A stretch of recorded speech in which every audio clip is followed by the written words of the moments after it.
Chat. Shit, I missed the timing. I wanted to jump in right with the bomb. Alright, let's try it again. Chat. Fuck. Okay, wait.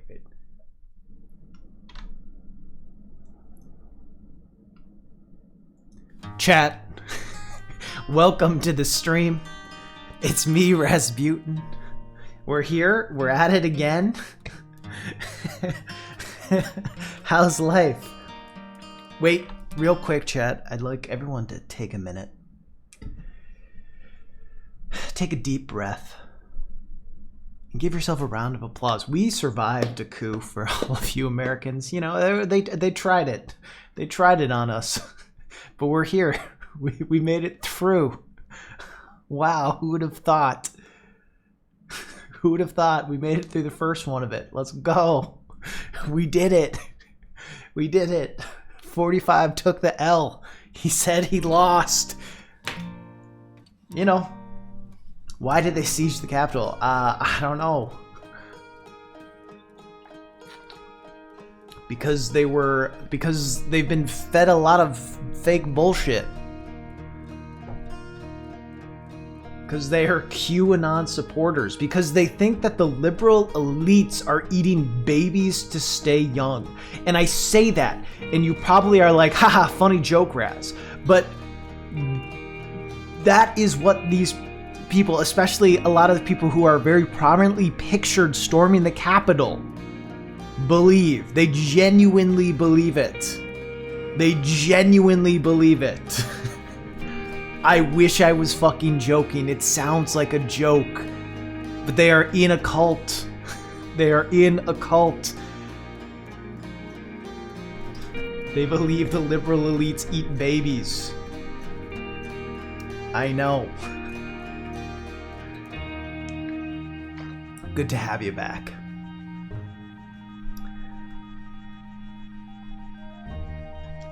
The reason they stormed the Capitol is because the president decided, hey, what would be a good idea? Oh yeah, let's hold a rally right by the Capitol, rile up a lot of my base, say the election was stolen, and then tell them to head to the Capitol. He told them to do that. He didn't tell them to storm the building.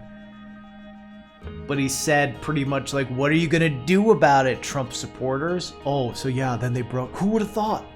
Who would have thought? Amazingly, one of the best things I heard yesterday came from XQC. Who would have thought? Who would have thought?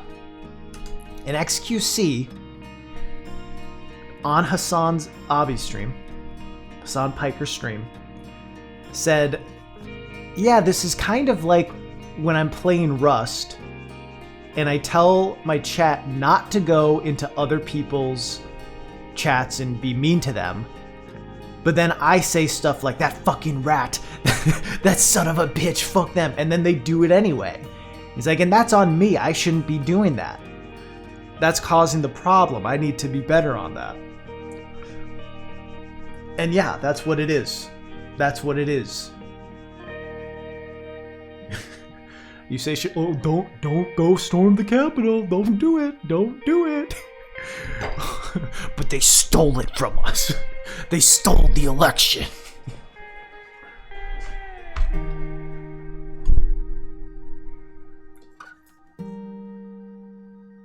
Oh yeah, I mean, everyone's going to start resigning from the cabinet because no one wants to be put in the position of having to do it.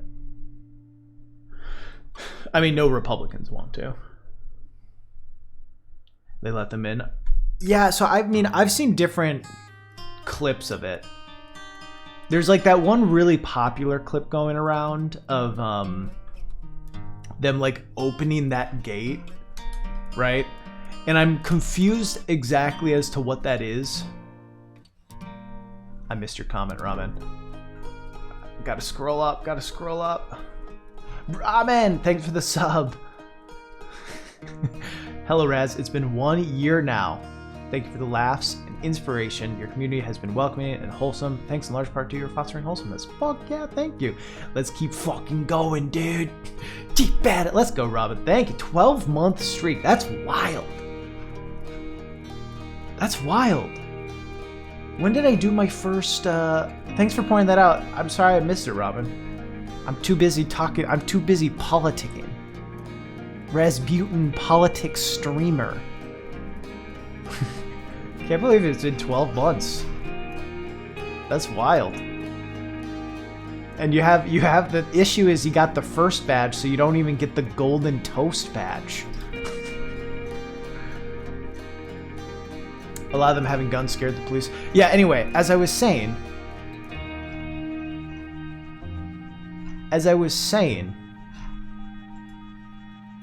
I don't know why they opened that gate if they were trying to like create space for them to be like in front of the Capitol, knowing that they were about to get pushed back. Because I don't think that was them just letting them in. I don't really know what the purpose was. Because there are reasons why you might want to bring people into an area to better contain them. It was definitely sus as fuck. It was definitely sus as fuck, though. But it's also like you do see other angles of them being pushed back. You know? Thank you for the gift sub, Robin. Granted, I think what I'm super confused about is like, how was that it? You know what I mean? How was that all they had? That was my confusion. There'd been absolutely no riot police in the expected riot. Yeah. Well, and it's like, I don't know if they thought it would be a bad look. Like, cause yeah, it would probably be a bad look if you had riot police outside of the Capitol. You know what I'm saying? You have riot police outside of the Capitol, lining it, making it so anyone who tries to get in will get the shit beat out of them. And when you're trying to be like, hey, we're having an honest, fair, and free election, and we're just pushing, you know, we're finishing, we're doing the last step, and you have all these people who are doubting it, that's a show of strength that I imagine would not look good. But you want to know what looks, yeah, you want to know what looks worse than having riot police outside of the Capitol? A dude in a fucking Vikings costume storming it. A guy with the Dishonored tattoo walking the halls. You know, a guy standing in Pelosi's seat saying Trump won. A guy at Pelosi's desk looking at, like, that looks so much worse than fucking riot police would have looked. I understood that the requested riot police were interesting. Apparently didn't know that they would storm the Capitol. I just don't know how they couldn't have known that. Yeah. yeah. When there were multiple posts on Reddit from, yeah, where they said they would. Yeah, I don't know how they couldn't have known it. Yeah, for sure. I mean, I feel like the whole resolution of the Kenosha shooting completely under the radar yesterday. Or killing the Kenosha, yeah. Jacob Blake, right? We're at the point where there are so many fucking, like, yeah.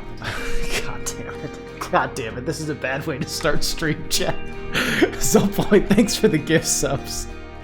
Thanks for the 4 gifts, dude. I mean, it's just fucking wild. But yeah, that story of the Kenosha cop not getting charged for that, completely forgotten. Completely overlooked. The riot officers or the Confederate? Yeah, I mean, I think a Confederate flag being prominently brought into the Capitol building, not a great look. Really? I didn't hear that there were pipe bombs found. That's fucking wild. God damn. Oh my god. Robin, 10 gifted. Thank you. Fuck yeah. Thank you. Alright. Yeah. What a wild day. 13 arrests. Robin, thank you so much.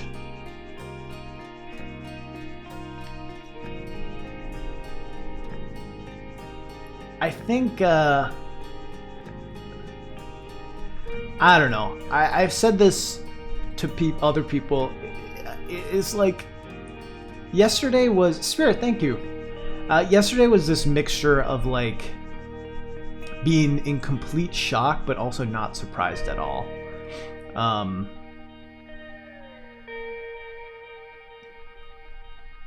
And yeah, I don't know. We got a lot of work. And it's good that the House is Dem controlled. It is good that the Senate is Dem controlled. It is good that we will have a Dem president. But frankly, it's not good enough. Joe Biden kind of blows. So we can't take our foot off the gas. We got to keep thinking about what will actually make stuff better. Vote for people who will make stuff better and do things in our community that'll make stuff better. Focus on your local politics. Local politics, important.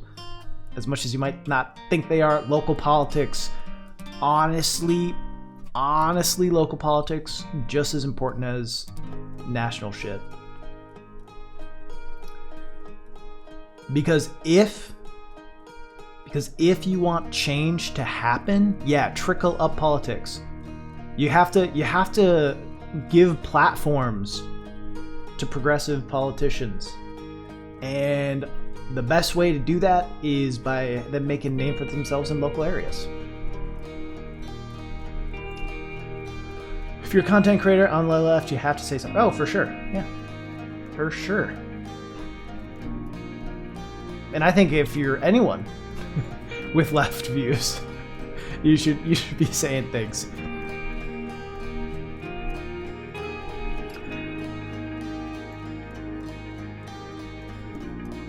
Time to tear it down. Yeah, and I think I talked about it on stream before. There's a really good interview with AOC where she's talking about, I think it was post Biden win. I think it was after Biden won. It might have been before. I really can't remember. A couple months ago seems so far. I don't think it's as simple as that, Turbo. I think there are more. Ramen, thank you. There's more to it than that. Because I don't consider myself a Democrat, but I'm left. I mean, it's all a spectrum. Right now, though, yes, the major two parties in the U.S. are Democrats and Republicans. Republicans are what people would consider the right, and Democrats are what people would consider the left. Although Democrats, like, in the global standard of politics, like, Democrats are probably, like, more center or center-right on a global scale. In the American scale, they're left, and you know, according to the right, you know, we have Captain Swoozy. Thank you for the Prime Gaming. According to the right, we have, you know, far left radical politicians like Joseph Biden.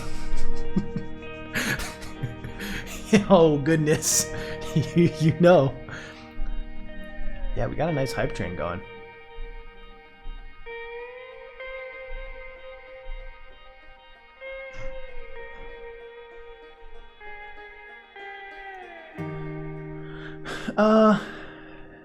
Yeah, I mean, but then there's also, like, the politics that they show, right? There's the politics they show publicly and the politics that they believe. Like, I imagine that AOC and I mean, everyone, like, in the group, the gang, what are they, the gang? Ilhan Omar, I imagine that they are far further left than even the things that the squad. I'm an idiot. The squad. They're probably far further left than the things that they say publicly entail. That's what I assume. But they also know, like, that there are certain things that just won't fly in American politics yet. I think Bernie's probably the same way.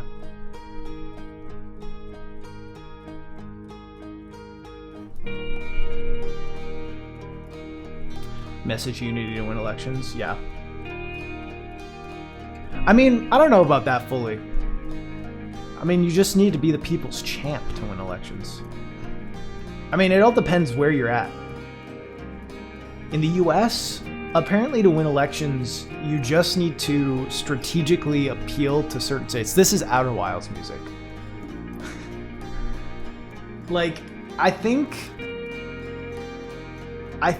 the way that Trump won the 2016 election in terms of the states he targeted and how it was almost like a Moneyball situation of like, hey, if we get these ones, oh my goodness, we can do anything. I don't know. An interesting approach. Like, just barely win it. But I guess he got about as many electoral votes as Biden, so maybe I'm doing that wrong.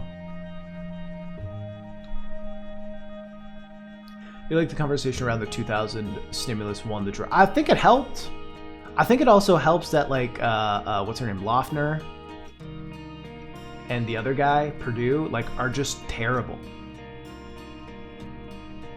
Like, Loeffner is like a billionaire who got bored and wanted to become a senator. She's terrible.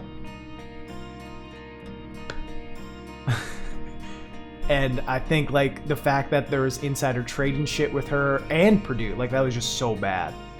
I also think it's important to, like, look at the work people like Stacey Abrams did, and just in general. I mean, she's the only organizer I know by name, which I should probably be better at that and know more people. But a lot of things she did to get people registered, a lot of things that she and others have pushed to make it possible and easier for people who have been disenfranchised for decades, for centuries, for voting, like, to make it easier and more possible to vote. And what do you know? When more people in Georgia can vote, it's not a red state.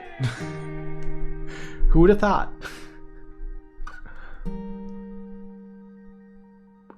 When you do the Control R reward, you'll see. You'll see.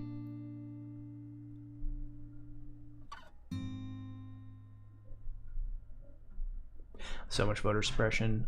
Yeah, true. True.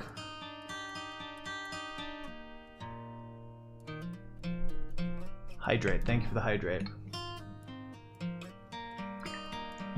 I don't know. Pretty crazy day yesterday in what should have just been a symbolic counting of votes. But, you know, fuck, I'm trying. God damn. I think, as I said before, it's the sort of thing where I was shocked but not surprised at the same time. Thank you. Because this is the sort of behavior I've been seeing on the internet for the past 5 years. This isn't new mentalities. What is... You want me to hit Control R, Pancake? What does hitting Control R do, Pancake?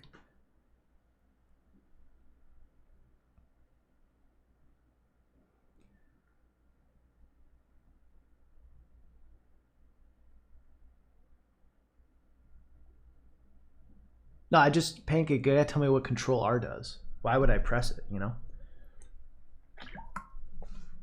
It's part of the bit.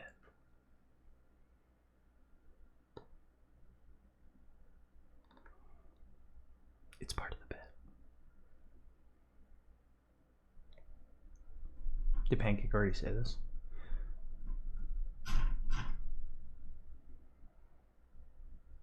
Oh, so if I hit Control R, Anarchy wins? Well, I mean, that does seem interesting. Wait, what the fuck? Why isn't... Oh, Control R means anarchy wins. Oh no! I'm at the beginning of Getting Over It with Bennett Foddy again. Oh my goodness, this is so terrible. Not again. I've cleared the mountain 15 times. Why do I need to do it again? Pancake. No. Why?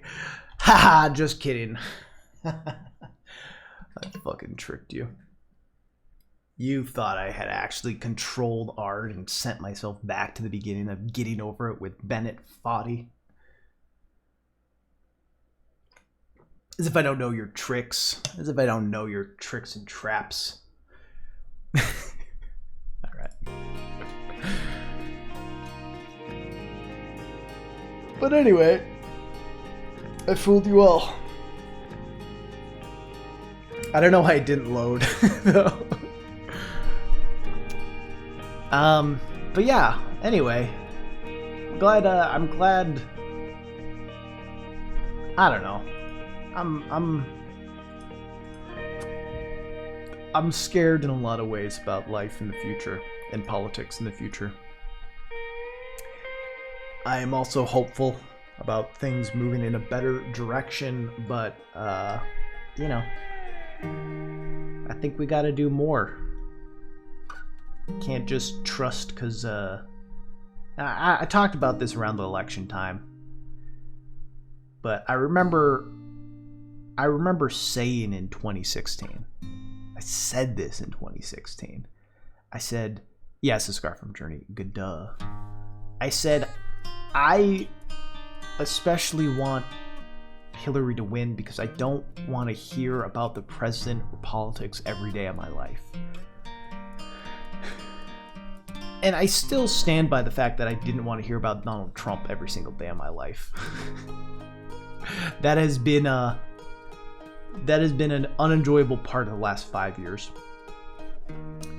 But I think that mentality of, well, if my person wins, I can just sit back and breathe for the next 4 to 8 years, is a mentality that was bred from a lot of privilege I had, and one that led us to the problems. It's not the only thing that led us to these problems, but is one of the things that led us to these problems. Well, here's the thing about the brunch crowd, is they were eating brunch throughout the last 5 years too. You know what I mean? The brunch crowd didn't stop eating brunch. They were just tweeting while at brunch. They were just treating Orange Mad Bad at brunch.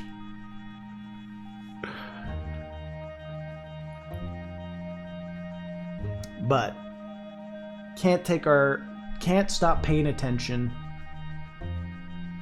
And anyway, I got distracted because of Control R. There was a really good AOC interview a couple months back where she essentially, it must have been after Biden won, she essentially like pointed, she was interviewing at like a cop shop, I don't fully remember, but she was by people and she like pointed to someone walking by and said, if in 4 years that guy doesn't feel any better, and pointed to someone else, if that woman doesn't feel better, if that person doesn't feel better, if these people don't feel better, we've failed, and this was all for nothing, and it'll just get worse. So we need to hold people accountable for actual change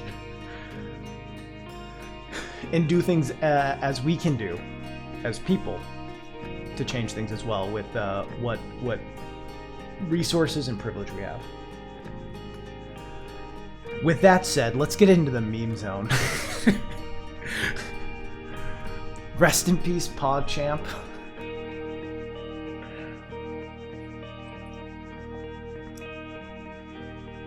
I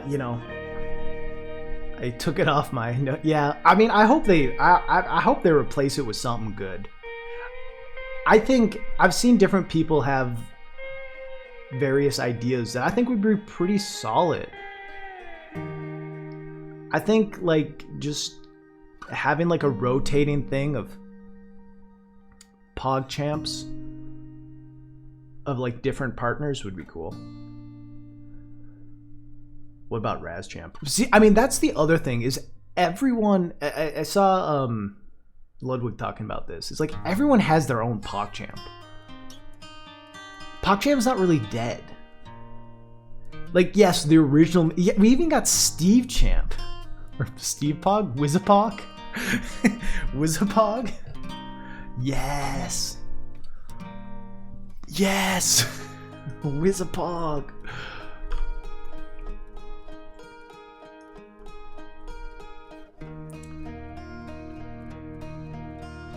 I gotta add a Pog emote at some point. Pog is an idea, an emotion, a reaction, but not a person. True. Is this a nice Surix Pog? Love it. A potato Surix Pog. Love it.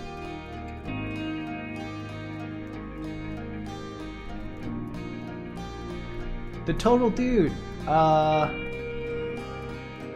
Maybe I remember you. Get a lot of people jumping around. This is gonna sound weird. Are you the guy that pissed in a bag?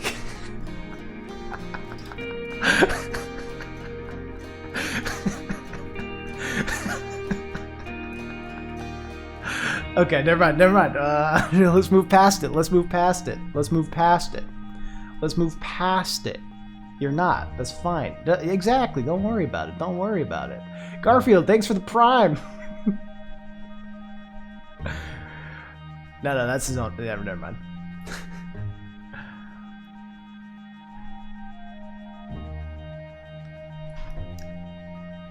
Don't worry. Someone came in my stream with a name similar to yours, the Total Dude.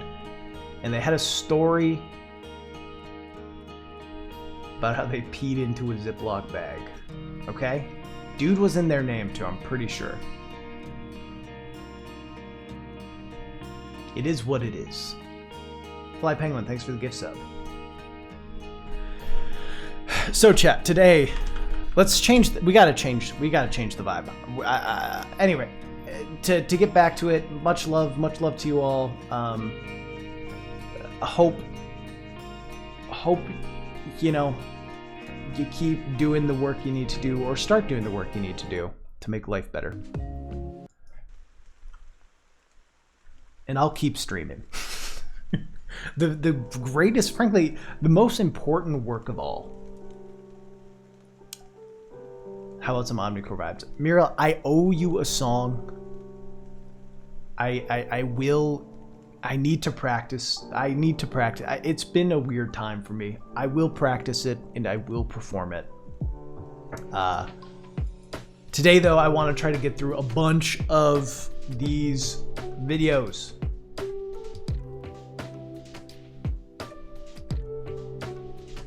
Bro, I haven't been in one of your streams since literally your first or second stream. Oh. Or whenever, yeah. Cool. Well, welcome back. Things have not really changed. I don't know. I have more viewers now. I started the year. I've been streaming for about a year. Let's look. Twitch tracker.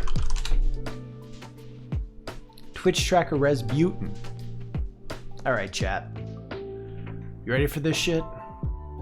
We're on Twitch tracker. Okay. Rank 22,000. How about that? How about that, chat? I'm in the top 0.24% at Twitch. Wow. Wow.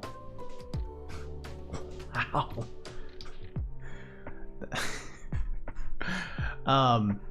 My first stream. Okay, so here, I mean, here's like the last, I don't know. Okay, so I streamed in March 2019.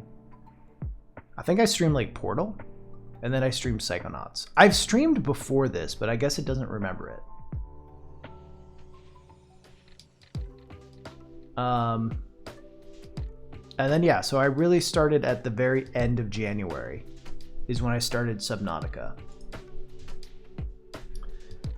So about I mean, Augustus, I think you started following me right when I did my first stream on Subnautica. So I started about 11 months and 1 week ago, and I was averaging 13 viewers. And now, well, this isn't really my average. This is just what I did last stream. So this isn't fully good, but we're growing, chat. We're growing. We started off in the bottom 99.9% of streamers, and now we're in the top 0.24%. I'm a 1%er, chat. I hate to break it to you. Bernie's after me. 5 years, 7 months. You started following me long before I even streamed. The vibes are still light. Yeah. I mean, I'm aiming for like hitting that 200 to 300 viewer range.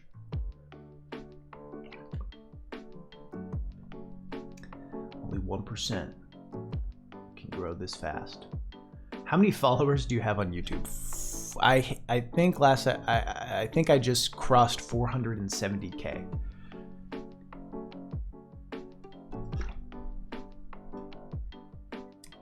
You're the top 1%. Let's go.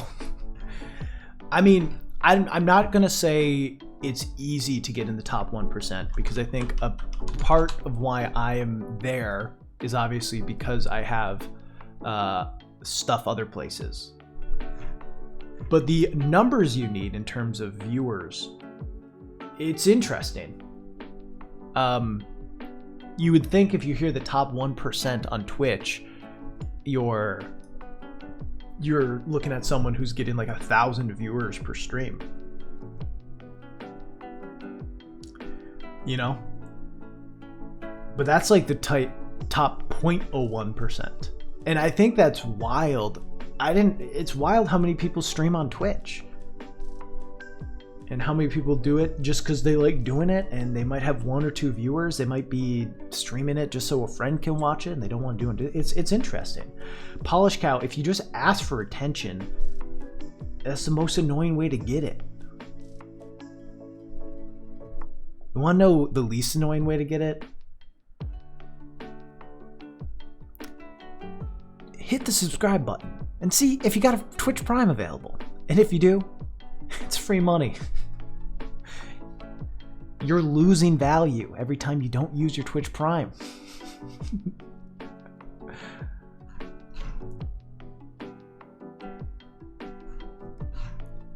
Anyway, just lost 10 viewers after doing a Prime plug. So today we're gonna be looking at some more videos. I am trying to figure out what I want to do with this, because the reality is, last stream I got through 11. I got through 11 last stream, and I made the mistake of keeping the submissions open. I made the mistake of keeping the submissions open, so I ended stream with more submissions than I started stream with, and I got through 11. Which I think means about 15 people put theirs in after stream had finished. So no, Fly Penguin, if you think you're butts, which you're probably not, you're probably just hard on yourself. That's why you definitely should submit. And then I can give you some more feedback. I don't know, Frank. I think I had good feedback on the Quick 6, which is more bro Franku.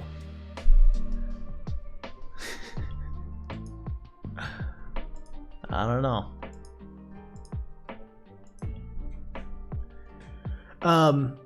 But yeah, so I think, well, what I want to do today is see how many, I have 47 right now. I want to see how many I get through.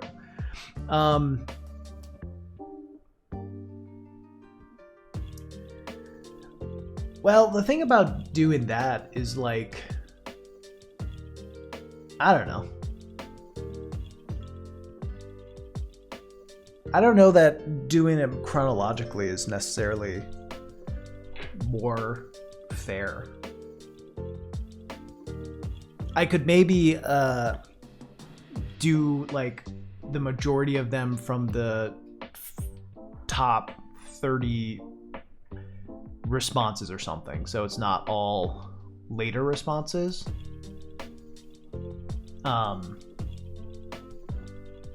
But, you know, doing it by first come, first serve, you know, I don't know. I think it's better to do it random.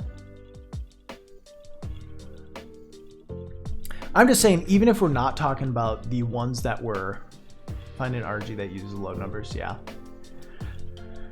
Maybe I'll do like 4 of them will just be 1 through 35, and then I'll do one that's like has the all 47 or something. You know what I mean? I think first come first. I don't think it's fair. I don't think first come first serve is fair, because it incentivizes people who may have just submitted quickly and not thought about the things they were putting, but just put it in quickly.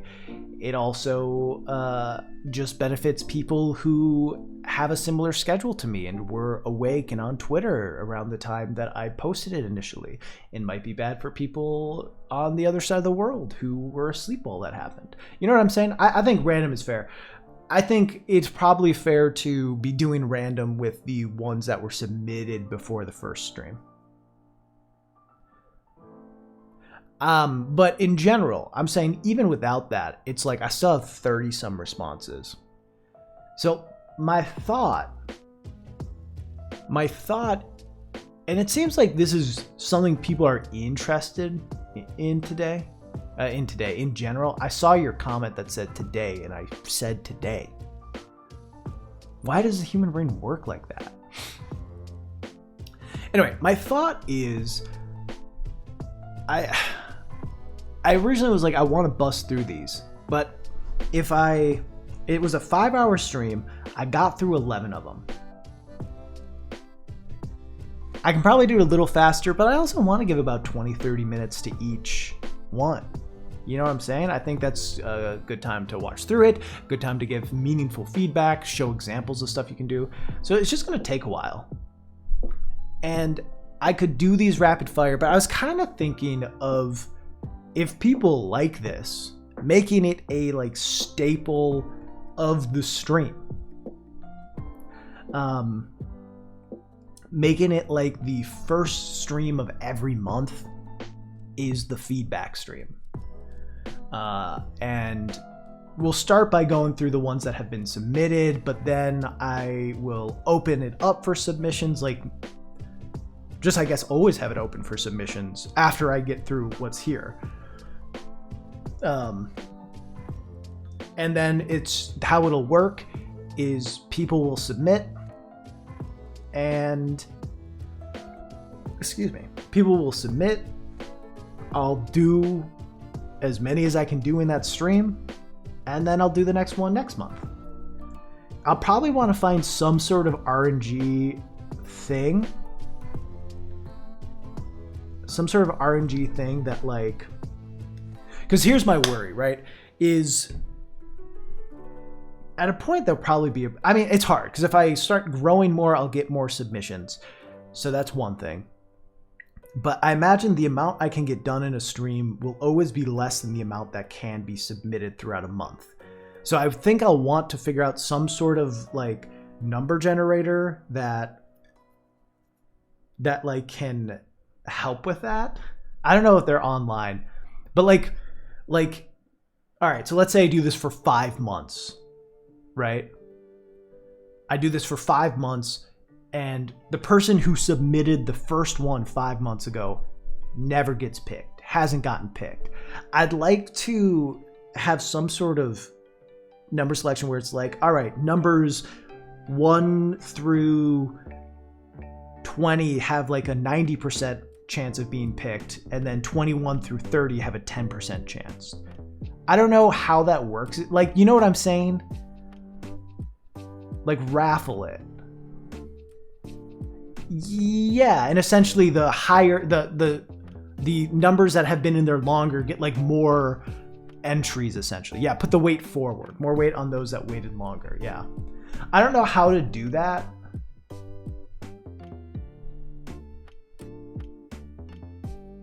But I'm sure it's possible, right?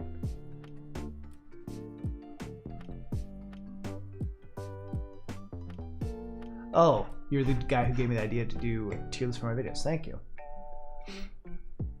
Yeah, the older it gets, the higher. Some math nerds gotta know how. Well, I mean, just also let me know if there is something for that you know about already, and we can do that. You can do that in Sheets. Sweet.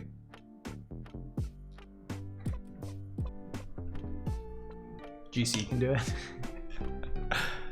Yeah, I'll talk to GC. I think that, I don't know. So we'll see. I'll see how many I get through today. But I don't necessarily know that I want my next like 6 streams to all be feedback streams, because I'd like to do some other stuff. And I think once a month could be it'd be like hype enough that people wouldn't be super tired of it, but also frequent enough that feedback can happen regularly. You submit a date and compare that to today's dates though. Okay, cool. I'll pretend like I know what that means. So yeah, I think we'll see how many we get through today. If somehow I get through a lot more and feel like there's not a ton left, we'll see, but I don't want to rush through them.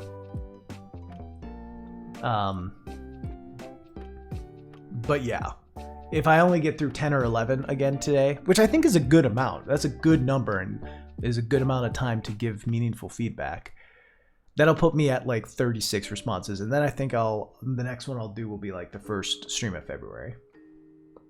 Works in data analytics. Yeah, I mean, I assume look chat. You're watching Razbuten. You're watching a YouTuber who talks about video games. I know you're all nerds. So I assume I have some math nerds in here too. Because I assume not all of you are word nerds like me.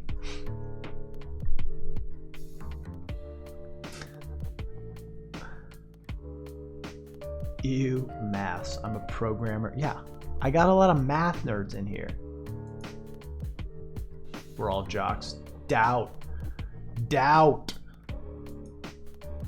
Pff, Mitch, you're not a jock. You're a fucking hipster emo kid. You're not a jock. Steven.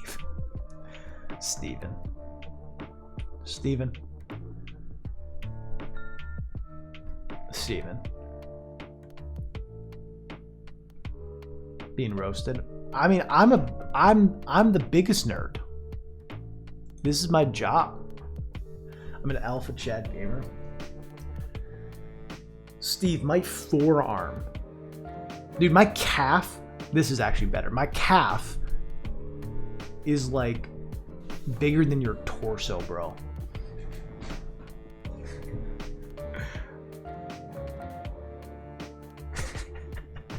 Steve got fat. Doubt. I'm gaining. All right. Anyway, chat. Let's start giving feedback.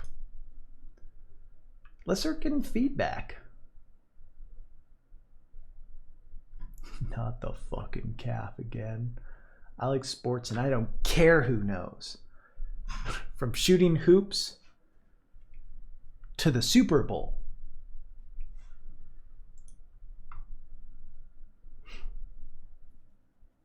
All right. Random number generator.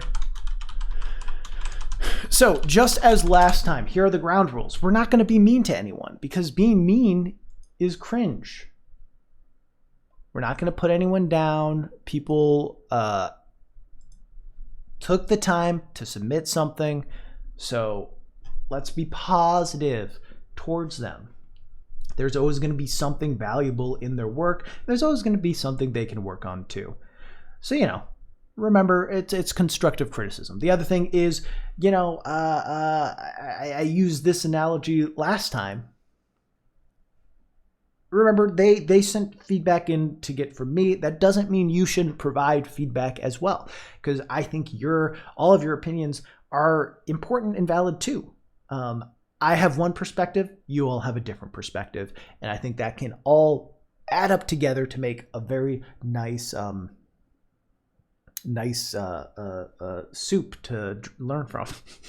I don't know how I got there, but in the analogy I used last time is, think about when you were in school and got a paper back. How demoralizing it felt to get one with 100 red marks, even if you got a B plus, versus 5 remarks written in blue pen and also got a B plus. But the blue one, you were much more willing to be like, well, these are the 5 things I need to work on, so I will work on these 5 things. But when it's red pen and it's like, oh, fuck, time to quit. Time to drop out of high school and go to the circus. I don't know what it's like for you, Mitch, but like the typical thing that was big here is like getting stuff corrected with red pen. I got so many papers back with red pen. And you just associate the color red with I fucked up. And some teachers would over correct things and give you too much for your mind to take in.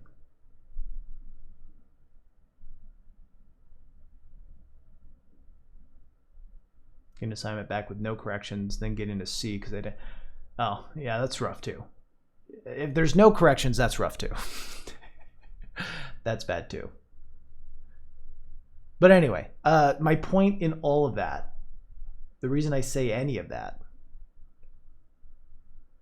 no, I mean, I just know I did better when I got like very specific things to work on instead of a billion things to work on. And I certainly had great English teachers and not so great ones. And the difference was how many things they marked on my papers. You know how it goes. Anyway, so yeah, let's start this frickin' thing. We have 47 responses.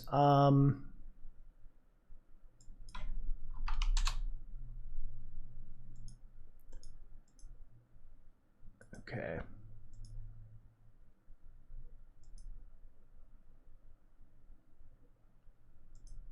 Trying to remember. All right, let's just trying to remember what was in before. I wish, is there times when stuff is, ooh, here we go. Okay, we're gonna do 1 through 32 for the first 4, and then we'll do up to the full amount for the 5th. That makes sense? Because this is stuff submitted before the first stream. Makes sense? Hope you feel better, Raman. Sirix! How you doing? Anyway, let's go. 4. Our first video is Tetramore. Okay, you've submitted 2 videos. Tetramore, are you here? I thought I saw you here earlier.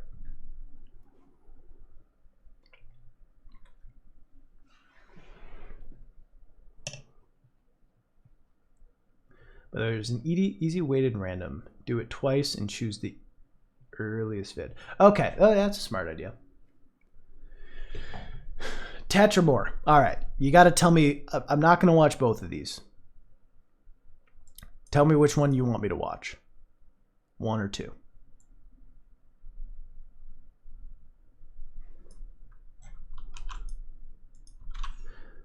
Do you know them just based on their link? We got observation or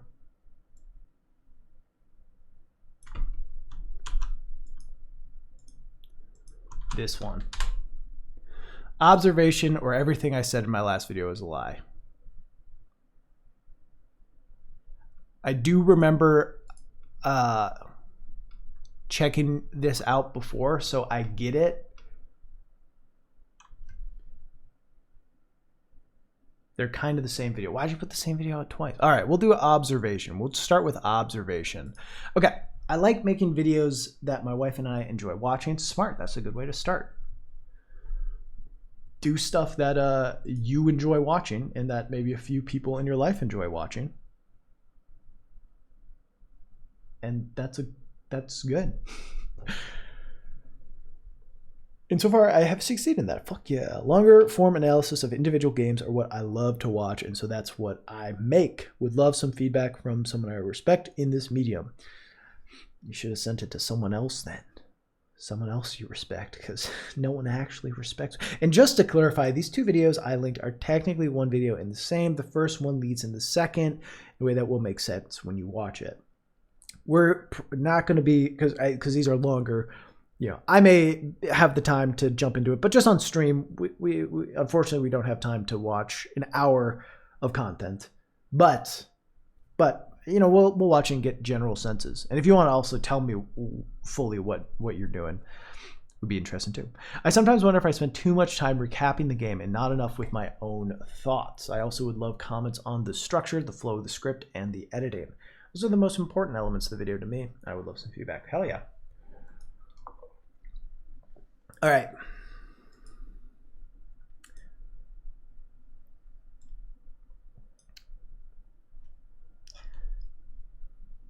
So this worries me. This worries me. Are you, I mean, we'll see, and we'll watch it for a little while and see if it all just feels like recap.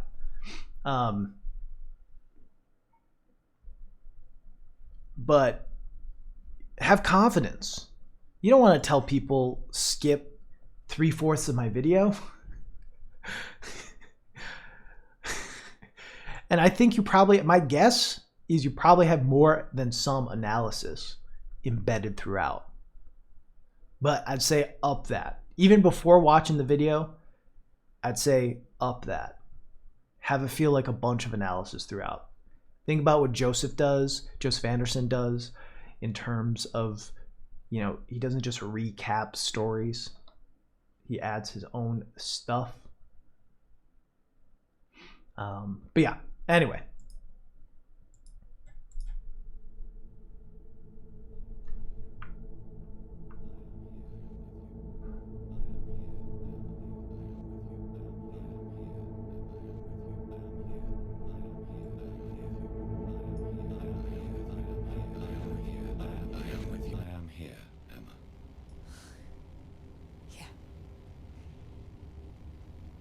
Yeah, you are, aren't you?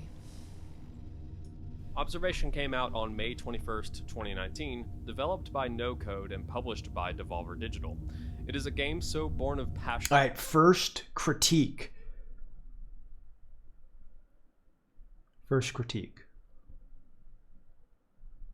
Copy and paste your script and close caption. Don't let YouTube use the auto closed captioning. You've already written the script. You can just copy it and paste it into the closed captioning thing, and it'll automatically time the stuff. Sometimes it needs a little bit of adjustments, but it works pretty well, and it'll improve the closed caption experience a fair bit. I already linked it once, so it's kind of like, you know, search it. The title's here.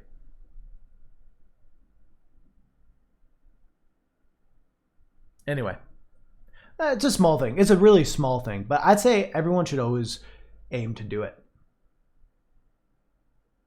Anyway. That the studio that created it was created solely for the purpose of making this game. They were formed by one John McKellen in 2015 and have made 2 other games since then, with the exception of Observation, but everything in No Code's very being was building to this game. The final product feels like a story that was mulled over and turned in the head of the director for years, evolving over time in a way that only time can. Okay, so first thing, I think your voice is nice, and your the way you're like speaking is good. God, I gotta wake up some. I think you have a good you present shit well. You don't sound bored when you read. I like that. Boost your voice a bit though, because already it's just it's overpowered a little bit, even just by the boo. So just make your voice a little louder, because it does seem to be kind of sitting in the back of this audio mix. Allow. It's a game where the user interface is the most important part of its ludic elements. The player uses the interface to interact with the world and enact change within it.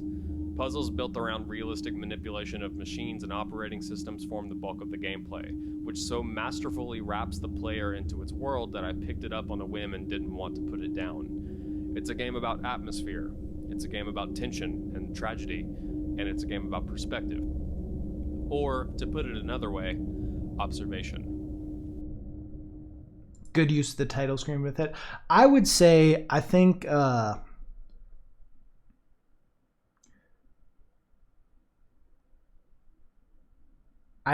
that you gotta not just use this one clip. I mean, I don't know what you do for other things. I would just always say, with something like this, you're just kind of showing the intro clip of observation, but you're talking about a lot of specific things, right? Puzzles built around it, realistic, yeah. It's like you're talking about specific things that the game does well, but visually, I'm looking at the intro screen. I'm not saying there's some great channels that get away with this and some great channels that do this, but I think they'd be even better channels if they didn't. I think you want, at almost any time you can, the thing on screen should be supporting the thing you are saying in your script. And there are times where maybe that's kind of impossible just by how abstract you might be talking about stuff. But I'd still say, even then, try to find something that at least tangentially feels related. Because I just, and I've said it before, the most important part of your video is like the first 5 seconds. And that's when people will know whether or not to click off. I think this video does a pretty decent job with this, of like building this suspense. You know, like I'm like immediately pulled in by the sound design of it, and I'm like, oh, this is creepy and weird and cool, right? And this is a risk for sure, you know, for sure it's a risk. But I think this actually can pay off pretty well here, because it is like, oh gosh. A lot of input audio-wise is happening, and that's cool. So then to have it be kind of a long... So then after the first 5 seconds, you worry about the first 2 minutes. And for like it just to be one shot, I think ends up being a little visually boring. Tone thing I'm going for, I kind of want to set the video into the tone of the game, and this long vague shot is the tone I'm going for. I hear that thought. Yeah, so I mean, I would say if that's what you're going for, then your tone has to match your writing. Because I do understand what you're saying in terms of visuals and tragedy, and like I think to its world that I picked it up on a whim and didn't want to put it down. It's a game about atmosphere.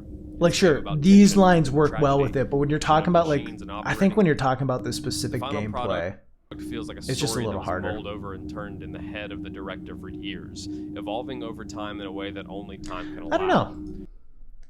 I think visually it just doesn't necessarily land.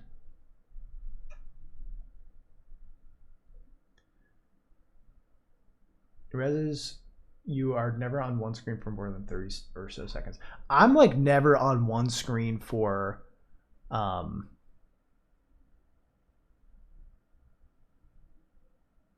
never on one screen for like 6 or more seconds. I mean, I do feel you of wanting to go for a certain tone.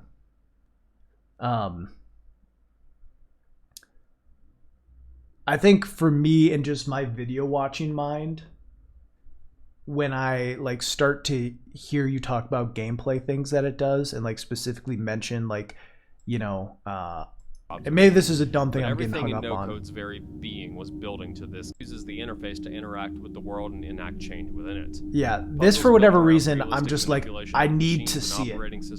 This is how my brain works. It's like, I need to see it. And maybe I'm not your target audience with it. That's okay too. I would say though, always good to have clips. The gameplay of this game is solely to drive the story along. It's just a few steps away from being a point-and-click adventure, but it does everything within those confines so well that it's definitely earned its place as one of the best games of 2019.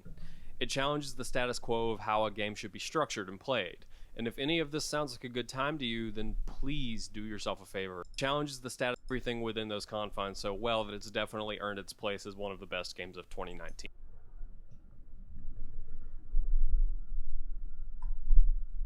I would say blur the background. I was confused by this when I saw it, which is why I went back. I was, for a second, I mean, I don't know. Yeah. It challenges the status quo of how a game should be structured and played. And if any of this sounds like a good time to you, then please do yourself a favor. Stop this video and go play it, because I'm going to spoil the whole thing. It's on PlayStation. Downloadable. All right, real quick. Gotta play it. Gotta play it real quick. Fuck. Through PlayStation Now, PC, and Xbox, and only took me about 5 hours to beat my first time through, and quite a bit less my second.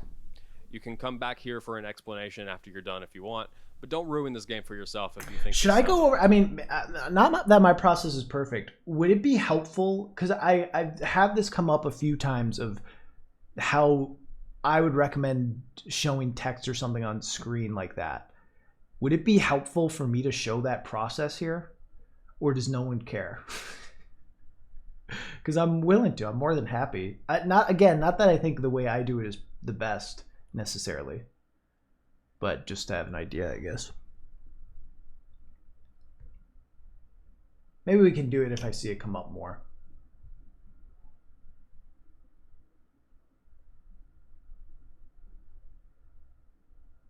All right, let's keep watching. It's like something you want to experience.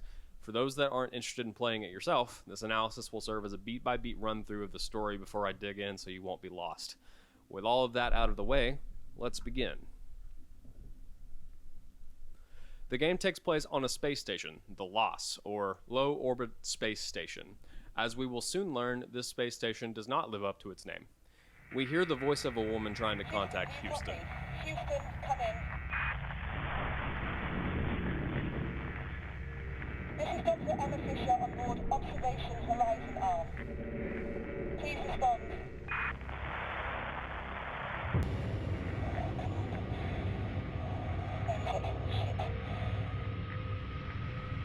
We've had some sort of accident, collision, or... See, I feel like especially now that you're showing this clip,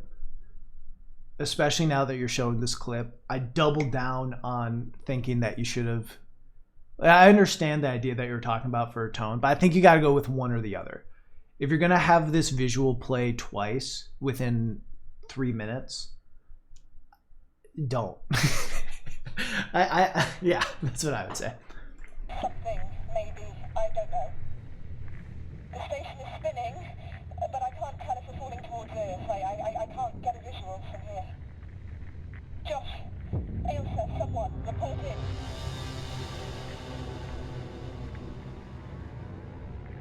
Sam? Sam. Houston, I have no response from Sam. I'm going to attempt... Ah, shit. Sam? Sam, are you there? So, something has gone terribly wrong. The girl asks us to do a voice authentication collision or... location does not live up to its name. We hear the voice of a woman trying to contact Houston. Houston, come in. But ultimately, I the think choice is made. So this is too something has long. gone terribly wrong. The girl. Ah, shit. Sam? Sam, are you there? So something has gone terribly. Yeah, I think that's too long. I think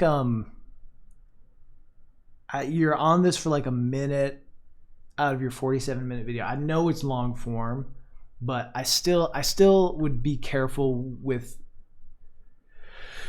I think anytime you're using clips from in-game that like give a certain voice line or something, you want it there for a very specific purpose. And sometimes it's to build tone, and I think this kind of does build tone.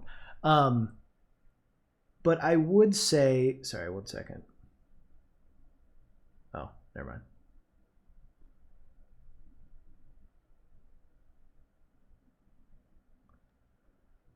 I would say that is Twitch working for everyone, by the way? I just got a message from Mitch saying that Twitch is kind of shit in the bed.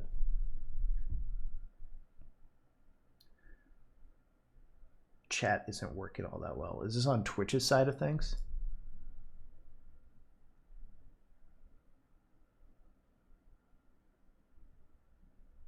I'll wait for responses, but and keep talking about other shit. Anyway, you want what's weird about it? It's so weird. It's down for most people. Oh. Am I about to like lose my everything? Having to watch a 160. It's not loading other channels. Feels slow. Fuck. Let me wait on this. I don't want to give a bunch of feedback that can't be seen or heard.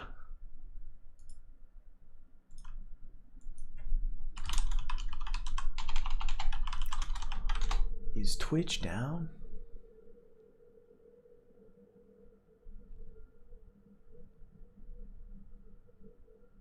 We are investigating an issue causing various features on Twitch not to load. It's not loading. Interesting.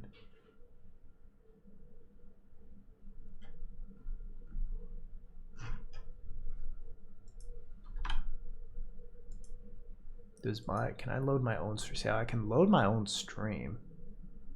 Can I hear myself? See how I can load my own stream. Yeah, hello? Can I hear myself? See how I can load my own stream. It's like, if you're here, don't leave. Don't reload the page. Don't leave. Yeah, I can't see any of my followers. Here, I'll just show you my screen right now. I imagine it's similar to most of yours. I can see chat. I can't.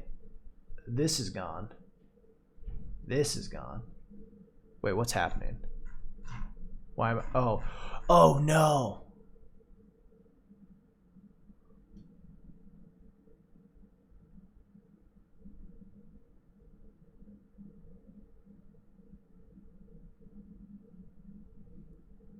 It's Razbuten's all the way down, chat. It's Razbuten's all the way down. All right. Okay. Well, what do we do? What do we do?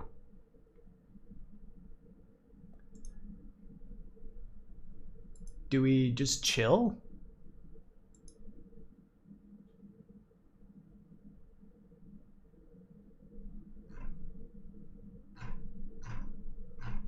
Do we keep trying to go through stuff?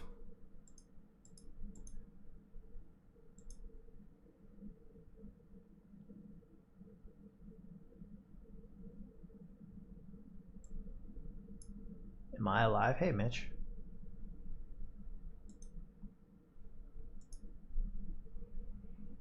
Weird. So the purpose of having the scene play out practically in full is because the thesis of the two videos is I create false theories about the game in the first video, all the while showing everything the game has to offer. Then the second, I debunk those theories. The idea being that I can create and fool people into thinking bad theories are good by cherry picking evidence, essentially. Yeah, so I did jump between your two videos before this when I was like looking into it, and I do remember that. My advice. My first advice would be, if you're gonna do that,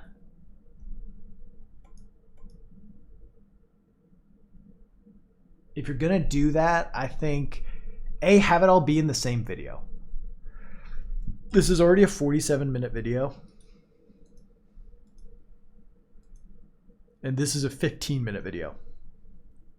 So I think if you have the first 47 minutes be what it is. What the Have you ever heard of Chekhov's gun?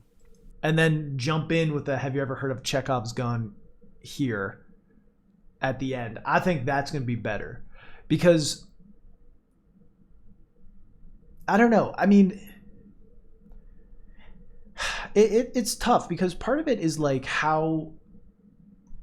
where you're at as a creator, where someone who maybe has like 100,000 subs, who just gets a ton of views each time they post something, and will have a lot of people watching and responding to it and being like, that's kind of weird. And then you release like a day or two later, everything I said in my last video is a lie. You know, that's one thing. But I even think that's kind of dangerous. I would say put it all in one video. That would be my first piece of feedback. I think that's an interesting idea of being like, hey, look how easy it is to lie and to cherry pick and to like take what could be said about the game out of context. Does that go with like the theme of the game, by the way? You want to know about Chekhov's gun? It's a dramatic principle that states that you shouldn't spend time on something that is completely irrelevant to the story. The way Chekhov himself put it, if you say in the first chapter that there is a rifle hanging on the wall, in the second or third chapter it absolutely must go off. If it's not going to be fired, it shouldn't be hanging there. That's Chekhov's gun. The avant-garde approach. See, I think like if I'm watching a video and then like 45 minutes in, I just get hit with a... Have you ever heard about Chekhov's gun? Have you ever heard of Chekhov's gun? That's like gonna be really powerful. Does to a degree, but that's part of it. Yeah, I mean, definitely an interesting concept.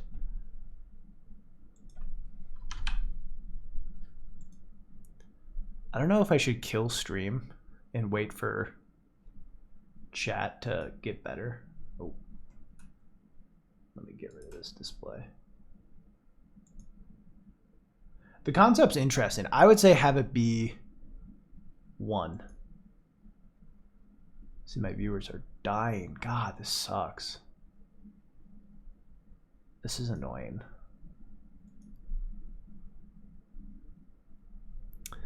I'm sorry that your feedback is getting freaking cut. Not cut, but interrupted.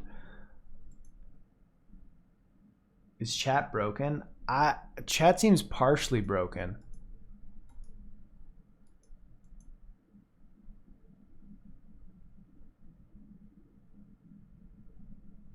It is breaking, yeah. Ugh, this is so annoying. Just started a repetition that starts the second. I was hoping that those that got to the end would grab the strange ending, promising more on the subject. Yeah, I think that's fair. I get that to a degree. I think I would rather just have it be all in one big piece, and then it feels like your big piece is more cohesive. I also think it has a better shot at just being viewed in the way you want it to be viewed. Does that make sense? This is talking, I guess, from like a growth standpoint, and maybe that's not that might not be your focus, you know, and that's cool. That's perfectly fine. But assuming it is, I think having it all be contained into one is just always going to be a better call, or usually going to be a better call. Wrong. The girl asks us to do a voice authentication, our first taste of the gameplay to come. We have to manually drag the spectrogram overlay to analyze the wavelength. The first one is flawed, and we have the choice. I mean, Tetris here, he just said makes sense. Makes perfect sense, absolutely. So, I'm not worried about that. Okay, so you said you included that long shot because you give ideas and theories. Choice to accept or reject the authentication, but ultimately the choice doesn't matter. Keep that in mind as we move forward. So we are SAM, an AI that controls the space station, essentially. SAM stands for Systems Administration and Maintenance, giving some insight into SAM's role on the station before this event took place. Holding the right trigger will allow us to respond. This is how the OS communicates audibly with the crew. Okay, I showed this yesterday. I'll show it again because I think it's valuable. Something you should do. And yesterday, I showed this the other day. Is Twitch working now?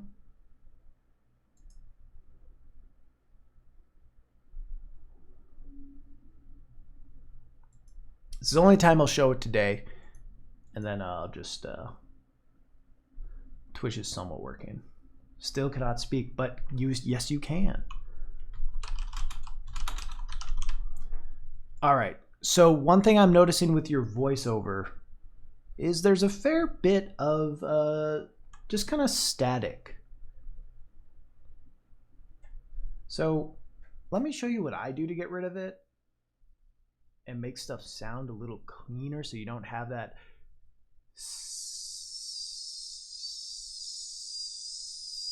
in the background. So first off, you record. I don't know if you use Audition or Audacity. This should be in all of them. But you record. Make sure you leave a few seconds at the beginning to get some good room tones. And then you say your line. Hello, my name's Razbuten. I'm an asshole. Thank you. Bye. All right. You get that nice line. Hello, my name's Razbuten. I'm an asshole. My mic doesn't pick up a ton of background noise, but there's some. Here, let's listen. Listen to this. Listen to that fan. Here's the thing. We want the whole thing to be a little louder because I recorded kind of quiet. And when you do that, you know, this gets louder. And then you say your line. Okay. Can you apply a filter like this live streaming? Yeah, you probably could.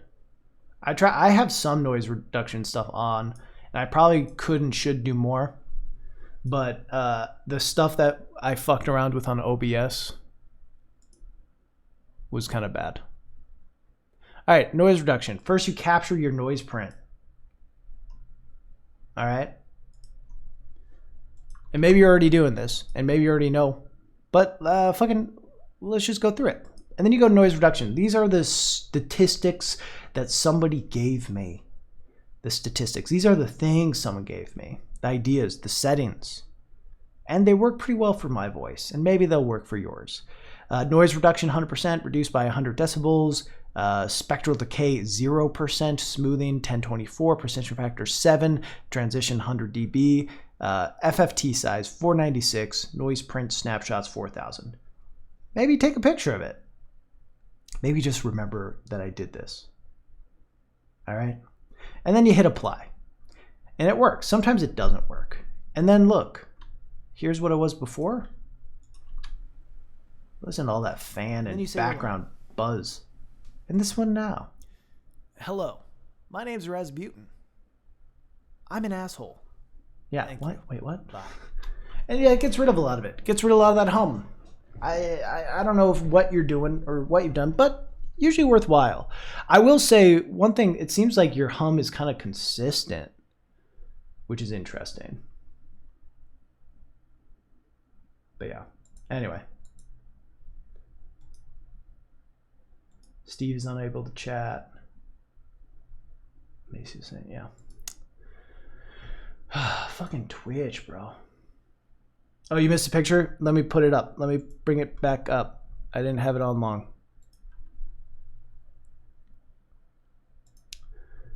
These are my noise reduction stats. They work pretty well for me. Maybe they'll work for you. I don't know. Give me 5 seconds.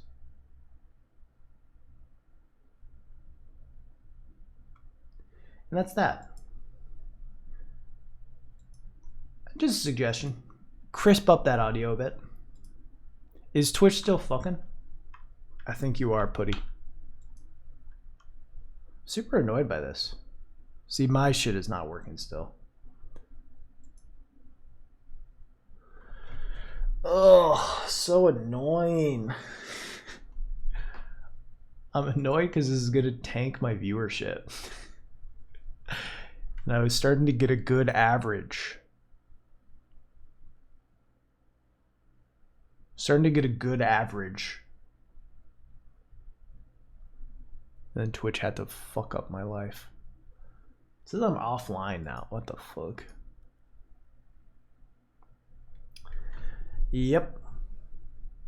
Okay, let's get back to giving feedback here.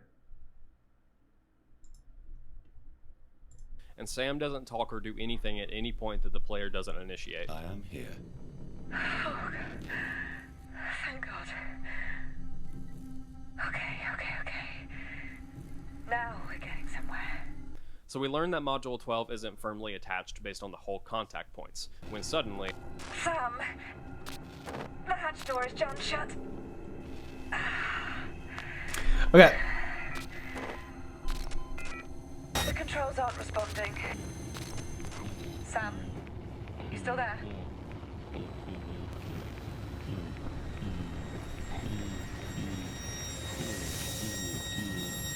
What's going on, Sam? What is that noise? Sam? What is that? Sam, respond! What the hell is going on? We have no choice but to accept here. This is something that in these sorts of meta game experiences that I really like, when a game gives you a quote-unquote choice but only gives you one option. It makes it feel like something terrible is going to inevitably come out of the... It says my channel doesn't exist anymore. It's staying constant. See, mine says 51 right now. Okay. I think that you might be interspersing a few too many clips, as I was saying before. I understand what you're saying is that like you use these later on to like do theories. I would say the best way to approach it is as soon as you're kind of discussing those theories, that's when you want to show relevant clips, you know, because if I'm watching something at 5 minutes and you said that the first like 38 minutes or so are kind of recap with some of your thoughts involved, like interspersed throughout. If I'm supposed to remember a specific voice line that was said at the 5 minute mark, once I get to the 40-minute mark, I'm just not gonna. Like, that's just not going to stick in my mind. I'm going to forget that. So I'd say when you want to reference certain clips, have it play then, because most viewers just aren't going to remember those specific things. I will say, I think the way you do this is pretty effective, although it might be a little long.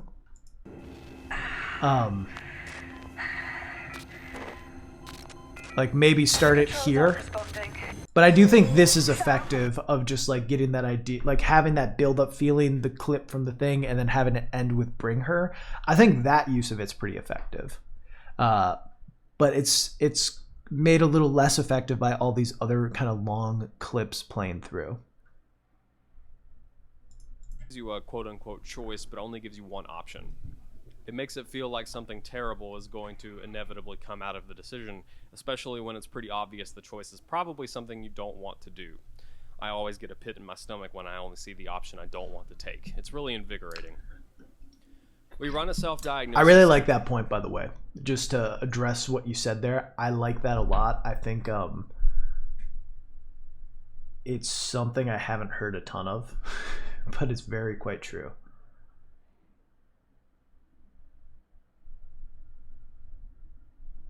Interesting. Am I online for all of you still?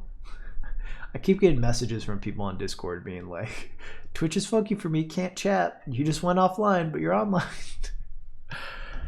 I'm going to get, my goal here is I think I'm going to get through you, Tetra, and then I'm going to end stream and wait for Twitch to be fixed. Just so you know. And I'm sorry that yours is getting weirded here. But anyway, I really like that point, Tetra. I think, it's not something I've necessarily thought about a ton, even though I've felt it, is like, I think choice in games is interesting, even when like choices you make don't actually affect the story or matter. Or you only actually have one choice, but it's treated like it's multiple choices. It's just like what it does to your brain, and how you feel like you're engaging with the story or not able to engage with the story that can be push certain themes. That's interesting for sure. In which we learn that we are royally burnt, but that's okay. I'm sure we can figure it out. Next, we get to the camera movement tutorial, as well as the way we are going to integrate with the world through the system link interface. We pick up a couple of our first data points and then move on with the story. Josh? I don't know if you can hear me, but... I hate these things. Josh, if you're in EAS Module 12, then stay put. The hull connection isn't secure, and most of our systems are underpowered. I'll work something out. Josh? Houston? Where has everyone gone? Oh, shit. Okay, station. We go to EAS 4 and put out a fire that was caused by some weird grease or oil on a dead panel. And then... Sam, give me a status report. There is significant stress being applied to EAS 12. Immediate separation recommended. Please, if there is anyone in Module 12, make yourself known now. We are about to jettison the module. Someone, please, respond. Hurry, Sam! Target the jets and push the module away safely.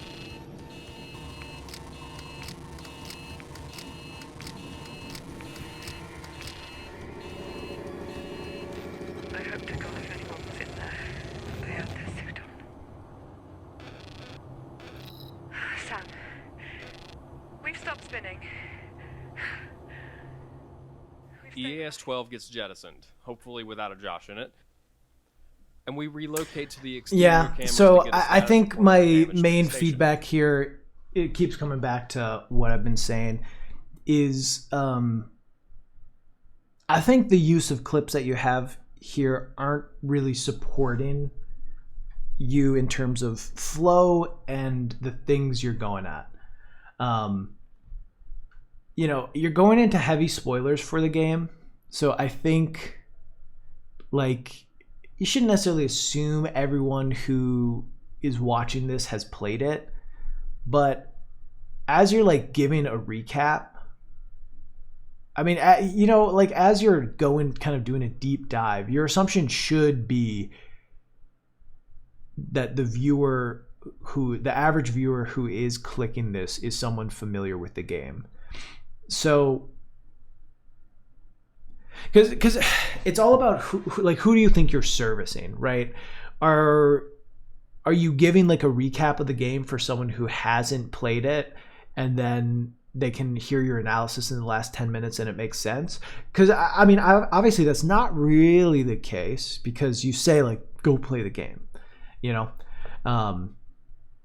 So with any sort of recap, I think you always want like a very specific purpose as to why you're talking about things. So I would say, like, is there a point where you start talking about conspiracy theories?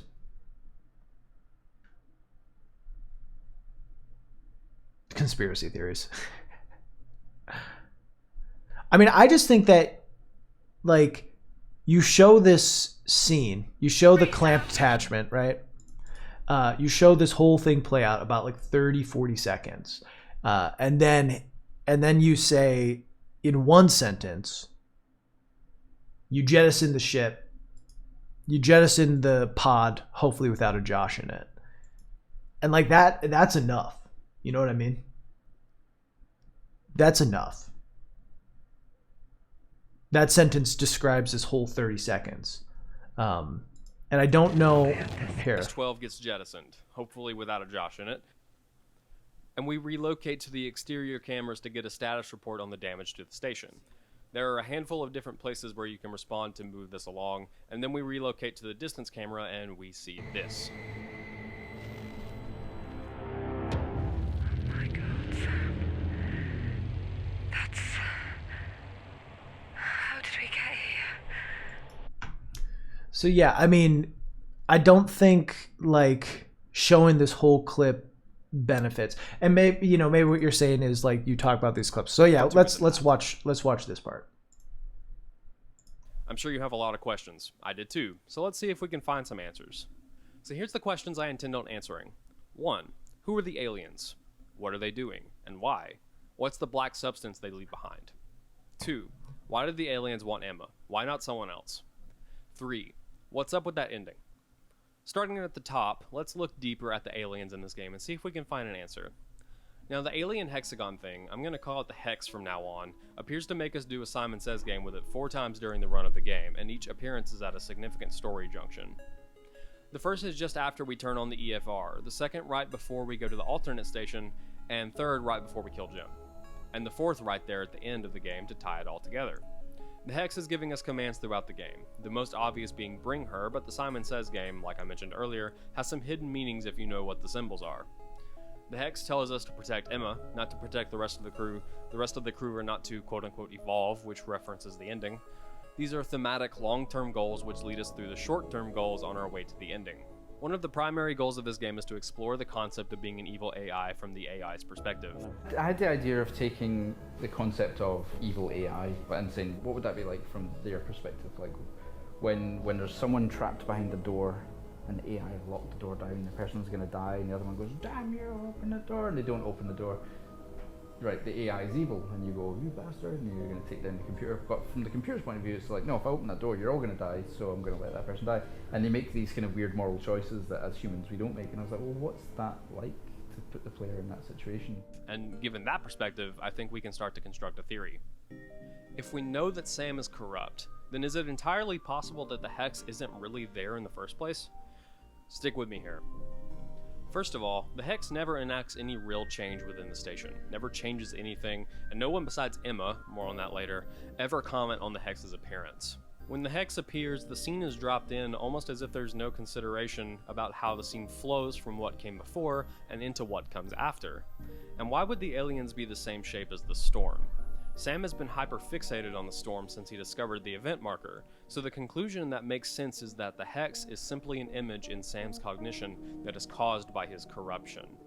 By that logic, we can begin to see where the developers were going with the idea of the morality of the AI. Sam made up the Hex in order to justify his actions in his head. Killing Jim wasn't his decision, he had no choice because the aliens told him to, they forced him to. As an extension of that, the goop you see throughout the story is a representation of Sam's corruption seeping out into the world, just like at the ending when Sama touches the grass and it turns black. Is it any wonder that... Okay, so I think...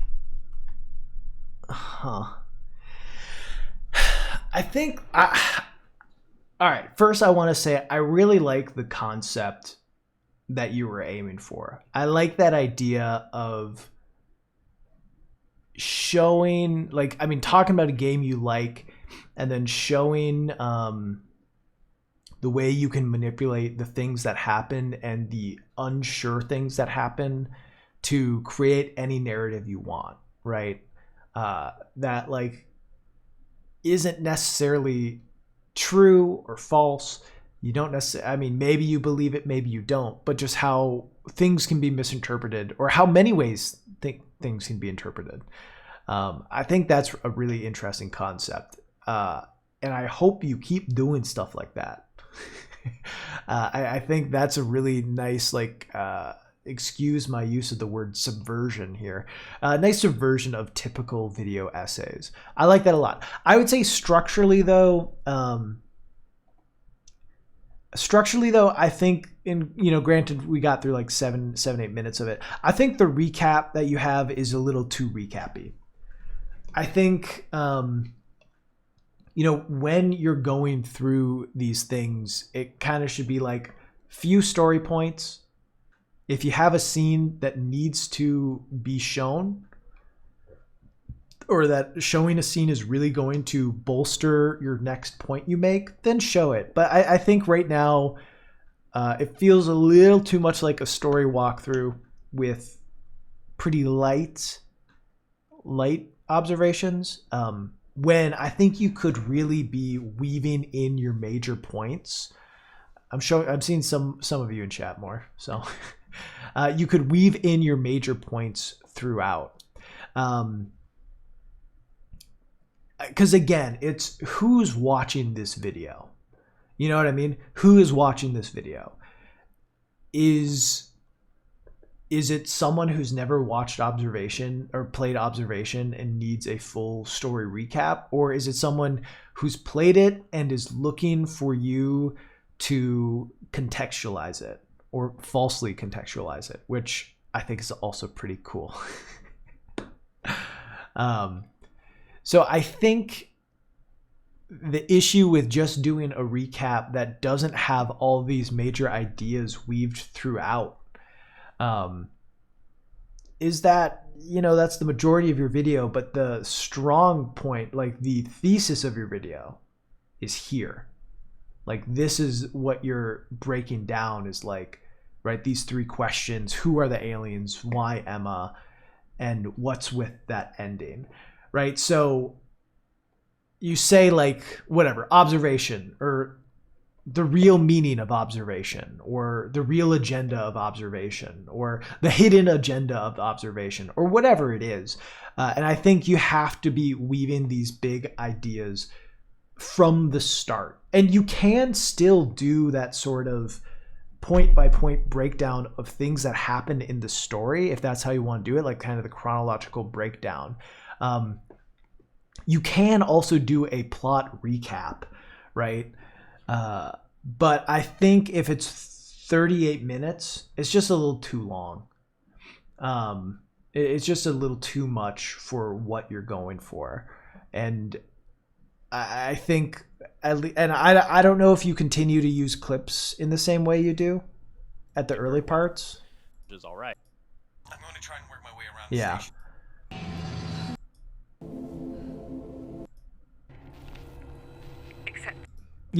Because it feels like a third, it feels, maybe I'm wrong, but at least like a third of that 37 minutes, about 12 minutes, maybe more, seems like clips that don't necessarily support your main point.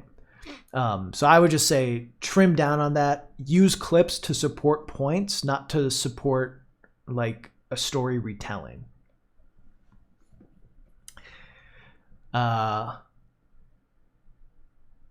Yeah, I don't know. I think this is an interesting idea and really experimental, and I think you're a good writer too. But yeah, I think the structure should be changed around some.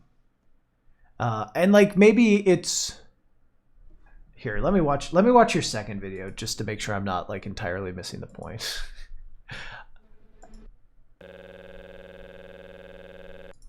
Becomes apparent and useful by the 11th hour, but I also don't want to come right out and say what that superpower is Evan, until appreciate that it. moment. I could plant instances of hints at what his superpower is sporadically during the build-up to the climax. That way there is evidence that the Never say relevant footage. Just have relevant footage. superpower exists, and it doesn't just end up being a Deus Ex Machina. If that superpower Show your was, examples. for sake of an easy example, the ability to identify any smell in the world from a single whiff, I can have that character multiple times throughout the story use that ability without making a big deal out of it. You know, he's able to smell a dish and determine the ingredients, stuff like that. Setup. Then, at the climax, when that character smells the gunpowder that is about to blow them and the other main characters to smithereens, thereby saving everyone thanks to his warning and subsequent escape, the payoff would feel earned.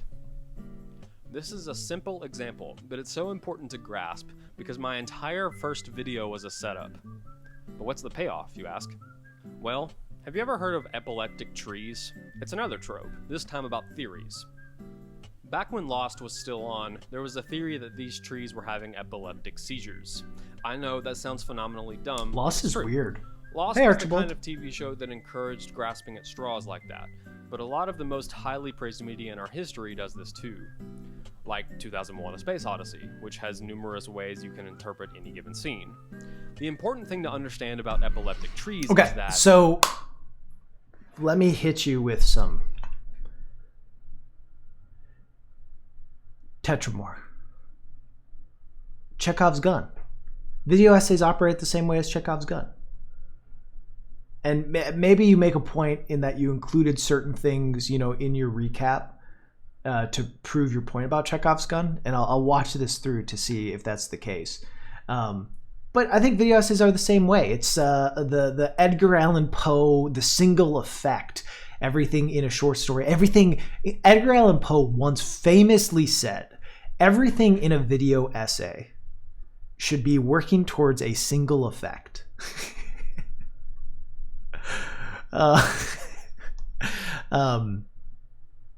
So I think the same thing goes for the same thing goes for essays. The same thing goes for trying to make certain points and doing a recap. Consider what the recap is doing for the points you want to make and how it's supporting it. So I'd say, I don't know, I think your channel's solid. I think your rating's good. I think conceptually, I think the concepts you're coming up with are very exciting and very interesting. I think it's just about getting your structure down a little more. I don't know what your other stuff is like. These seems like typical video essays. But yeah, I would work on 4 hours. Sorry, I'm not going to watch this right now. Or probably ever, because I haven't beaten Metal Gear Solid 5. But Frank, I see you. I think this is an interesting idea. Just be careful with any sort of recap, because recaps can become pretty boring quickly and just take up a lot of time that we don't want taken up. To Raz's point about including the subversion in the same video, it reminds me of the Orson Welles documentary F is for Fake. I think if it was split into 2 movies, I wouldn't have watched through to the next movie, and the whole point would have been, yeah. With YouTube recommendation. Yeah, I mean, that's a big thing too. If somehow YouTube pops this one off and it just starts with everything I said in my last video is a lie, then that's then you lose this whole video. I think this being nested in there is better. I don't know. I'm excited to see more from you. I think this is really solid and a really solid base. It's just about getting structure down, which I think, frankly, is one of the hardest things about videos. But in general, it's like, because it's hard, because I think your videos here offer takes and insights and conversation starters about like the game itself, about about the game itself, about like video essays and discussions about games. It does so much, but it's kind of blocked. The really interesting stuff is kind of blocked off a bit by a kind of slower recap that's like partly you going over what happened, partly clips, and then also a bunch of interesting little tidbits that are sprinkled throughout, but a lot of that is kind of the slower thing that I could just look on Wikipedia, right? I could just read the description part in Wikipedia for that. So you don't want to, I think you just want to be careful about like setting up the really cool things you're doing so that people haven't clicked off before then. Does that make sense? Anyway, you guys should sub to Tetra because I think Tetramore is going to put out some really fucking cool shit in the next year.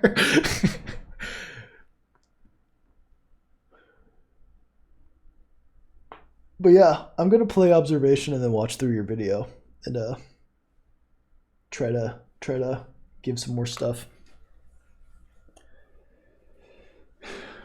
Yeah, I hope some of that helped.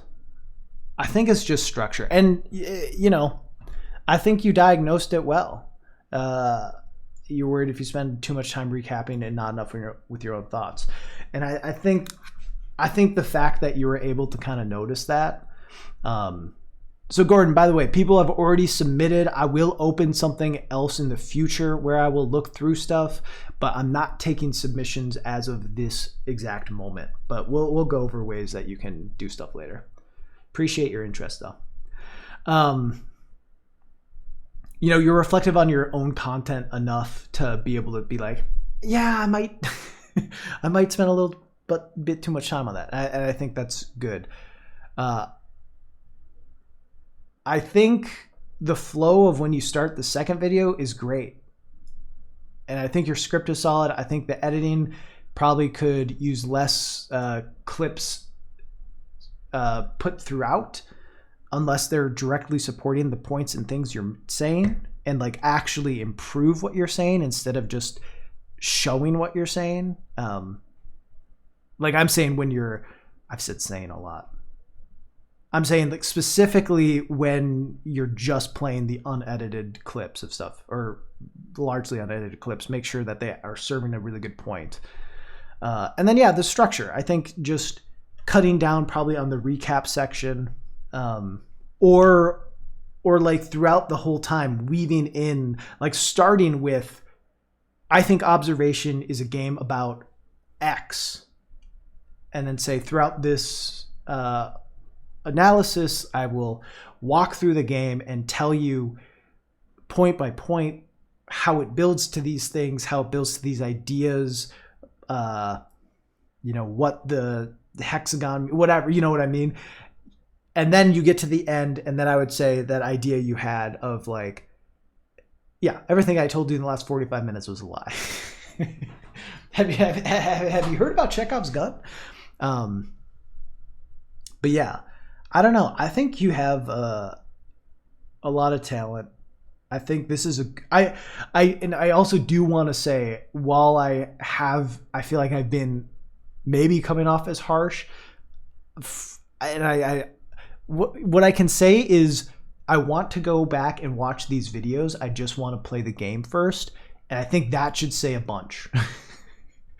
I want to watch these videos. I think these videos are solid videos. I would just say structurally you want to have it present your best ideas in the best light. You know what I'm saying? But yeah, exciting shit. I think you have a lot of good ideas. All right, I'm gonna pee. I'm gonna chill for a bit as I want to figure out what the fuck is going on with Twitch.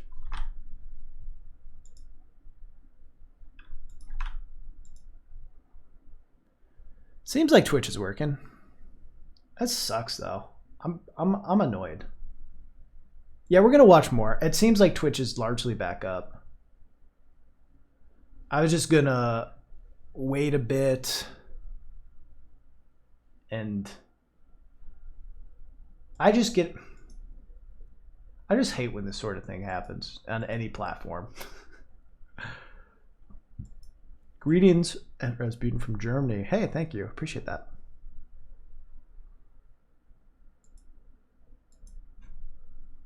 Let's go. Twitch is working again. Yeah. Building back up the audience. All right, I'm going to go pee. Sorry that one took so long. I mean, it was a longer form thing, and also we had a bunch of interruptions. But again, check out Tetramore. Good shit. Excited to see more from you.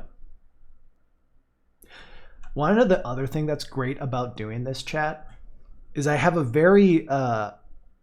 a section in my Discord where every month I promote smaller channels. And I'm really bad about it. I want to be better. But now I'm just building up a list of people to promote each month. It's fucking great. It's fucking great. All right, I'm going to go take a piss. And then we'll be back with some more feedback. All right, be right back.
All right.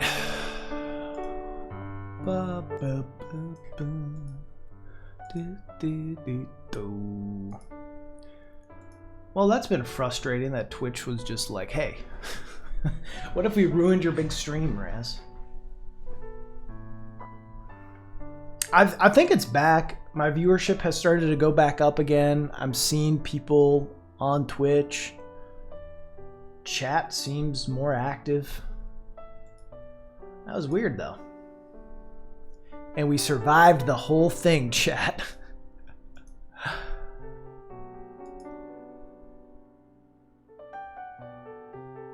Twitch removed PogChamp, and then the site went down. Uh-oh. Hey, everyone. Hi, Raz. Hey, the mighty Mike. Got a question. Can I submit a video, such videos, if it's about traveling? Yes. Right now the submissions are closed. I will open up the submissions again after this stream. I'll review anything. I'll review whatever you do. Obviously, I have more. My input will be more useful to people doing similar stuff as me. but I think I can have critiques about other things. Barry is working finally. I mean, all right, Red, chill, chill, not anything. But my point is, I've been doing like multiple things. I've gotten some just straight up Let's Plays, Twitch highlights. I'll check out what you got, you know? Hey Sunder, how you doing? Welcome to the stream. Thank you for stopping by. We are just trying to survive Twitch, which is being frustrating today. All right. If you send a meme, will you review it? We'll see. I mean, if it's not like, I don't know, maybe. If it's not useful at all, then I might not. Like, if it's memeing on the process, like, I'm trying to give genuine feedback. So, if it's not a genuine feedback sort thing, yeah, it is what it is. Notice Twitch has been going down in the afternoon lately. It's a bummer. Yeah, this is my time slot, Twitch. What the fuck? Stop ruining everything. All right, 21.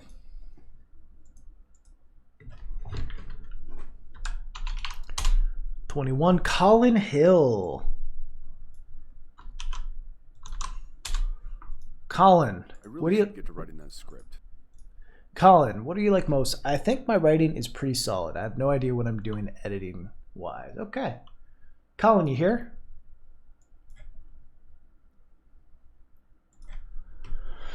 It's cool if you're not, just checking.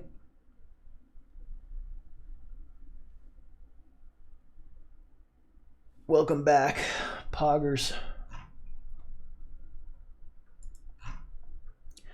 Just got chat back, yeah. By the ruse, I tried to send you a Twitter DM to clear up some of my submission. What'd you say?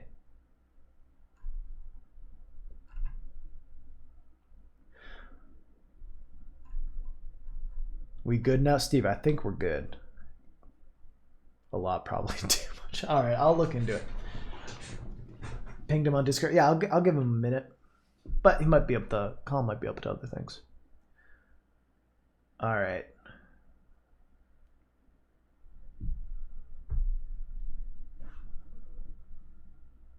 Is Twitch Prime subscription still thing? Here's the best way to check, Harry. Click the subscribe button and scroll down and see if it says Prime available. And if it is, you know, consider giving it to your favorite streamer. Or maybe just the streamer you're watching right now. Doesn't matter to me. No skin in the game here, but click it. Click it. Harry, click it. Click the fucking subscribe. I need the $2.50. Do you know how many gumballs I can buy with that shit? 10. Gumballs are like $0.25 a piece. I can buy 10, Harry.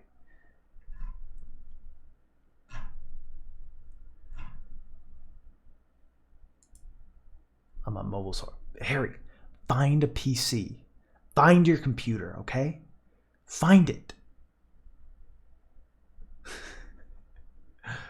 All right, let's start watching. This is Pondering Pixels. Oh, fuck, right on me. Come. I'll be right there, just hold on. Make it quick. 30.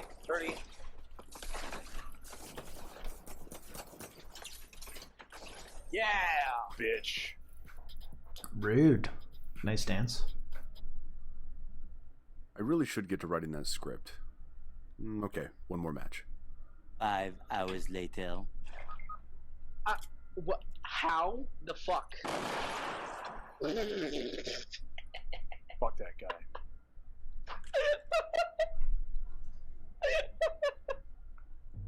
Okay, so right off the bat, one thing I want to say What's up with the sound? 30.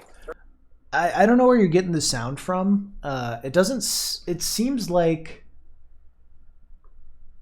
I don't know. It sounds like obviously you're getting the voices from Discord, but I'm not fully sure the gameplay sound. It sounds like it's just being picked up over your microphone or something. I think it just sounds. You know, it just sounds kind of airy. It sounds. This is a small complaint, but I think as it's kind of what leads off your video, noticing these kinds of sound things are usually going to be turnoffs for people. And as you're really wanting to focus on keeping people engaged in the first couple seconds of your video, you don't want anything that might make someone be like, oh, this seems lowish quality. Because your voiceovers, like when your voiceover hits in, like obviously. Where'd your voice go? So, I have played quite a few games. You know, your voiceover is solid. You seem like you have a solid mic and you got some music in the background. But this, for whatever reason, is just 30. low quality. And I'm focusing too much on this. I understand that. But, you know, your first 45 seconds are these clips and the audio is just not necessarily where you want them to be at. So I don't know if you can just be sure if you do this sort of thing to use computer recorded stuff. I don't know that this is something you're going to do in every video. I would also say your clip here should start. Bitch. Oh, not here. Just start here. Yeah. I think having the first 20 seconds Bitch. is a little too much. I really should get to writing that script. Okay, one more match. 5 hours later. What? How the fuck? Fuck that guy. Okay. I mean, we'll see how this intro kind of works into your main points. The problems with games that never end. But I do feel like You're supposed to keep. it takes you 50 seconds to start like talking about your main points. And that might be too long. I think you might lose people because, especially for those who aren't familiar with your channel, as you're kind of a new channel, you might lose some people because they're going to assume it's Fortnite clips of winning games. I don't know. What's the thumbnail for it? Yeah. I don't know. Let's keep watching. I really should get to writing that script.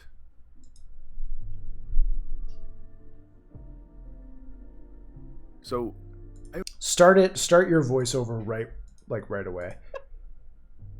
So, you know, I would start it right when the footage comes on, because this kind of blank time that you just have a little music playing and gameplay showing isn't adding anything to stuff. I have played quite a few games in my time, and some of these games are literally designed to never end.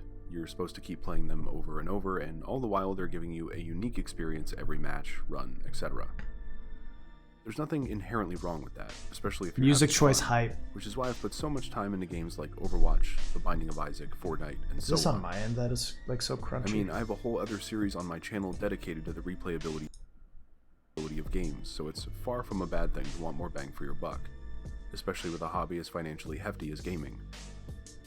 In the last year or two, I've started feeling an emptiness when I continue to sink hundreds of hours into these endlessly playable games. I feel like there's more that I could be experiencing or doing, and wanted to make this video because I felt compelled to talk about just that. Hey everyone, my name is Colin Hill. Welcome to Pondering Pixel. Okay, so right now, how I feel is when you start talking, I think it's great. I think your intro skit with the Fortnite thing, while interesting, or not interesting, I think it's like a decent enough sketch, right? Where you're like, hey, this is me playing too much Fortnite. I don't think it adds to your main point. I think you just start the video with the voiceover. That's what I would do, especially because like you're showing gameplay. It's a little low quality seeming in terms of the sound, and I don't think it hits home enough of what your point is. So that's one thing. Some people saying the voiceover a tad quiet. Yeah, I think you could bump up your voice. I think your voice itself is nice. Doing and wanted to make this video because I felt compelled to talk. And you kind of have a natural talking way. But I would say, yeah, you want to bump up that audio a little bit, which would be solid. Next thing. Hey everyone, my name is. I'm fine with people doing the hello, my name is this, and I'm pondering pixels or whatever the frick. But you want something, if you're gonna have a title page with your name, you gotta do something a little sexier. You know what I'm saying? If you're gonna do the Mark Brown thing, which I think is perfectly fair and acceptable, but you gotta do it at least as well as Mark Brown. You know what I mean? Because if you're trying to do a Mark Brown thing and I don't know when he does it. Hi, my name's Mark and this is Boss Keys. Right? Look how good this is. And this isn't that hard to make. This is not that hard. This is really quite simple. I mean, it's a good design, but it's a really simple design. Even even this, right? Let's go to a different video that isn't Boss Keys. Oh, Mitch, you and Mark sound exactly the same, so.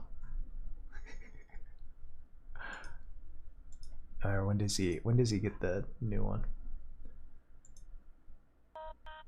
Hi, I'm Mark Brown, and this is... I mean, this is a really easy thing to do. Not really easy. It's not the most difficult thing in the world to do. It's like a clean, simple design. Of this show that I've wanted to make, but have never had the guts to actually attempt. It's this. I mean, let's just look at Mark's newish intro. Right? You have this. You have just the text kind of come in. He does it in different ways too, because he's Mark frickin' Brown. In 1986, Nintendo released Metroid.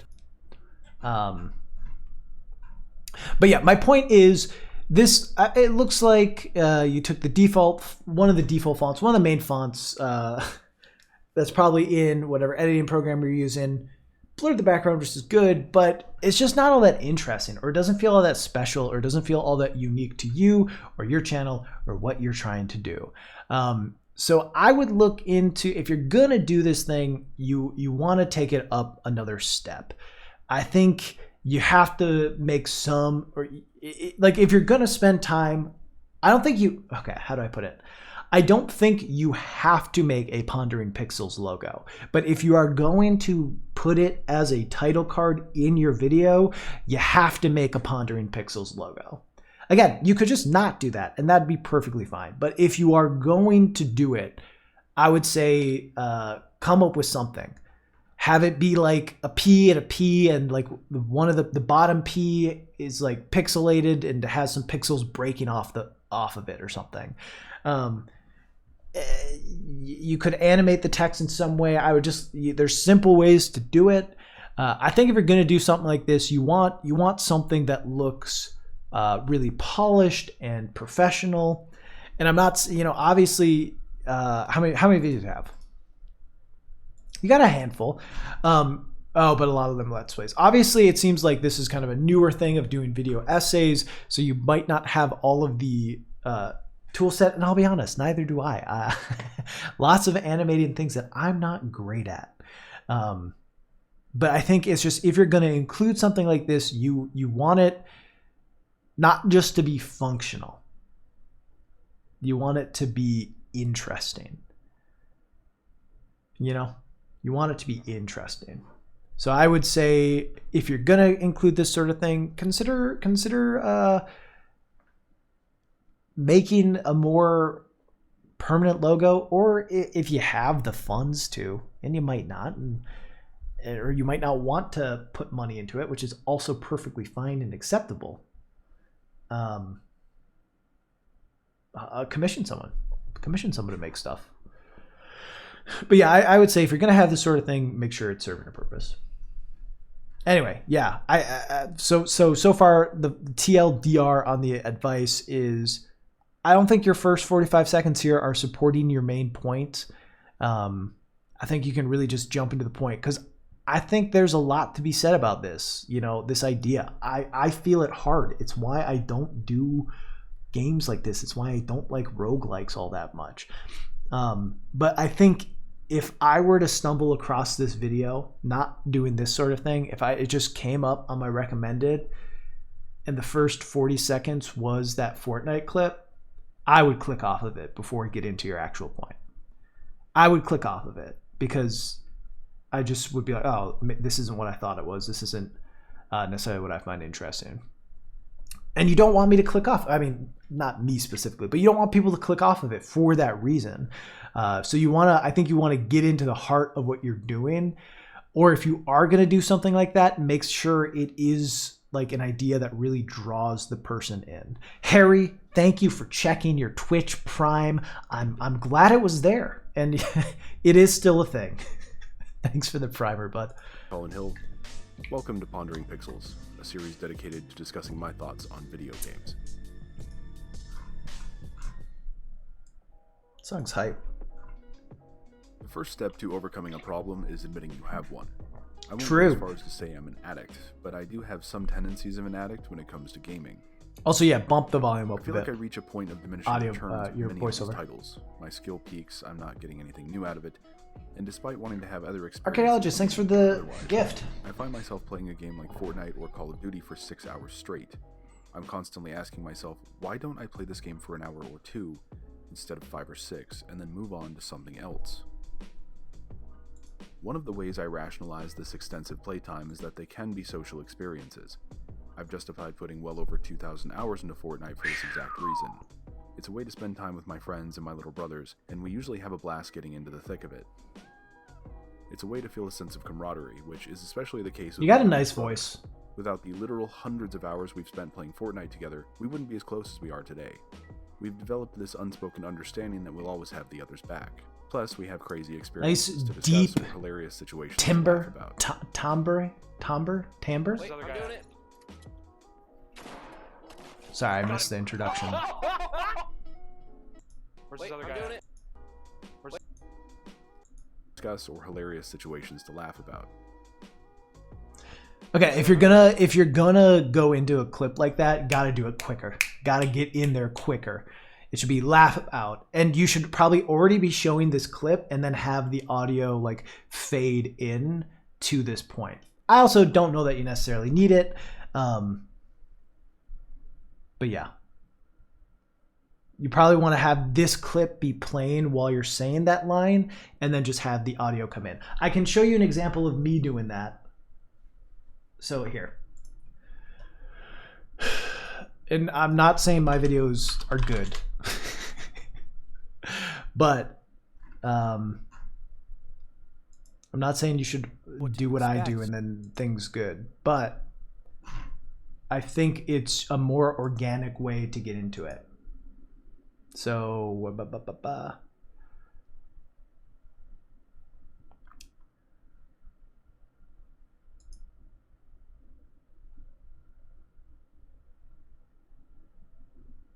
where's the best clip of all time?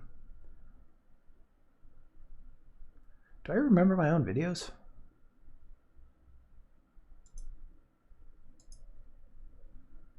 I think it's at like 10 minutes or something. Yeah, let me do a review. Let me give feedback to this guy, Razbuten.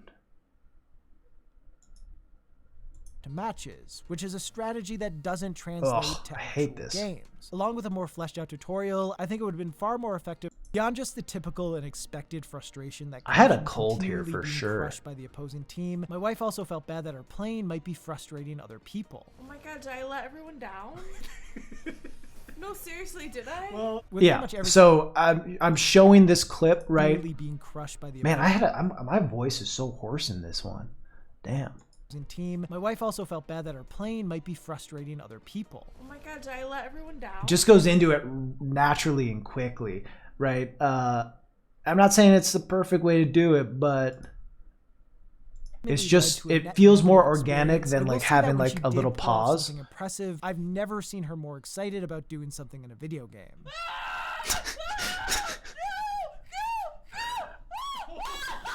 So yeah, I think doing that sort of thing will transition a lot better into these clips where here to discuss or hilarious situations to laugh about.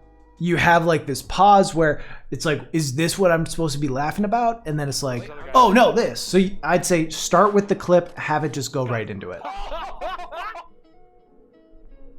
He's not my annoying little brother. You keep kind of yeah, I think also I've noticed it seems like multiple times you have a few seconds of gameplay start and then you have your voiceover jump in. Just have that voiceover pop in right away. Don't give any. I mean, it's good to have downtime if you're trying to do certain things with it, like if you're trying to use silence in an effective way. But this is more of just.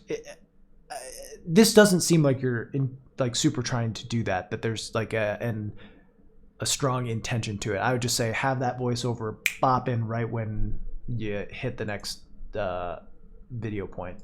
Anymore. He's my teammate, and I wouldn't trade that bonding experience with him for the world.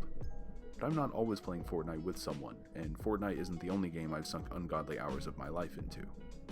Allow me to break down some of the big hitters, the games that I've sunk the most time into, and maybe I can sell those of you watching on why I take issue with how Enter much closed time I captionings invest in also. these games. I've said it before, but just in case you weren't here or don't see the other people's, you can take your scripts, copy and paste it into the closed captioning thing, and it'll do it for you. Sometimes, and someone made this point, I think, Chair, you made this point, sometimes you might ad-lib a line or change a line, and that's easy enough to go in and fix, but also I think it's always going to be better, even if it's slightly off, it's always going to be better than this. I don't have exact numbers, but I would venture that these are close estimates based on various indicators like PlayStation's end-of-the-year stats and so on. As I mentioned earlier, I've sunk well over 2,000 hours of my life into Fortnite Battle Royale since its release in September of 2017, and I still play almost daily. I'm not a streamer, and while I can hold my own, I'm not incredible at the game. It has been a social platform, it plays unlike any other game I've ever experienced, and that's why I keep coming back to it.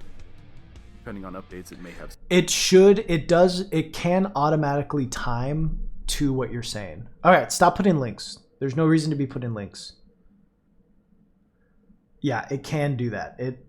It's not always perfect, but it can time it up for you. I think your transition here feels a little awkward. I would say don't change the song or have a space between it. I would say when you say like these are my estimates and then just jump into the estimates. Some issues, but it is legitimately my favorite multiplayer game of all time. The Binding of Isaac Rebirth took well over 800 hours of my life from mid-2016 to late 2019. I purchased the game 3 times on 3 separate platforms and bought all the current DLC for the game twice. This morbidly adorable roguelike is an obsession of mine, and I would even go as far as saying I was once one of the top Isaac players in the world. I've regularly gotten in the top 10, 15, or 20 on the worldwide daily challenge leaderboards, and I can safely say I know this game like the back of my hand. My obsession with Isaac got so bad I had to force myself to remove it from my PlayStation so I could actually play other games. Call of Duty Black Ops 2 was the first game I ever played online regularly. I know, I was real late to the party. And over the course of about 2 or 3 years, I sunk over 500 hours into it. I went from barely being able to get a kill to playing the hardcore mode and getting half the kills on my team while dying less than a handful of times. I rarely play Call of Duty anymore because after buying the next 3 or 4 in a row, I finally realized that chasing the dragon that Black Ops 2 would be a fruitless endeavor. True. I would still buy the Black Ops series, and while Black Actually, Ops 4 is pretty come good, on. I'm a COD it's 4 not the boy. same as 2. I don't care about Blops 2. We're a COD 4 family. Some of my favorite games in recent memory are super long, with playthroughs This feels from weird. 70 to 100 plus hours. Breath of the Wild. Dun, dun, dun, dun, dun. Dun, dun, dun, dun, dun. And this is not a commentary on your video. It's just my brain is like breaking seeing metal played on Breath of the Wild, and now I just want like a full highlight reel of Breath of the Wild with some shredding doom fucking music. Please someone make it, and please send it to me. Some cases. Doom of the Keep in Wild, mind, let's I played these go. games in the midst of playing the never-ending games I mentioned mere seconds ago. I have no problem with putting tons of hours into games, but I need to feel like I'm getting something out of it. I don't want to feel like I'm Bill Murray in Groundhog's Day when I boot up the starting screen. I want to feel genuine excitement, and I appreciate being able to sit back when I've beaten a game and take in being floored by the experience I just had. While I've made a video on these games recently, Dark Souls 3 and Bloodborne have become some of the best games I've ever played, and between the 2 games and 2 playthroughs of Bloodborne alone, I've put almost 200 hours into them collectively. They're games that are designed to show you the value in overcoming challenges and the overwhelming sense of achievement from doing so. They're literally beating you over the head, reminding you that struggle is a natural part of life and should be embraced. I've said it before and I'll say it again. The greatest lesson in perseverance I've ever had came from beating Bloodborne and watching the right. I put over 100 hours in the Lesser of Two Evils. Okay, so I'm going to get to the point you're making. I skipped because it feels like from 3 minutes to 7 minutes, you're kind of putting the games that you've been playing a lot of. And I want to hear the point you're making. Right now, I feel like that 4-minute period could have been said probably in a sentence and had the same effect. It could. You can always ask the question, Steve. You could have said, between Binding of Isaac, a game that I think I might be one of the best players of the world at a point, Black Ops 2, which I came around late to, but have still prestige more. Or you could just say between Binding of Isaac, Black Ops 2, Persona 5, Witcher 3, Breath of the Wild, Overwatch, or whatever else. You could say, I have literally, I think I've put in over 10,000, or whatever you want to say. That could be done in like a sentence or 2 sentences, or maybe 3 sentences, and take like 20 to 30 seconds. Whereas right now you have 4 minutes of it, and it's almost feeling more like, here's a list of the games that I have played more than any other, right? Which, like, that could be a video on its own, right? The top 10 games I've ever played. I don't know, like, or the 10 games I put the most time into. That could be an interesting video. That probably will work more like if Gerard, the completionist, made that video. It'd make a little more sense, as he's like a pretty established public figure, and also his thing has been, I complete games. I spend a lot of time in games. So people might be interested in seeing that perspective from him. But I don't know. I think that's rare. I also think the title of this video is The Problem with Games That Never End. And I'm 7 minutes in, and I don't think I've heard that problem. I don't think I've heard the problem. I'm 7 minutes into your 11-minute video, and I feel like you kind of mentioned this idea of like, I'll play Fortnite for 6 hours at a time, and I wish I could just do like 1 to 2 hours of it and then something else. But I feel like you're doing 7 minutes of setup for making your point, and I don't know that the setup you do is necessarily supporting your point. Because the thing is, I think things that you're doing well. I think you have like a good voice. I think you have like good presentation and pacing, and I think this idea is killer. I genuinely think a discussion on the problem with games that never end is killer. Because me personally, I feel that shit all the time. And I feel this weird thing with games in general of like, okay, I have 2 hours, right? Or I have an hour to play games. I could start this story-based game that's 5 hours, or I could play Hades. And Hades will oftentimes be what I end up doing, or something that like I can do but feel like I can stop at any time. But then the issue is like that adds up. And if I just played an hour of X game every night, I'd finish X game in 5 days. But instead, I never finish it because it's easier to do other things. I think that's interesting. I think that's relatable. But I still feel like I haven't heard the main point by 7 minutes in. So I think you need to get to the point quicker. I think what you've talked about so far, your minute introduction thing, I'm talking about after the Fortnite introduction. Like that first minute was solid, but I think that's when you get into between Binding of Isaac, between Fortnite, all these other games. I put in X amount of hours, and I find myself asking like why or how. It's not just the quality of the games, but I think it's how those games operate. And then you get into your main point. Let me read some chat real quick. I've been lightly paying attention, so I may have missed it, but as you elaborate, no, yeah, the main point has not been hit yet, and I think we're getting to it now. I think you need to front load it. You need to get it in there sooner, because right now it's mostly just here's my gaming history, and I don't know that that's needed for this. I don't know that you need it here. Particularly invested in this topic because I have similar habits. Yeah. I think a lot of people do. I think this is a super relatable idea. Yeah, a lot of people saying they would click this video immediately, and I think you wanna hit the juicy bits early. So let's get to the point. Making by briefly discussing those games is twofold. I take no issue playing long, fantastic, and awe-inspiring games, but those games. Hey, learn your games. How you doing? The credits will roll, and you'll have to move on eventually. They are incredibly impactful, finite experiences, but they are just that, finite. The 2,000 hours I've put into Fortnite and the hundreds I've put into Call of Duty, Isaac, Overwatch, and so on makes me shudder at times. As a gamer, I think about the ever-looming backlog, and all the games I've acquired over the years that I'm yet to complete. With my love for The Binding of Isaac and holding the opinion that Super Meat Boy is better than most Mario games, I've been fascinated. Whoa!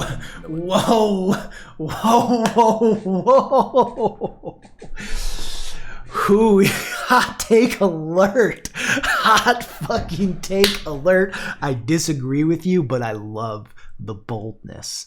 I love the boldness. Oh, let's hit this hot take. Let's hit it.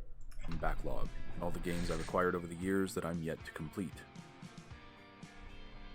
With my love for The Binding of Isaac and holding the opinion that Super Meat Boy is better than most Mario games, I've been fascinated. That's bold. It's bold.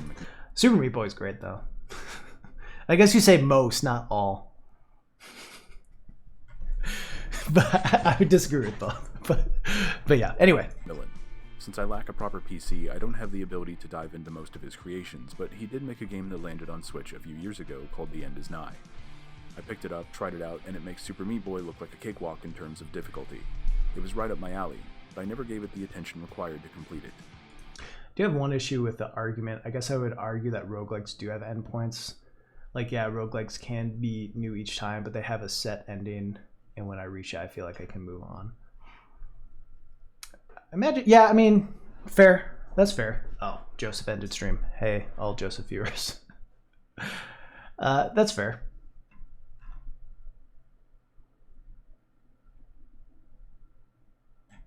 Cause sunshine.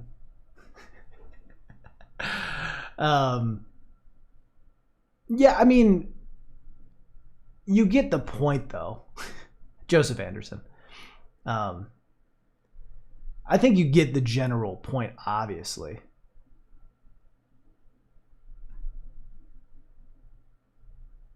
But yeah. But you shouldn't say the point too early, because then they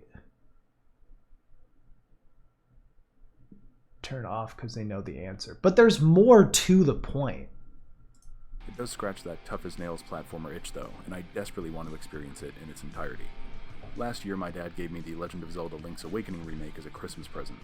The first game I ever played was A Link to the Past. So yeah, I mean, I feel like you spend a little too much time moving off of the point.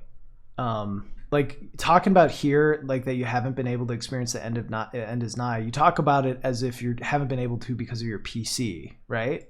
And it's not really about. I picked it up, tried it out, and it Oh, made wait. Super Meat Boy look like a cakewalk Sorry. in terms of difficulty. I'm dumb. It was right up my alley, but I never gave it the attention required to complete it. It does scratch that tough as nails platformer itch though, and I desperately want to experience it in its entirety. The most of his creations, but he did make a game that landed on Switch a few years ago called The End Is Nigh. Oh, sorry. Picked it up, tried it out, and I it shouldn't have made been Super Meat Boy talking. look like a cakewalk in terms of I shouldn't have been difficulty. talking. I got It confused. was right But up my alley, but I never gave it the attention required to complete it. It does scratch that tough as nails platformer itch though, and I desperately want to experience it in its entirety. Last year my dad gave me the Legend of Zelda Link's Awakening remake as a Christmas present. The first game I ever played was A Link to the Past on SNES. Zelda games are literally my bread and butter, yet here I am in the possession of a beautiful remake to a Zelda title I've never even played, and I haven't bothered to complete it. I haven't even gotten through the first dungeon. That is a glaring reminder of the addictive quality of some of these endlessly playable games, and why I need to just put them down, as I'm literally denying myself the childlike wonder of a new Zelda game. If I went back in time 20 years ago and told the child version of myself about this scenario, that little boy would be kicking my ass. In my Until Dawn Replay Factor episode, I mentioned wanting to play the Resident Evil 2 remake. While that game, and specifically Mr. X, scared the piss out of me, it is something I feel I need to experience. Considering most horror games don't actually scare me, I feel I owe it to myself to get truly immersed in that beautifully terrifying remake and see it through. This retrospective parallel to the phenomenon known as FOMO, or fear of missing out, extends to much more than just games. Over the last 2 years, I've received over 20 books as Christmas presents, and I've read maybe 2.5 of them. How many of them could I have read instead of playing Fortnite or Isaac for as much as 12 hours straight some days? How many TV shows could I have gotten through, shows that would have left an impact on me as much as, say, Breaking Bad, or even a classic like Star Trek The Next Generation? How many cool people could I have met if I actually got off my ass and left the house for once? Joke. How many more videos could I have released this year? I have dozens of ideas, I just need to put my head to the grindstone and make them happen.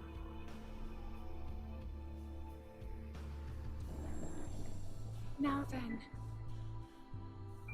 you must hurry, Link. Before it's too late. At the end of the day, it all comes down to the fundamental problem. Like that use of clip, that was nice. Time is simultaneously a seemingly Taken infinite resource, away but also the one the resource we can never moments to get make back. up the day. In the words of Gandalf, all we have to decide is what to do with the time that is given to us. Be careful. I guess what I'm trying to You say zoom is in that there this and you video get is rid a of the promise text. for you viewers and to both the present and future careful with versions that. of myself. I will do more with the time that has been given to me. I don't want to wait for the inevitable new year, new me bullshit that gets thrown around online to make a change. New year, I wanna make new that me, change right baby. now. Let's go. New year, new Raz. Allow this video to be a call to action for all of us. Not to do less, but to experience more. Thank you for watching. If you'd like to support the channel... Okay, here are my thoughts. Here are some thoughts before we jump to the next one. I think that you have a really good topic here. I think the end was pretty nice. It was nice hearing you like make those points of like, not just with video games that I've been putting off, but other things too. But I think too much of the time, like, right, you have a large part of like, these are the games that I put 1 million plus hours into. And that's kind of like 4.5 minutes of your video when that could be 20 seconds. That could be 20 seconds of your video and have just be just as effective. And then you even spend like 1.5 minutes like detailing like, I really want to get deeper into the End is Nigh. I have this amazing Link's Awakening remake to play. I want to play RE2. And that's like 1.5 minutes, 2 minutes. When like, I think you could also say like, there are games that I've been really interested to play that have been on my backlog, like The End is Nigh, End is Nigh, Link's Awakening. You can mention those, but I think you spend a lot of time talking about like why you want to play those games. But I don't know that your video fulfills the promise of the title. I think your conclusion is great. I do want to go back to that though. I think your conclusion in the way you bring things together is great. I think your intro is solid. I think your idea is good. I think your middle, you got to condense those ideas and think about what you're trying to answer and support it. Because, the problem with games that never end is that you play them a lot. But I feel like we don't really get a heavy discussion, which should be probably the heaviest discussion of this video, as to why. Why are those games easier to play? I feel like it's mildly addressed. Like, is it comfort? Is it that it makes more sense to play? And I did skip around, so maybe I missed it. And if you say that, I'm sorry. But it did feel like you were just kind of talking about X game. I played for X long and all that. But I feel going deeper into that idea of like, I feel, and you mentioned early, like Fortnite is an easy justification because it's something you can do with your friends and brothers. It's easy to be like, I'm going to play this. I think you need to expand on that idea more. I think you have to expand on like the idea of it adding up. If you have an hour to play a game, why are you more likely to play Binding of Isaac instead of Link's Awakening. I think that's the thing you need to like directly address and talk about at more length. Talk about your personal experience. Even find like psychological research to back it. Because there's got to be that shit. I guarantee there are studies on this that could support your point really well. So yeah, I think you got a great premise. I think you got a good voice. I think you got good ideas, and it's just about getting to those ideas quicker, trimming out some fluff, and all that. And yeah, I'd say also the tip I've given like every video, and I'll always give it, is find one editing thing per video to add to what you do. All right, find it, add it, and do it per video so you learn a new trait each video. The thing I would say is look into some motion graphics stuff, some simple stuff, but just look up like maybe some motion graphics, or consider just some graphic design stuff to make this a little more original, make it a little more you, and make it not feel like something you just put on. I mean, even adding a drop shadow to this would do wonders. But yeah, very solid shit. I think this is a great idea. I'm excited to see more from you. Chat, if you'd like to show Colin a little bit of love. 100? Imagine 100 subs. Imagine, chat. Imagine 100.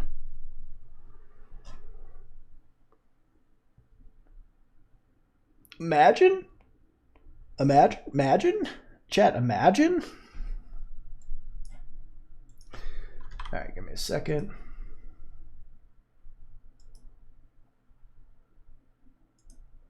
Do your part, chat. Do your part in saving forest fires.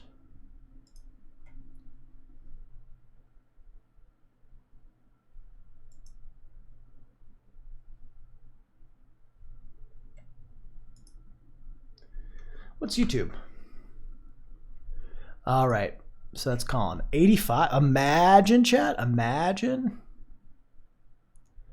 All right. Thank you for your service, Colin. So that's our second channel we've gone through. Fuck.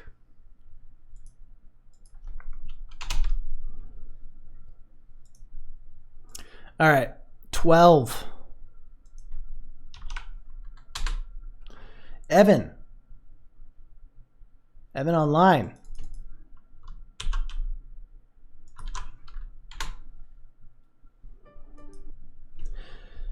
Gris, an undeniable masterpiece. A deniable masterpiece. Shit, you hear, Evan? Yeah, Evan, you're here. Fuck yeah. Gris is good. Is it Gris or Gris? What? Gris? Gris? It's French, right? Italian? French. See, I always thought it was Gris, and I said Gris, and then I said it, and someone was like, Sunder, you got... What? Go play Greece. Go play Greece. It's Spanish, I think. Interesting. It's Greek. Everyone has a different take. All right. Let's watch it. Oh, wait. What do you like? Tough one. I think I like the simplicity of the editing. I'd really like to develop a subtle humor as well, but I do like where that side of things is. My writing needs a lot of work. I'm pretty uncertain about how to flesh out an idea. I've got 30 videos that I think are interesting, but I feel pretty unsure about how to explore a topic without really getting into the weeds. It's okay to get into the weeds. But yeah, we'll watch and then we'll talk about it. A simple 3-minute video. Nice. Gris is a masterpiece, and from what I see online, most people agree. But after looking at a whole bucket of reviews, I can really only find one consistent gripe. Gris is boring. I was actually surprised to see how many people thought this. I just spent 4 hours loving this game, and maybe even tearing up because of this little Gris lady. I think the main reason I was so surprised was that I loved every single aspect of this game. The music, the visuals, the gameplay, and the story all came together to Just as a reminder, with every video you put on, you can copy and paste your script into the subtitles thing. And I'd always recommend doing that. It's a good thing to do because it helps people that need it, and it works a lot better than this. And it's simple. You already have it written. Just copy and paste it. Perfectly appealed to me. So before we get too far into this video, let me explain what Gris is for those who haven't played it. Gris is a platform adventure game that draws inspiration from games like Journey, Inside, and Monument Valley. You play as a girl named Gris, who has lost her ability to sing. You explore a world that is without vibrant colors, and one by one, restore colors to the world as you gain new abilities. Character named Chris? No, straightforward. Gris. It consists Auto mostly of titles. puzzles and basic platforming. And although they aren't necessarily difficult, the puzzles in this game are great, and they fit into the overall level design in such a satisfying way. Even just the animation of these... Just to call it out, because I like to do it, you got a nice voice. Got a nice voice, and I think you read well. You read good, sir. You read good. You know, obviously you're reading off script because that's how you do videos like this. But you know, there's different kinds of readings off scripts, and I think you got a good natural vocal flow. That sounds disgusting. Why? These blocks changes a pretty common mechanic in platformers to something that feels alive and beautiful. I mean, just look at that animation. It's just so seamless. So as I sat looking at these negative reviews, I felt bummed that not everyone appreciated this game as the masterpiece I thought it was. But the more I thought about it, the more obvious it seemed that of course not everyone would like this game. Video games, in my opinion, are the ultimate art form because of how many different... Yeah, I like this to transition. make a game. This Ultimate is... art everyone would like this game. Video games, in my opinion, are the ultimate art It's a nice form simple little because of how thing many that different types adds of a art it fair takes bit to of make a like... game. I think this also means video games feel are into the it. most That's nice. objective and subjective art form. For example, one of the main reasons I love this game as much as I did was the score. The Berliners crafted an eerie, powerful score that rivals some of the decade's best in games and film. But if the score didn't connect with you, all the emotional story beats of the game just wouldn't hit nearly as hard as they hit me. So there's no real reason for me to be upset because Real Gamer Guide 1969 doesn't think Gris is a perfect game. And yes, this is an obvious point to come to, but it's weird how personal it feels to see a piece of art you love not get the appreciation you think it deserves. Yo, I think this is a really good point, and I see this video is only 3 minutes 20 seconds, so I feel like you could say more on it. I think, especially considering, chat, pull out your bingo cards, by the way, and you can check off your Razbuten stream bingo spot of Raz talks about The Last of Us part 2 again. Yeah, some of you may have a bingo for it. I think that's an interesting thing with The Last of Us Part 2 or any game. Like, there were people that seemed like they were mad that others hated that people liked it, and people who loved it were like, this meant a lot to me. This game meant a lot to me. So why are you so mad? And I think that created a large divisiveness between the various camps of how people viewed it. Because yeah, when you love something, and I think also when a game like Gris, which is a game about grief, somewhat subtly, but also not very subtly, because like you find different things that are about the stages of grief. And isn't that what Gris means? It literally means grief, right? I think like when you connect to that, and then people are like, Gris is boring. No, what does it mean? What does Gris mean? Gray? Shit. Fuck. I think it means grief though, chat. I think I would know. Gris means grief. I'm changing it in Wikipedia. Okay, so it means gray. But it's whatever. It's about grief. In Spanish. So this is Spanish, the Spanish developer. Good to know. Good to know. Anyway, so then when people are like, fuck that game, it's boring and dumb, it's really easy to be like, well, this helped me. This game helped me get through stuff. This game helped me cope with who I am. This game uses its mechanics in a way that are very interesting, right? There are these winds of anxiety that blow through. Gray, the color of grief. Let's get it. That'd actually be a good video. that video would actually fuck. Right, like there's mechanics that I personally felt super connected to. This thing happens early in the game. It happens throughout, but like these winds come through, the music builds up, and if you don't do anything, you get pushed backwards, and like it's this anxious feeling you get, but then you get this ability which lets you kind of turn into a big square block, which makes it so you can move very slowly. You're a little slower and hard to move forward, but you don't get blown away from it.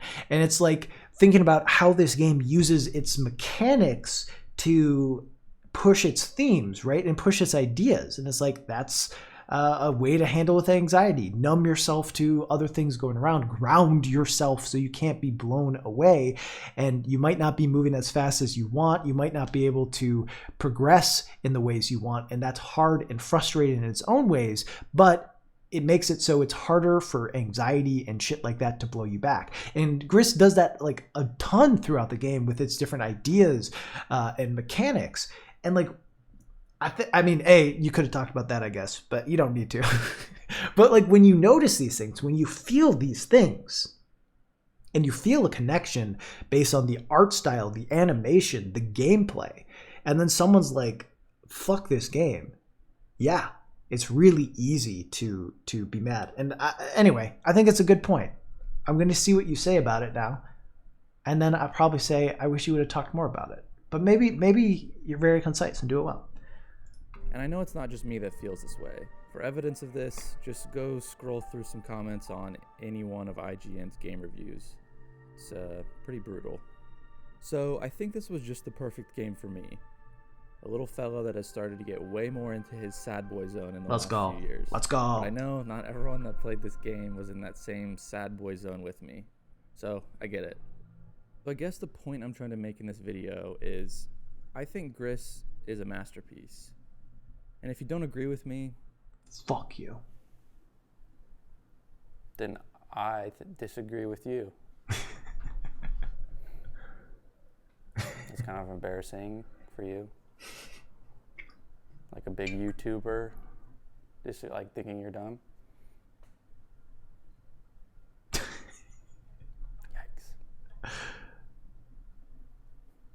I like that. That's a good ending. What kind of chair do you have, by the way?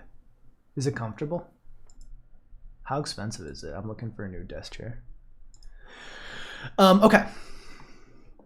I think this video is really good. I think your end is good. I think it kind of like, it helps walk away where you're not like kind of feeling the heaviness of Gris, and it's funny. I think your performance is good. The quality of your camera is good. Very comfy. Hit me with a link, bud. Looking for a new, my chair. I got a big, and I got like, okay, so I went to Office Max years ago, and I got this big, I'm sorry that I'm talking about my fucking chair when I should be giving you feedback. I'm a piece of shit. I'll link it. I got an office chair, and I wanted like the big comfy one. Except I didn't realize that getting like a big and tall chair is for big and tall people. And as I'm like average and average, it's not very comfortable. It's bad. It's not good. So it's been bad. Here's the video. Check out his channel. Give a sub. Okay, let's get into actual harder feedback. I think your use of music was great. Is this? Yeah, it's from the OST. What a great OST. I think your editing is, as you said, simple, but I think it's effective. Like even a small thing like this, like does a lot, right? Especially when, Steve made this point, by the way. Say it with your chest. Video games are the ultimate art form. You don't need to say, in my opinion. You can. I say it sometimes. I get it. Oh, it is a Herman Miller. Fuck. All right, let's. Ooh, okay. That's not the most expensive Herman Miller chair I've seen.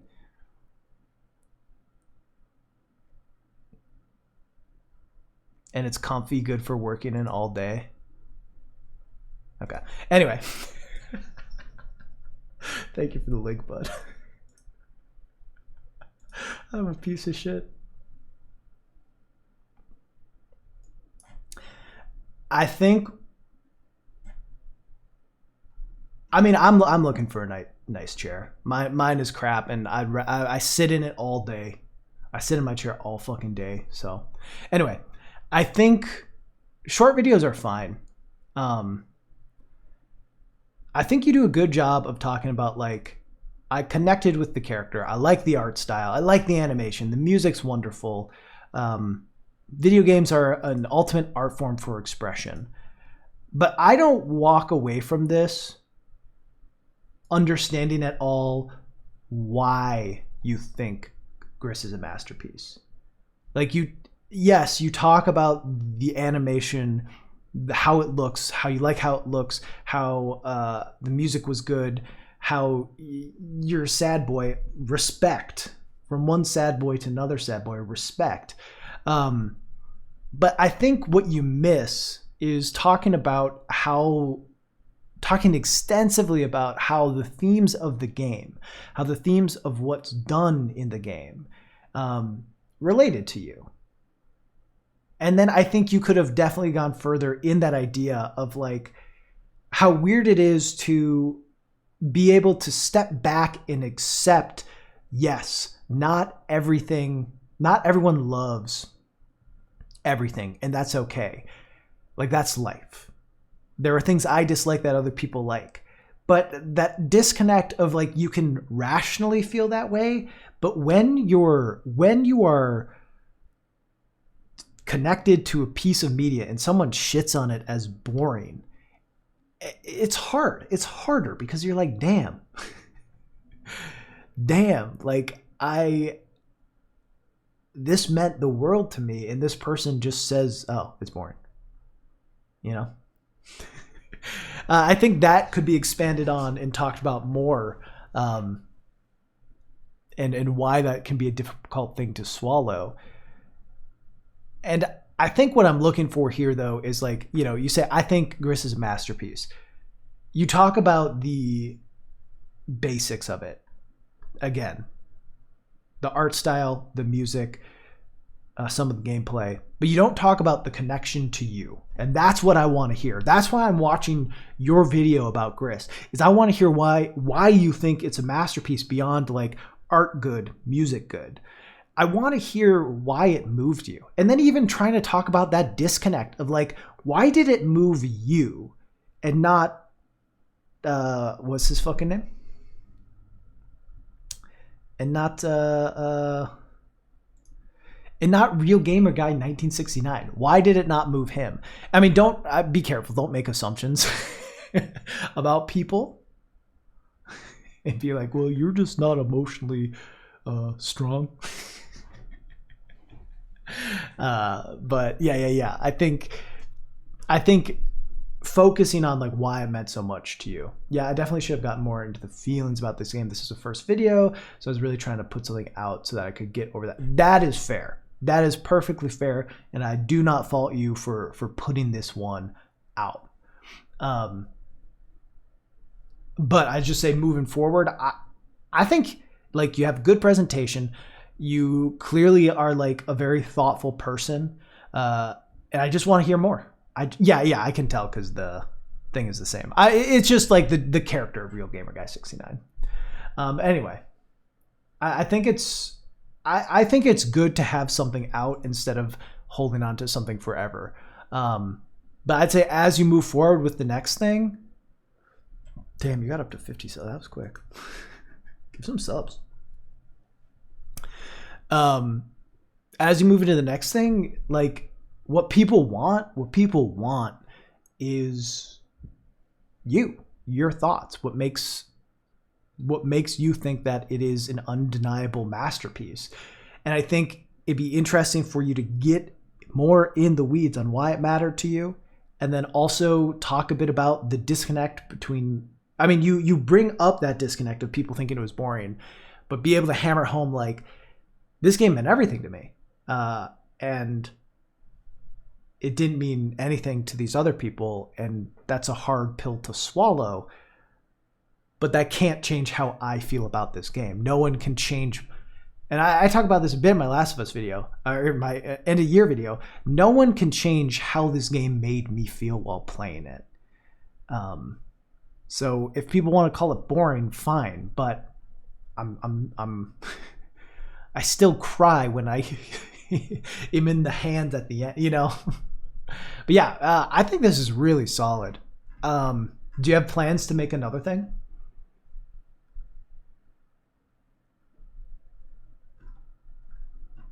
Or soon make another thing? Here's the channel.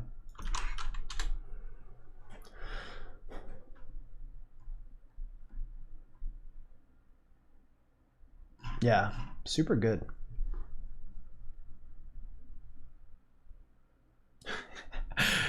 A new Gris video every week. Great stuff. Working on a script now. Yeah.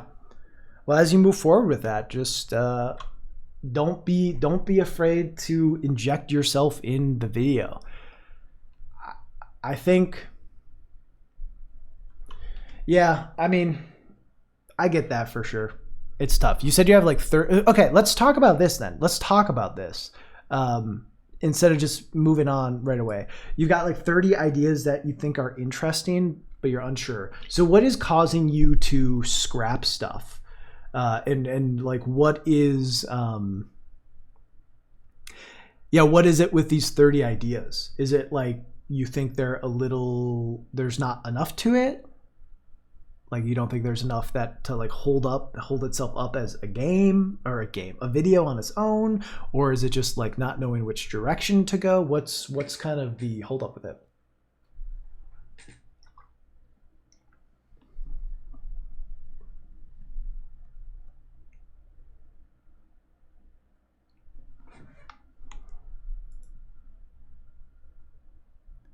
What is that?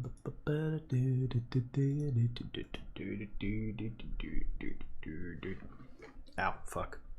Almost dropped it.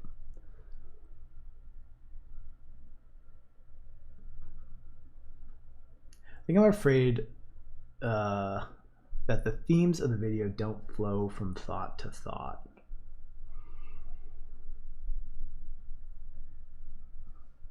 That's fair. I mean, it can be sometimes hard to like fully I've mentioned it before, but Edgar Allan Poe's famous quote about the single effect of the video essay can be hard. Also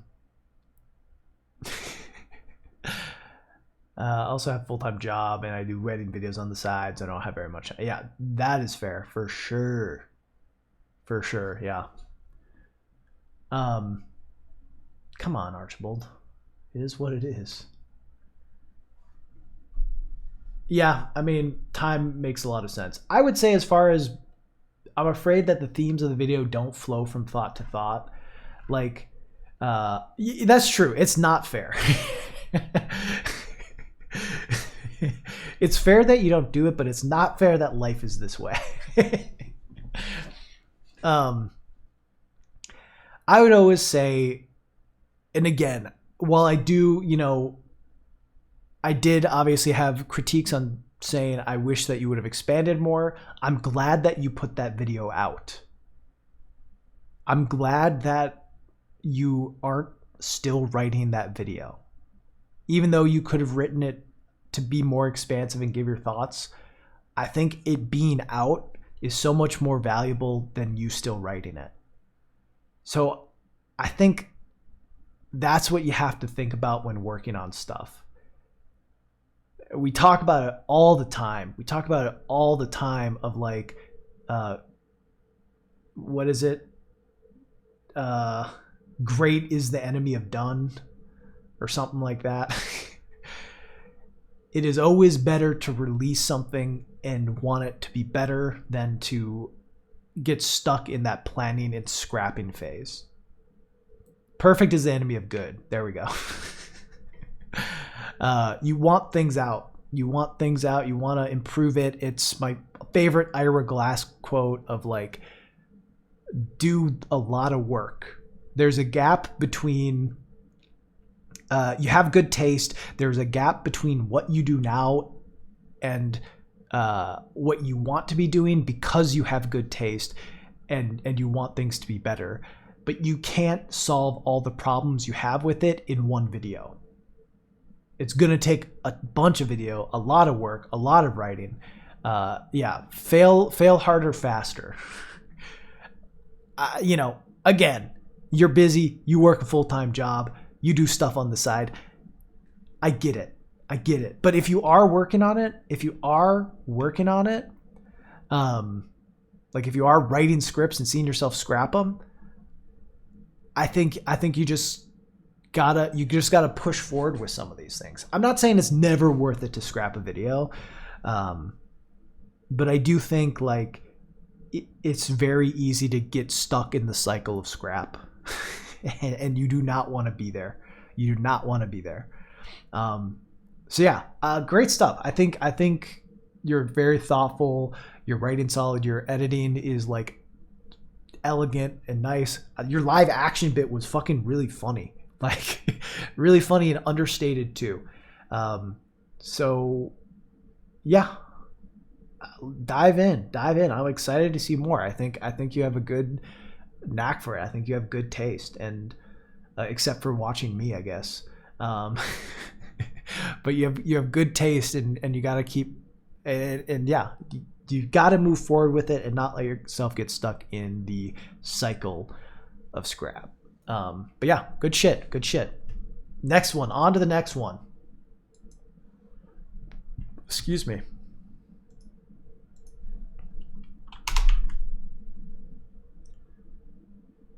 Yeah, keep scripts so you can come back to them. 27.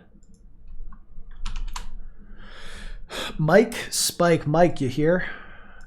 As this was the third part of sort of mini-series, I was really happy that I managed to tie 3 videos together with a cheesy conclusion.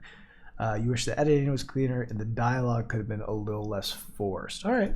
I have no idea what to expect from this. This doesn't sound like a video essay. Oh, okay, it is. Just kidding.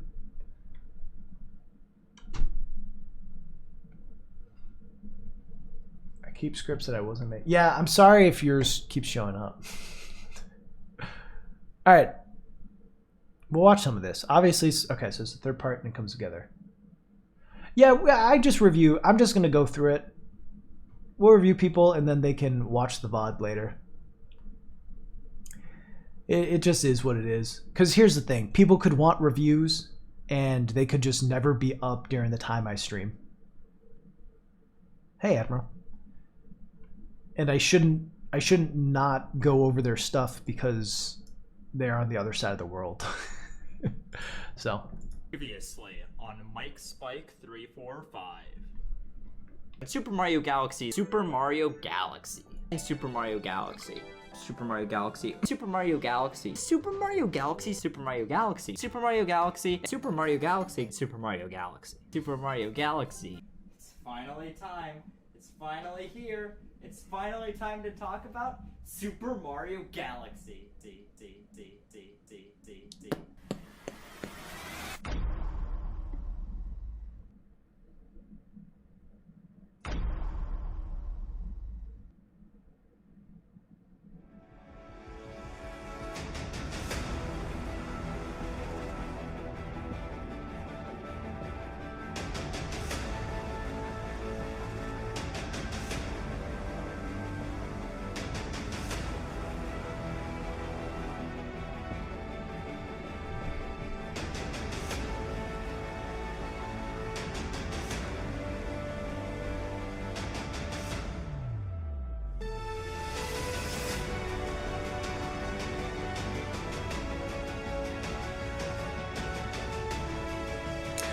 What is this song from?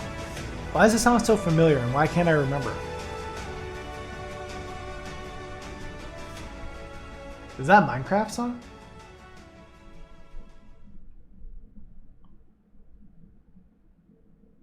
What happened? Where am I? Who am I? Wait a second. I remember this place. This is my old set.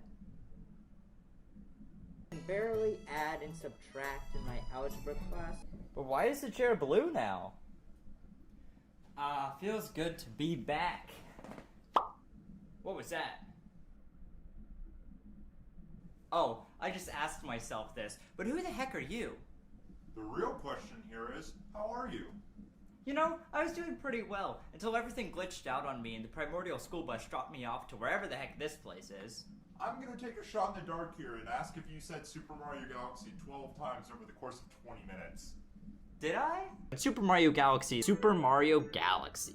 Super Mario Galaxy. Super Mario Galaxy. Super Mario Galaxy. Super Mario Galaxy. Super Mario Galaxy. Super Mario Galaxy. Super Mario Galaxy. Super Mario Galaxy. Super Mario Galaxy. Super Mario Galaxy. Oh, I guess I did. Now we've said it 24 times. Okay. I mean, so far, I like, obviously you're kind of inspired by a lot of kind of, you know, early 2010s YouTubers. You know, it's got that kind of early PBG feel and stuff like that, of starting with the skit and moving into it. I would say, like, for me, I mean, all right, at 4 minutes, this is when it looks like you start talking about the game. I think even if this is what you're going for, if you like doing these skits, which I think are perfectly viable, you know, I think some people sometimes are. I mean, Scott the Woz does it. Yeah, Scott does it and is obviously very successful for it. I think the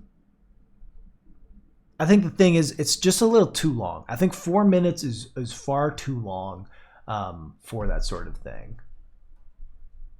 And yeah, you kind of are running the same joke twice in the first 2 minutes. I think it uses a lot of your time. Also, a minor nitpick here.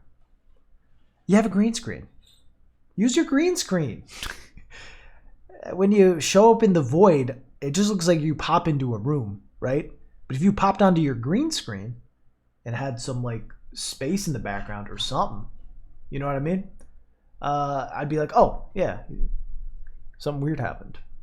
Where I'm just like, oh, he popped up in a room. Anyway, keep watching.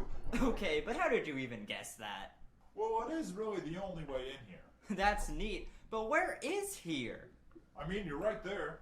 Thanks, that really answered my question. No problem. I've been called the most helpful person in this fight Yeah. for about a year. So this is tough because it's like, where is here? And it's like, it's a house.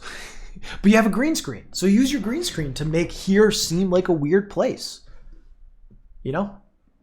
Running. Oh, good for you. Wait, did you say the Spike Sanctorium? Yep, and I can even give you a map if you want. This is just a picture of a tennis court. Anytime. You got any other questions? Yeah, I just have one tiny question.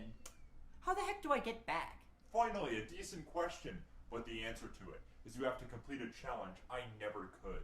Complete a challenge that is almost too hard for most mortal men, and a challenge that has locked many into eternal imprisonment. That many in person being me. Oh, spit it out already. Fine, I was trying to hype it up, but here you go. You have to complete Super Mario Galaxy on the 3D All-Stars collection, and find no flaws with it, thus truly making it the greatest game of all time.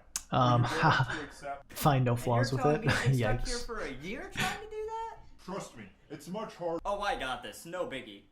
We'll see about that. Don't worry, Mr. Optimism. I'll get this done in no time. I mean, there is something else. Hey, Ray of Sunshine, don't worry about it. All you have to do is talk about Super Mario Galaxy. What could possibly go wrong?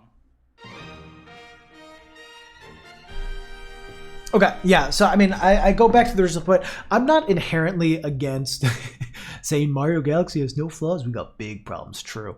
I'm not inherently against these kinds of sketches. I would say, you know, the acting in them, acting is hard. I'm bad at it. I think if you can get someone to read back lines with you, that probably would improve like the tone and flow, and it feeling natural. And maybe that's not an option, and that's fair. But I would say that might be valuable and might help you feel it. Because I don't know, I've done stuff like with collabs with people. And I've done stuff where I have just recorded my voice and sent it to them. And then I've done stuff where I'm in a call with that person on Discord and we like read through the script together and we have the back and forth together. And it is 1,000 times better when you do it that way.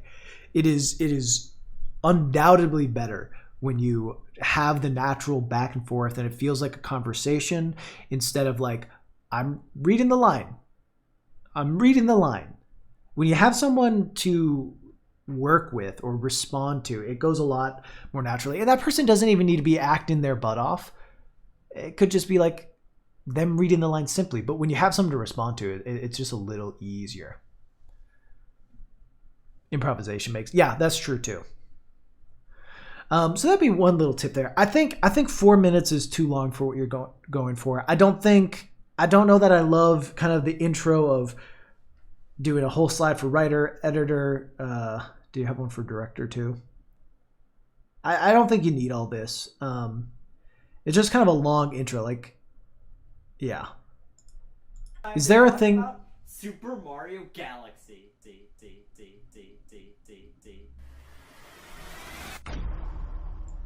And maybe I need to see the other ones to fully understand like why you get sucked up into something here. I feel like, I feel like probably you should use the space aesthetic. You're talking about Super Mario Galaxy.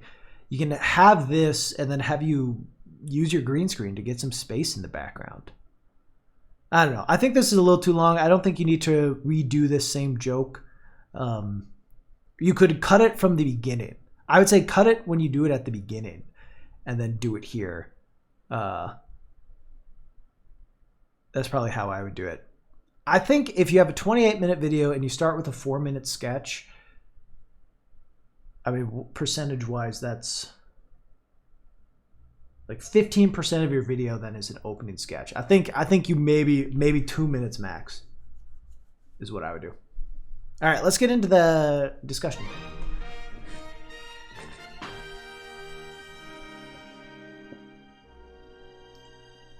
Released on the Nintendo Wii in 2007, Super Mario Galaxy was put in development immediately after the development of a similar style game. That game, of course, being Donkey Kong Jungle Beat. Galaxy's main gimmick per se was the movement around Is Jungle Beat similar to a bit of technology Galaxy? stolen I've never from the played Mario Jungle Beat. Should 128 tech demo, which consisted of 127 Marios running around on a shape-shifting landscape meant to simulate the power of the GameCube. There were 127 Marios? I thought it was Mario 128. Oh, I was just pulling your leg. There were actually 126 Marios. Ah, gotcha. The other big part of Mario Galaxy's development was the fact that it was set to be a more large-scale Mario adventure, following advice from the man, the myth, and the legend himself, Shigeru Miyamoto. This is obviously displayed in the game, something we'll dive into a little bit later. On release, critics heaped praise upon it, with some calling it one of the best video games ever made, getting several and the myth. On release, critics heaped praise upon it, with some calling it one of the... I don't know why this... On release, critics heaped praise upon it, with some calling... What happens here? Why is this weird? Do you change... Critics heaped praise upon it, with some calling it... There's like a weird like frame? I don't know. Yeah, there's a stray frame it seems, which makes the transition feel a little odd. One of the best Just be careful games with that. ever made, getting several 10 out of 10s from major outlets. And then there was GameSpot, giving it the lowest score out of everyone with a 9.5 out of 10. This is unplayable. And the sales seem to agree with the critics, with Super Mario Galaxy chilling at the number 3rd spot of the highest selling I like, it feels, my guess is it's the school of Barry Kramer. But I like it. You have like it come in pretty, I was kind of confused by the last one, but that's just because there was a stray frame. But I think the way you're bringing these in is solid. You get the come in, the bounce, and then bounce back. It gives it a little bit of elasticity and life to it. I know most people I know who use this watched a Barry Kramer video. I don't know if that's what you did, but I think it's good. I think this is solid. I think that's a solid way to bring stuff in, especially given the like style of what you're doing, you know, which is a little more bubbly, a little more The fabled Barry editing video. The video that launched 1,000 tiny channels. I think I learned so much from that video. I didn't know shit about Premiere, and I learned a fuck ton from it. Yeah, I think it's solid. Fits your tone well. I'm giving you the thumbs up. Wii game. Some things are just too powerful for this world, and one of those things is Wii Sports. To this day, Super Mario Galaxy is praised by many, and as someone who grew up upon it, with some calling it wonderful. And the sales bundled Wii game. Some things are just too powerful for this world, giving it the lowest score out of everyone with a 9.5 out of 10. This is unplayable. I think this is a good. That's a good bit. With the critics, That's a good bit. with Super Mario Galaxy chilling at the number 3rd spot of the highest-selling non-bundled Wii game. Some things are just too powerful for this world, and one of those things is Wii Sports.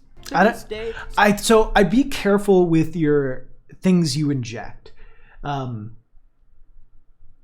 because it helps. It can help pacing, but I think that like, if there isn't like a pretty massive joke that's going to actually help the tone move forward, or like a big point being made, throwing stuff in just feels like I'm putting this in because it seems like the spot that I should have a cut in.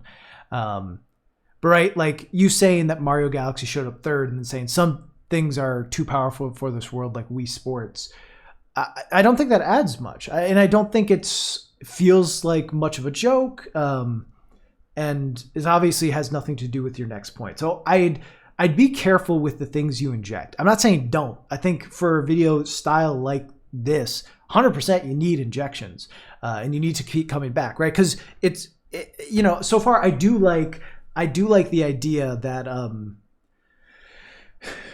even though I think the intro should be cut down and get to the point a lot quicker. Like you have this setup, right? You are in this purgatory sort of thing until you play, beat, and review Mario Galaxy. So to have injections is a good way to continue like, this is the story, right? I'm not just dropping it, because I've seen that a lot. I've seen that a lot in videos like this, where it's like, here's the bit at the beginning and then plain review throughout. And then at the end, you just get it. It's like, oh, we're back here. And there's like no mention of the bit throughout. So I think it's good to have those injections. Just make sure that they are serving a purpose, whether it be like a very funny joke or like some sort of commentary that is adding to your points. But I think just mentioning the Wii Sports thing, I don't think that helps you with either. So just be careful with what you intercut. Super Mario Galaxy is praised by many, and as someone who grew up with said game, I can tell you the praise is definitely warranted. The gameplay is rock solid, the amount of new and fun ideas... I think that point that you said, I think you're going to lose people. Some people. I think saying, as someone who grew up with this game, I can tell you it's warranted. I think a lot of people will be like, nostalgia glasses. I feel like the way you've set it up, you will talk negatively about Mario Galaxy. So... But yeah, anyway. Being thrown at you the whole time is almost nauseating, in a good way of course. The presentation is amazing, and while the game looked beautiful even for a Wii game, the 3D All-Stars collection somehow makes it look even better. You saying and Wii games don't look don't good? Even get me started on the music. See, I like this game. As we have before, let's talk about the improvements that are in the 3D All-Stars port, and it's pretty much the same. So if you're song saying like, if you're doing a point like the music, don't even get me started on the music, and then just having a cut to I like this game, it feels like you're cutting off a point. It feels like you should be saying, you should play a fucking track and do the, oh my God, or whatever. I don't know that you necessarily want to do that joke or whatnot, but I think if you're going to make a point about the music and then just cut it to I like this game and then cut to something else, you lose some momentum. Dances Sunshine in 64. And it feels like you're just like, well, I got to talk about the music. This is a review. I got to talk about the graphics, the music, the gameplay. You know, it feels like you're just saying it to hit the checklist, and you got to make a point. If you're going to bring it up, make a good point. with some things added specifically for here. Everything looks much cleaner, from the text boxes to Bowser's beautiful forehead, and honestly this spruce up makes the biggest difference out of all of the games in 3D All-Stars. This may sound weird, as I just said a couple seconds ago that it already looked good on the Wii, but trust me, this game on the Switch could easily be mistaken for a game that was just released in the past 3 or so years, even though it actually came out 14 years ago. Ouch. The other thing they did was make the Joy-Cons, or the Pro Controller, whichever you're even though it actually came out 14 years ago.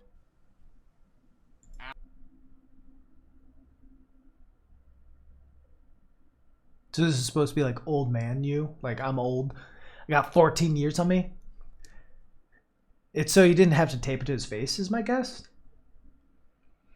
I don't think it's a bad bit, but if I had to pause and go back to it, I would say get some baby powder, put it in your hair, get that, here's some theater kid stuff. Get some talcum powder, some baby powder, talcum powder, whatever. Put it in your hair. Here's the thing too. I don't know how old you are. You do seem pretty young though. My guess is you're probably 16 to 24. That's my range. I don't know how old you are. When it came out 14 years ago, my guess is you were younger than 10. So you're not that old. So I don't know if this is the best joke. If you're going to do it, I think you got to really dedicate a little more to it and do more than just saying ow. Like say like, I'm old or my back hurts, and get a little talcum powder, get some baby powder in your hair, get it looking white.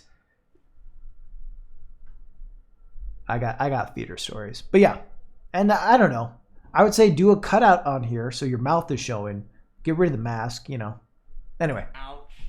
The other thing they did was make the Joy-Cons, or the Pro Controller, whichever you're using, your new replacement for the Wiimote pointer, and it works very well. Occasionally you have to recenter it, but it's not a big deal at all. But that's not all. As for when you're playing in handheld mode, which it's absolutely insane to think about how you can just take this game completely on the go, at least for me, you just used a touchscreen as your pointer. While it's not exactly a perfect solution, for the options they had, this was likely the best one. And the craziest thing is, we haven't even gone to the best change they made to Super Mario Galaxy here. Unironically, the best change they made in the 3D All-Stars Collection version of the game was the ability to spin just by pressing the Y button. I know to the unobserved eye this sounds very minuscule, and although I don't mind the waggle too much back on the Wii, having the option to just press Y and spin makes playing through the game even more comfortable, especially when playing in handheld mode. You also get less misinputs, though I never had a major issue with the motion controls to begin with. Using a button to spin just feels so natural, and Nintendo didn't have to add it in at all, but the fact they did makes Super Mario Galaxy just that much better. One last thing about the 3D All-Stars version, and that's that the game runs at 60 FPS just like the original. Playing Super Mario Galaxy on the Switch feels so smooth, and I don't remember a single instance of lag.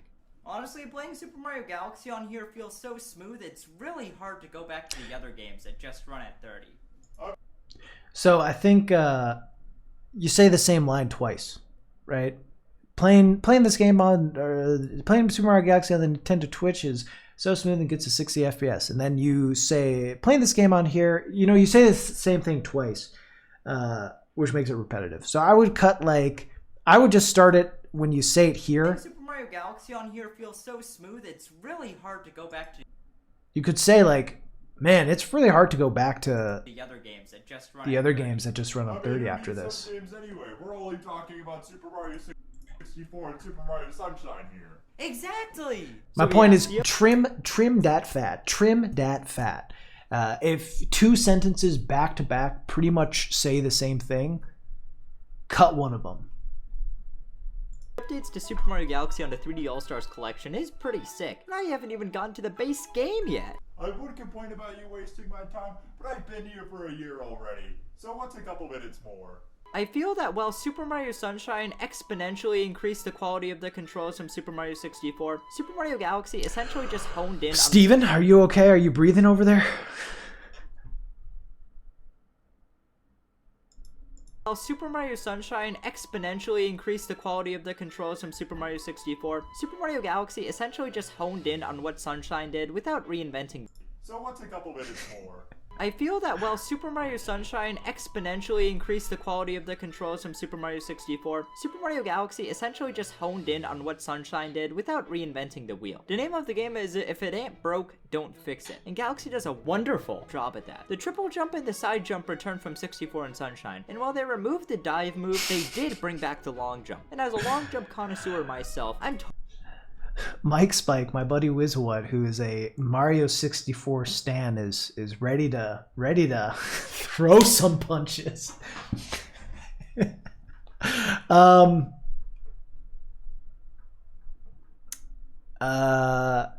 mean, I disagree with the point, but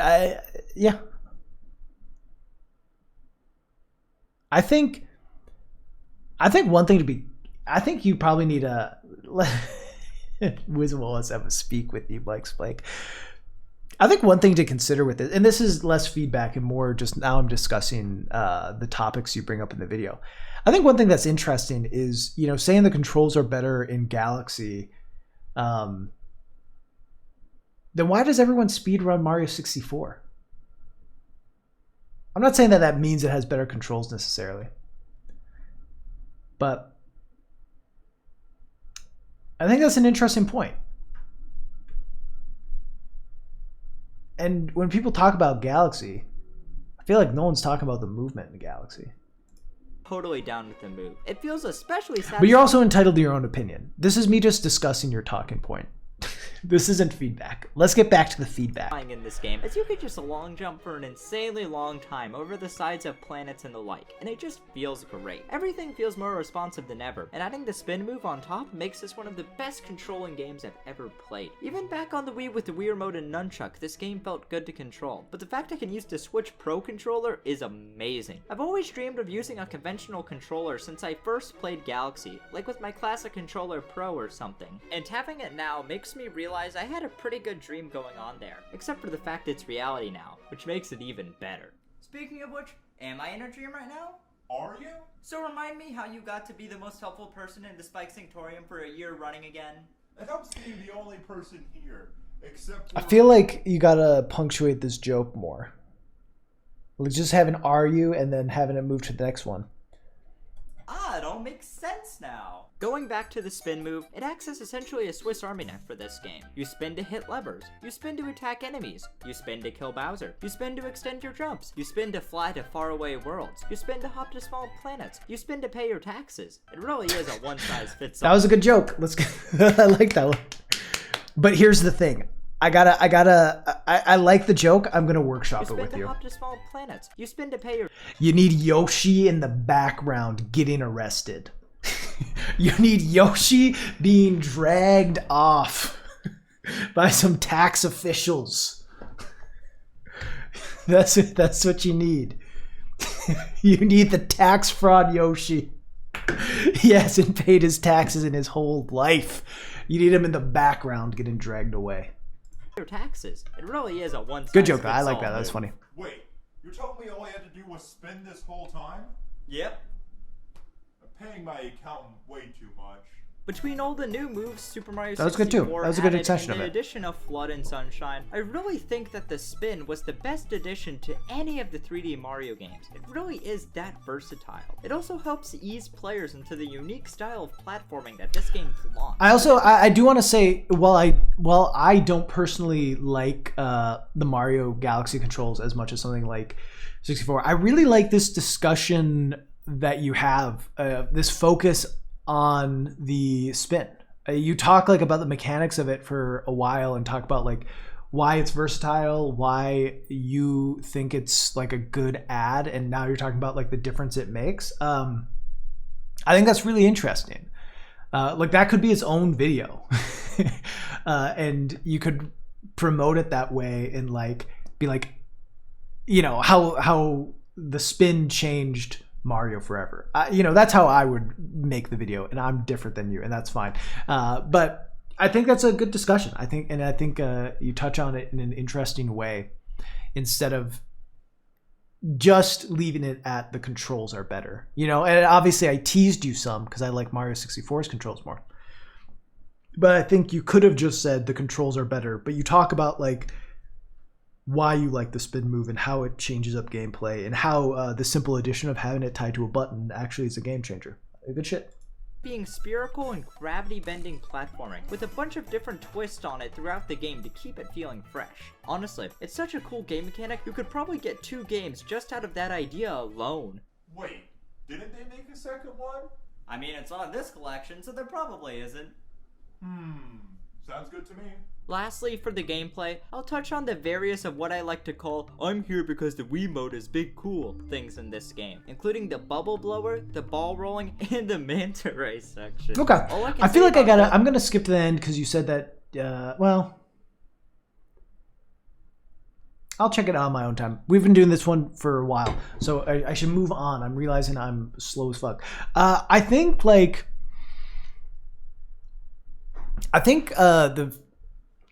the core of what's here is pretty solid. You're obviously thoughtful about games, which I like. I think you might be a little worried or a little tied to how other people have done stuff in the past and structured their things. And I'd like to see like a little more of your, oomph and style coming through it. And I'd like to see it trimmed a bit.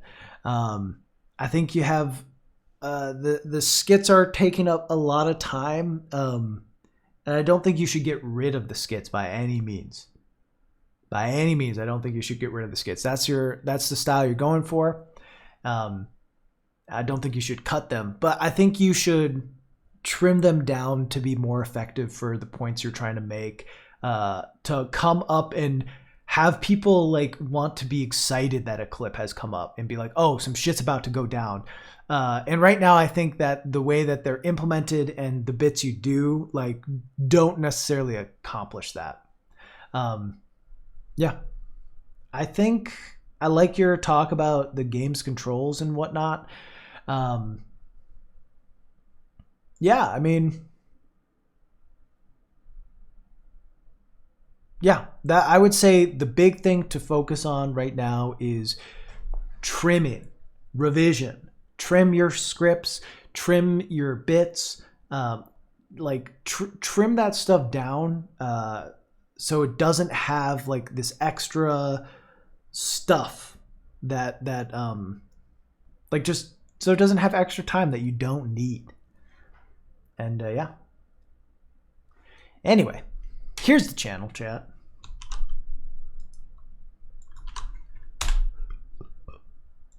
Yeah, best of luck moving forward. Hopefully, let me look at your feedback again. I think the dialogue could have been a little less forced. Yeah. I would say practice your acting stuff. Read your stuff with other people, perform ahead of time, work through it. But yeah, I mean, I think it's just starting to inject more of your own personality into it, and that's a good way to start moving forward. Best of luck. Excited to see more. All right. Let's get a new number. 5.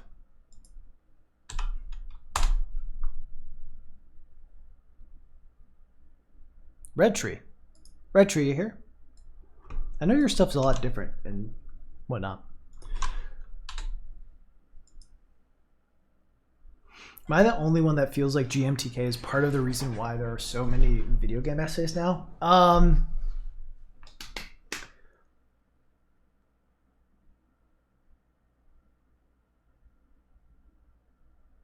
That's a good question. No,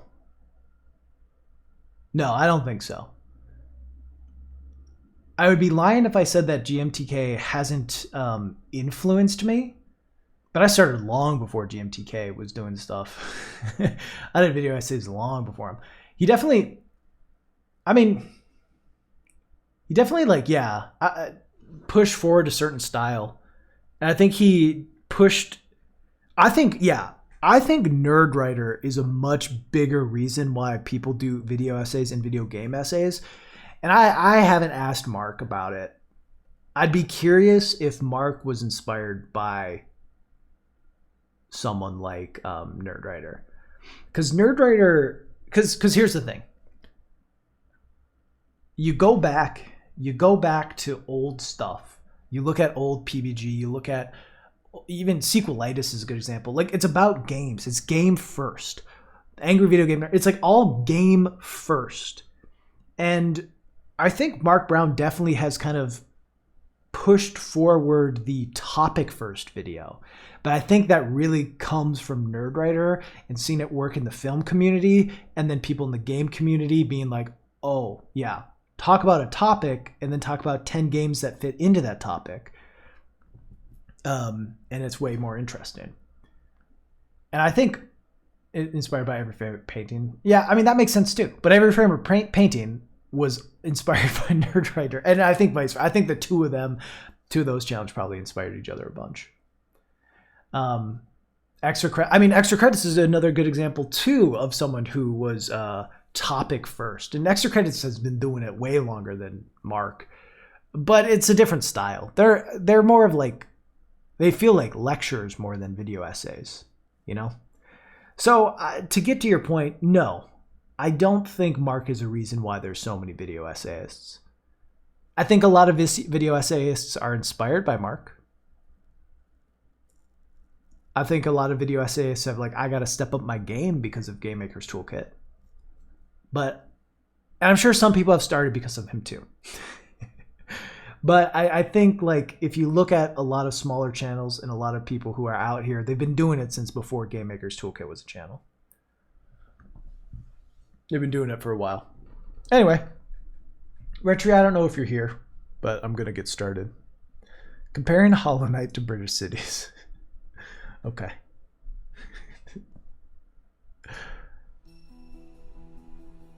What's up, guys? Today we're going to be comparing Hollow Knight areas to British places, and since I know nothing about the UK, I decided to call in some help.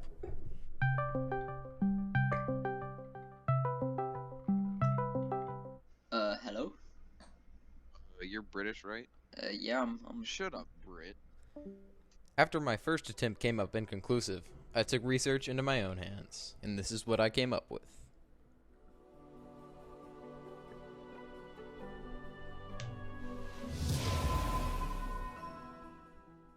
First off, we have Dirtmouth, the starting zone full of old people. Okay, I think that the joke falls flat here. I think it's fine if you want to make fun of your friend. But I think it kind of falls flat. Like a funnier joke probably would be like you asking him a question about British places and then him like talking about it too much and you getting bored and then leaving or something. I don't know. I think you just calling him a stupid Brit and then leaving the call doesn't land super well. Also, instead of I think instead of having it be like a drag over, I would say have it like fade into this. Maybe have the text pop up as it goes on. Yeah, because right now I think it just feels like you're zooming out of a thumbnail. And you never even really, you barely even get the whole thing in there. So I would say like, either if you want this sort of thing, look into animating text and how that stuff works. Or just do like a fade in of it. Start 0 opacity, go to 100. First off, we have Dirtmouth, the starting zone full of old people and simps. Just like Nottingham, they both also begin the journey of two dirty anti-capitalists. The Forgotten Crossroads are when you really start to play the game, but it's still pretty easy. Just like Newcastle has low violent crime compared to the rest of Britain, but the enemies are about as hard to beat as their football team. Greenpath is green with fluffy things. And you know what else is green with fluffy things? I don't know. But Cardiff has sheep, and apparently that's good enough for this video, so... The fungal waste is full of mushrooms. So is Southampton. The Crystal Peak is full of crystals. So is Manchester. The City of Tears is... I mean, that was a funny enough joke. Your music, I think, is too quiet, and then sometimes, yeah, it kind of comes in and then comes out. Just what it sounds like. A depressing city. The only thing separating it from London is that the rain from the city comes from the Blue Lake, while London's rain is God crying over his worst creation. The Royal Waterways is a lovely little place full of lovely little creatures. It just fills my heart with joy when I get to listen to the same water drop effect over and over again. The Thames is similarly loved and is also filled with excrement. Yeah, I think another point, the movement is a little too quick. What the fuck is this? The movement is too quick. And is also... You want it, I would say, you want it to be like, feel like slow, so you almost like can't fully tell it's moving. But there is like just that slight sense of movement. Also, ease in, ease out. Ease in, ease out. If you right click a keyframe, here.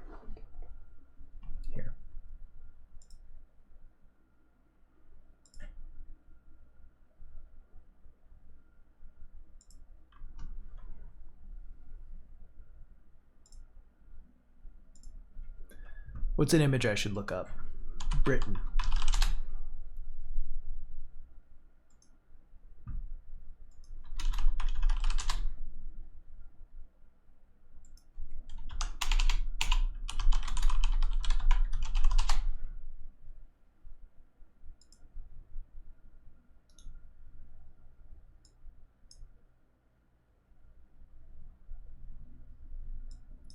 Give me 1 second. All right, computer, stop freaking the fuck out. Yeah. We'll just open this fake thing.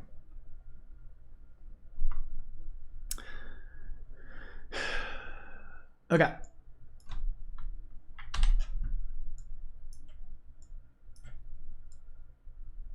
So we'll try to do this quick and do it well.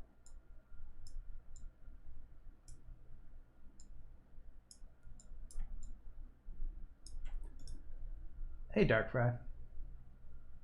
Display capture. All right. So we have this image of the English countryside. We're going to blow it up. We're going to make it big. Right.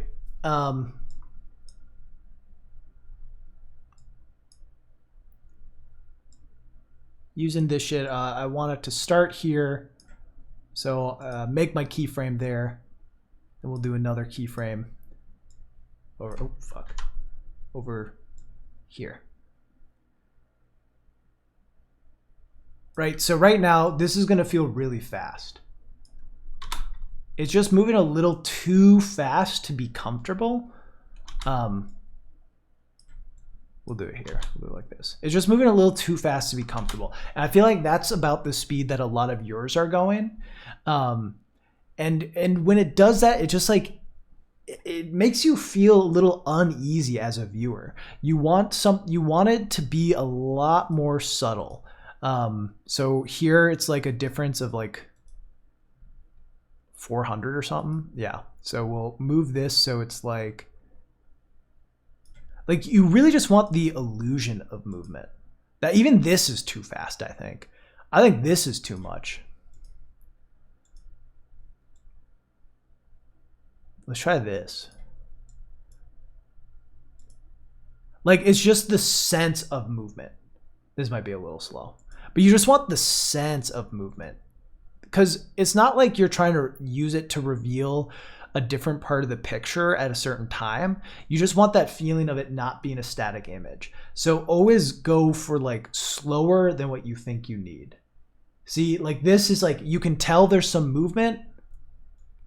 You have the feeling of movement without like it moving too fast. Does that make sense? Also, a big thing that a lot of people do, you right click and then you can ease in or ease out. So you want to ease in when you're going to a thing, and this will just kind of slow it up in certain ways so it doesn't just speed into it at the same pace as everything else. I think adding a ease out on your starting clips and ease in at your ending ones helps. Helps the pacing of it, helps it not feel, it gives it so it has like a little momentum to move into the movement. Like it doesn't just start at full speed. Granted, this is quite slow. The amount of movement I have here is small. But yeah, always underdo it. always aim for less than more. I mean, I'm going over a thing. You want me to full screen it?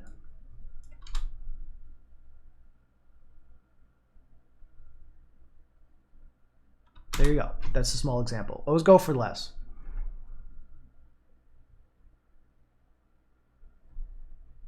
Anyway.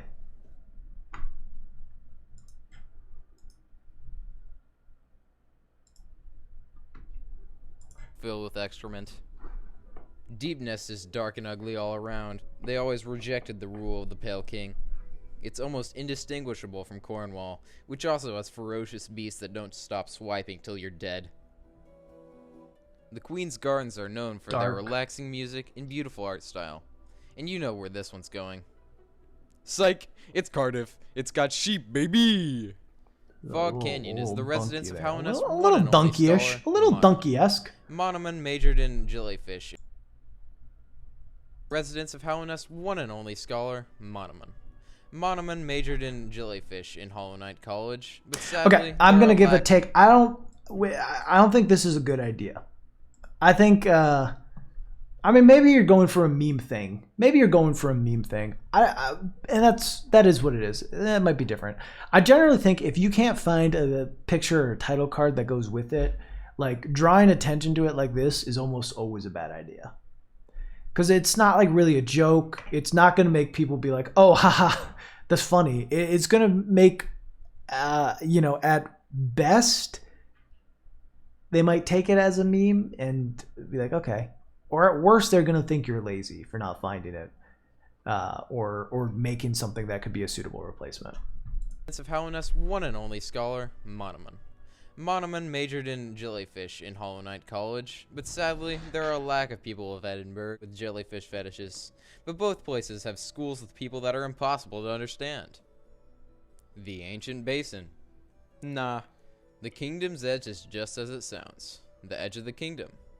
Exactly like the Eurotunnel, it connects the full game to the DLC. Sadly, Britain is experiencing some problems right now because of a glitch called Brexit. The Hive is the DLC that the Edge connects to. Nobody in the main game really knows what's going on there. The France DLC is pretty similar. Nobody cares about it either. Thanks for watching, guys. It really means a lot. This is my first attempt at this type of content. Leave a comment down below. Okay, so my thoughts would be from a production standpoint. Did I read this? I'm concerned about a lot of terms in the video. First off, script general writing. I know this comes with time. I've only been making videos for a few months now, but I feel like my script writing ability has room for improvement. Secondly, my editing. At the moment, I don't own a PC. Oh, okay, that explains a bunch. So now that can be changed.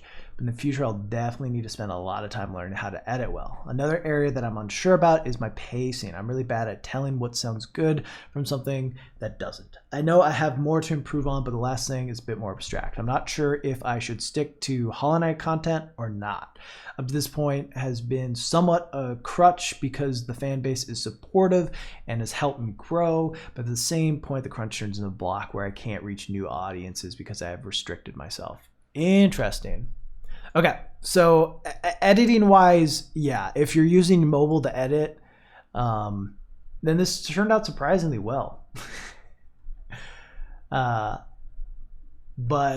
I'd say you need to get better editing software. I don't know if you can change timings of stuff, but yeah, right now things are moving a little too quickly, a little too jaggedy. If you can find a way to get some sort of program or something that gives you a little more control over that, I think the quality of your stuff will improve significantly.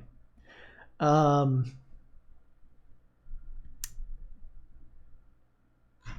think, let's see. Let's go back to it. I think like you managed to hit some good jokes here. I'll be honest, for me, I'm like, I don't know shit about Britain. So it does feel like I am confused as to where the idea came from. And I think like some of the jokes landed well, but because I know so nothing about it, a lot of them don't. I don't know. You don't live in Britain, so I'm confused how you even got the idea for this video. This is not a critique, really. I'm just confused, I guess. But yeah, I mean, you're able to inject some comedy. At my point, I think it seems like what you're going for are kind of meme videos about Hollow Knight right now. I think that's a fine thing to be in. I would say 100%, I think you should move yourself not away fully from Hollow Knight, but I think that you should include things that are different. I think you include keep doing some Hollow Knight content, but do stuff that is different. Your channel has 500 subs, which is, or 400, whatever, near 500 subs, which is a significant amount of subs. But you're still a small channel. You're not locked into your ways already. And while Hollow Knight stuff does give you some kind of immediate success, some quick success, there are many other things that will give you success too. And it's not always about views or feedback. It's like about what you are content in creating, what makes you happy, what makes you feel creatively fulfilled. And if you're asking the question about if you should move to other stuff, then the answer is gonna be yeah. And especially if your reason for staying is that people watch the Hollow Knight stuff, the answer is yeah, make other stuff. People will watch it too. You can still very much do Hollow Knight stuff. I'm not saying abandon it, but I'd say yeah, go for more things. I mean, this is a feedback stream. Of course, I'm gonna be going into video essay mode. That's the whole point. I'm looking at stuff. I think your editing could use a lot of work. I do understand though that like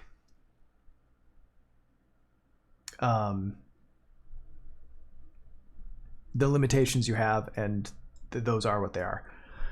So it is what it is. I would say if you can, if you have any control over slowing some of those edits, that could go a long way in making it easier for viewers to watch. So script writing in general, to get back to it, I think things move a little quick in this video. And I think what's hard for this specific one, as I said before, because a lot of people don't know British cities. It's not as if British cities are super popular. It feels hard for me to connect to the jokes. Yeah, a lot of people in chat are saying phone editing impressed. I agree with that. For being edited on a phone, that's wild. But yeah, obviously going to be a step up doing other stuff. I feel like you could do a similar thing to a different place. I mean, I don't know where most of your audience is. Yeah, I don't know.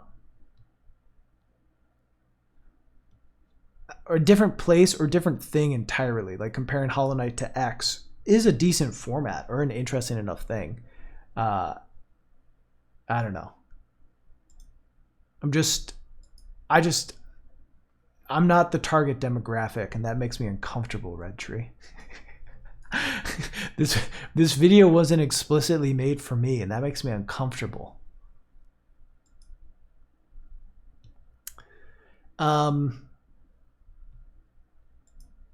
But yeah, I mean, I guess the thing you should consider is with the writing and with the script writing, you have to consider what is your objective.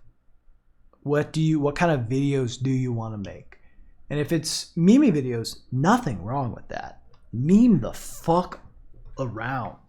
But you have to build to it then. You have to build to those jokes. You have to hit it just right. Don't let certain readings be rushed or points be rushed.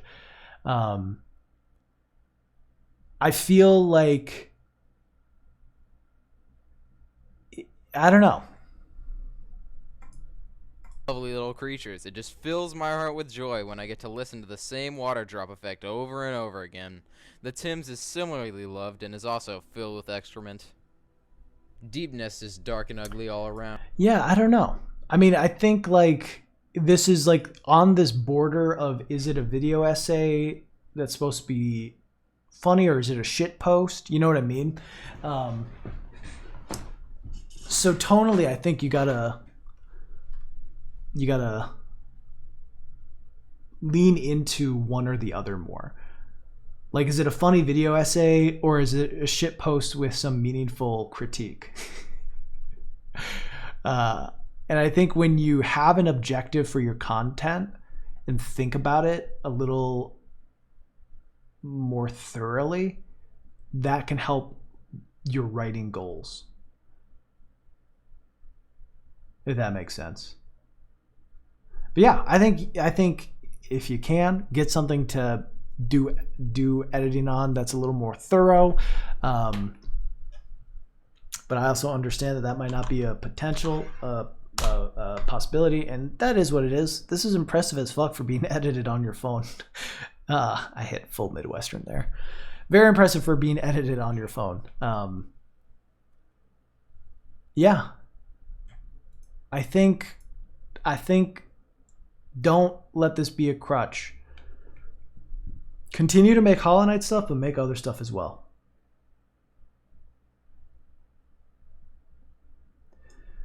Point from Mitch. So with phone editing, I say this with absolute sincerity. Maybe look at making some funny, jokey videos on TikTok. TikTok? Am I a boomer? On TikTok, and even move them to YouTube later. Could be worth a shot since their editing software is robust, and this doesn't come off. I hope this doesn't come off the right way. I feel that. Honestly, I think that's a... The answer is yes, you are a boomer, Raz. Shit. I think that's a really good suggestion, actually. You just make some Hollow Knight TikToks. I think it supports... The editor is good, and it supports kind of a lot of the content that seems to be on your channel so far. You know?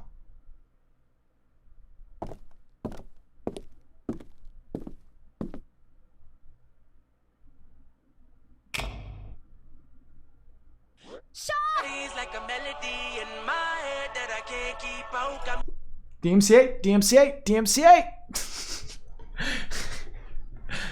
Sorry, I'll do it. Shorty's like a melody in my head that I can't keep out. Got me singing like na na na na every day, like my iPod stuck on replay, replay, yay, yay, yay.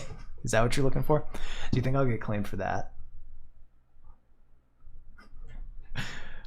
But yeah, I think these bits could work well with that, and I actually think I think that's a really solid suggestion, actually. But yeah, I mean, as far as the writing for the bigger things, your objective is going to dictate how you should write it the most. And if you're, so think about that. Think about how you want your stuff to come off and try to form it around that. All right. Hopefully some of that helped. Obviously, this kind of content is a little out of my wheelhouse. So I'm trying not to just like be like, make it a video essay. So I'm sorry if it leans a little towards that, because I don't necessarily think that that's what you should do. I just think that with this sort of script, having like a set purpose and a bigger purpose will help inform how you should write. All right, was that our fourth? God damn, chat, we've been fuck. All right, so I said after 4 of them, we'd open it up to all 42 responses. Did I post Red Trees?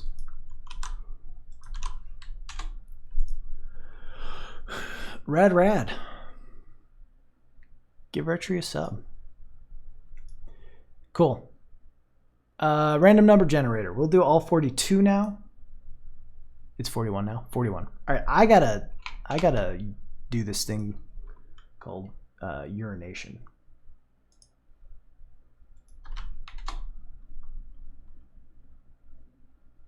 Have you heard of it, chat?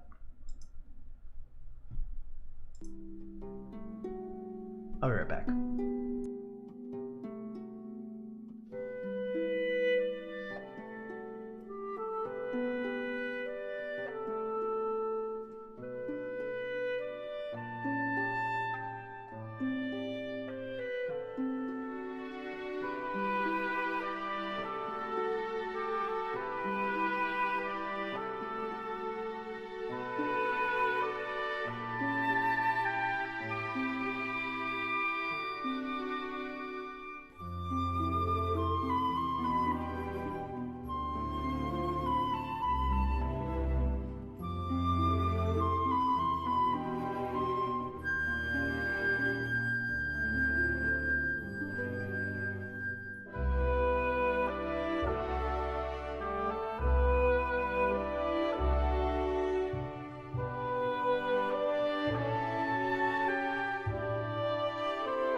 All right, we're back.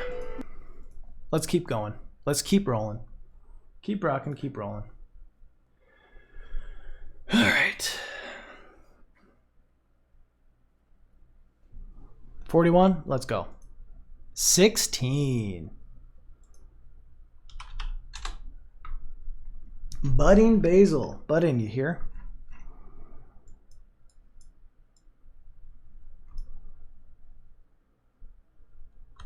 Oh, yeah, by the way, it's no pee January. I didn't go pee. It couldn't be me. Outer Wilds. Ooh. Hit me immediately in the Outer Wilds music.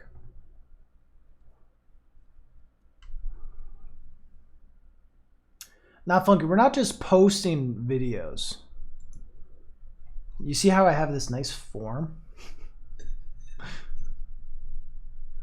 See how I have this nice form? All right, Budding Basil. What do you like most about your work? I think this type of video brings something different to YouTube by combining my love of games and cooking. Fair. What are you certain or uncertain about with your work? My writing ability in general and how I should distribute the food to game talk. Button, you hear? Ooh.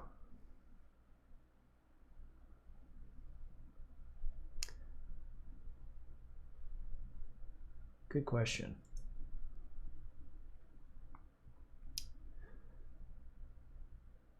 Okay, I'm looking through. It does not seem like there are any major spoilers for Endgame. I'd say if you know absolutely nothing about the game, if you know absolutely nothing about the game, it will probably spoil the main mechanic that you might already know.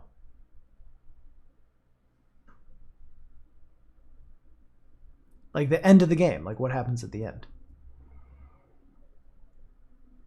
But my guess is you probably already know the main mechanic because they market it with that.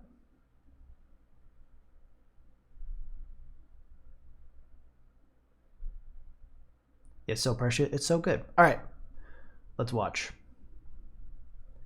Well, Turbo, you're fucking... Hey, Jimmy. Yeah, my guess is it won't spoil. Wilds is a game that was released in 2019 and was developed by Mobius Digital after a successful Kickstarter campaign. It has received a lot of critical acclaim, and today, while creating our meal, we're going to look at what makes the game tick and how what we're making mirrors the experience that I got from playing Outer Wilds. Starting out, I'd have to say that if I were to look at this game using the same criteria that I use while looking at other games, then I probably wouldn't like the game very much. All of this starts out at the gameplay, so let's take a look at that while I prep the ingredients. The beginning of the game does a good job in exposing you to the different types of gameplay that you will experience throughout your... Just as a reminder, if you copy and paste your script into the caption thing, it'll automatically time your stuff for you. Chat, did you know that? I would do that. I always would suggest doing that. It also, I think, does help you in the algorithm. Just saying. Your adventure. You can of course walk, jump, and talk to people, but it also teaches you how to use your jetpack in both zero-G and regular gravity conditions. We have a problem. You used your mouse and keyboard to play. The game says use a controller. Anyway. Tools that you will have at your disposal. These gameplay elements had me a bit worried as I was having difficulties understanding what the game was going to revolve around, and it made me think that the game would be similar to walking simulators where you take in a story and have little to do other than walking. From here, just you teasing, get to buddy. experience your first place. Not actually a problem. I'm just fucking being a dick. Did you say something else earlier, Budding, by the way? Okay, just cool. Flight, and if you're anything like me, this might be how it looked for you as well.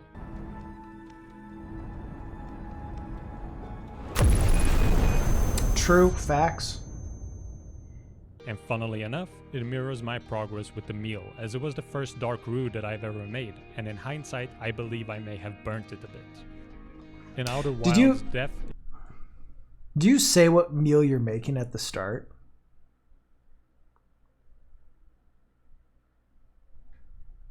I don't think you say what meal you're making at the start. I would say for this, make sure you're saying this. I mean, maybe there's a point where it comes around. But I would say, like, I would have it up front be like, the game we're playing is Outer Wilds and the meal we're making is X. Isn't really a big deal, but that isn't really the case with Burnt Rue, and considering the late hours that I did on this, I decided to stick with it and bring my new knowledge of Rue doneness into the future. Your first death is an introduction to what Outer Wilds really is. As you wake up, you find out that things are not the same as they were the last time you woke up. Usually, when you play games, death becomes a sort of reset for the state of the world, and you need to do whatever you did after your last checkpoint. But here, the player character is fully aware of their death and everything that happened, which mirrors your own experience. So not only does the player character become a stronger mirror of your own experience, but you also realize that this is essentially a roguelike experience. But since there isn't any resources to... Small nitpick. And this has come up in some of the other videos, but I haven't mentioned it. I think this is solid so far. Yeah, I think this is solid. Like, the concept, I think, is pretty intriguing. I was a little worried, just seeing reviewed as food, that it would be kind of jacking Doug stuff. I think, like, this is a cool, similar approach, but, like, variation to it that's really interesting. So I like that. Anyway, my nitpick. To the best of your ability, and this goes not just for you, it goes for some other stuff, but just didn't seem necessarily like throwing this out. But when writing, always look at the words you are using sentence to sentence. And if you see words that kind of are repeated, especially when they're repeated and both end the sentences, be careful with that. So here the example is after your last checkpoint. But here, the player character is fully aware of their death and everything that happened, which mirrors your own experience. So not only does the player character become a stronger mirror of your own experience, but you also realize that this... Yeah, so we have like experience twice within the same 10 seconds. One is used at the end of the sentence and the other is used right before you get to a but. So there is kind of like a pause at it. So it just kind of reads weird. And it makes like it feel jumbled. It makes like those sections and those sentences feel kind of cluttered. This isn't a problem unique to you. This is a writing thing that I struggle with sometimes. Pretty much everyone struggles with it. But just always when revising, like look through, and if you're noticing words used multiple times, Raz doesn't low-key have an English degree. Raz high-key has an English degree. Raz high-key majored in English in college. This isn't low-key. This is what Raz majored in. This is why Raz writes video essays. My first death in Breath of the Wild was fun. Why are we talking about Breath of the Wild?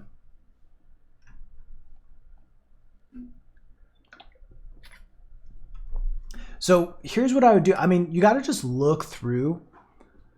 You got to just look through what you're... See, I know I didn't barely graduate with an... I mean, I barely did in the sense that I did all my English classes my 4th year because that's when I decided I wanted to do it. In terms of grades, I passed well. That's the best I've ever done. Anyway. Yeah, just... You want to be looking through in terms of word variety. I would say... Something I like to do, and I probably need to do it more, look at some of the words that you're seeing showing up a bunch near each other. Type it, Control F, put them in, see how many times you see them. Because some of this stuff you'll see a lot. A pretty common one, and this is less of a word, more of a phrase, but like the game.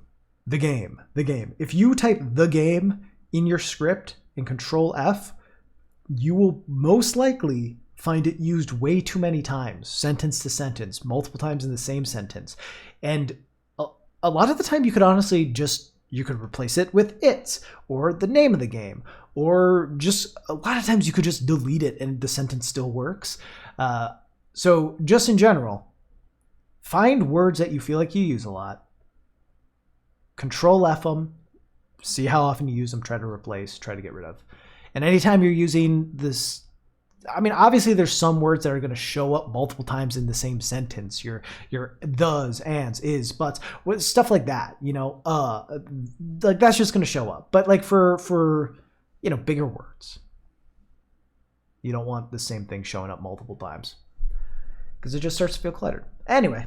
Which mirrors your own experience. So not only does the player character become a stronger mirror of your own experience, but you also realize that this is a stronger mirror of what you've been through or your life or whatever. A roguelike experience. And then you say rogue, you say so you say experience 3 times. Full. And no skill tree to invest in. It happens. I do it too. You can look at some of my videos and you'll find that shit. But I think it's important and better to try to cut down on it. Try to get as few in there as possible. Triple down. Into it still stands out from other roguelikes. Inside the ship, you'll find a computer that will track any information that you've managed to gather.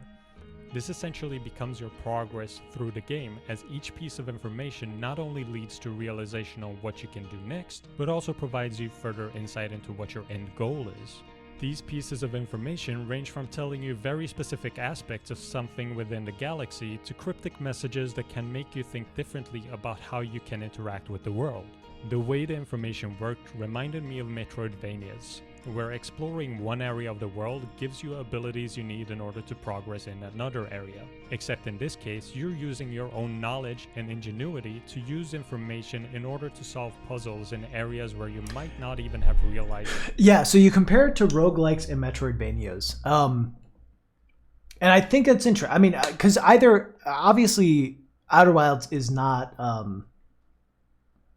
either in the purest sense, but I do think it has some elements that feel similar to the typical roguelike experience, right? Of starting over from the same point again.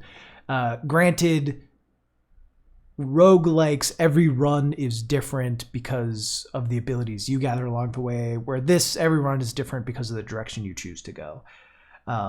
So obviously I'm sure some people might nitpick you calling it a roguelike, but I don't think that's that much of a big deal. I think you pointing out how it's a Metroidvania of knowledge is really good though. I very much agree with that sentiment. And that's what makes it so great, and that's what makes it so unreplayable. is you can't learn that knowledge a second time. There was one. Viewing the gameplay of Outer Wilds in the same way that I would with most other games would as such be a mistake. It's not quantifiable in the way that most other games are. A lot of the gameplay happens inside of your own mind rather than being about how many options you have at any given time. Although I was very hungry by this time, I wasn't desperate enough to call Aru a full-on meal. So while I start working the meats, let's discuss the story of the game.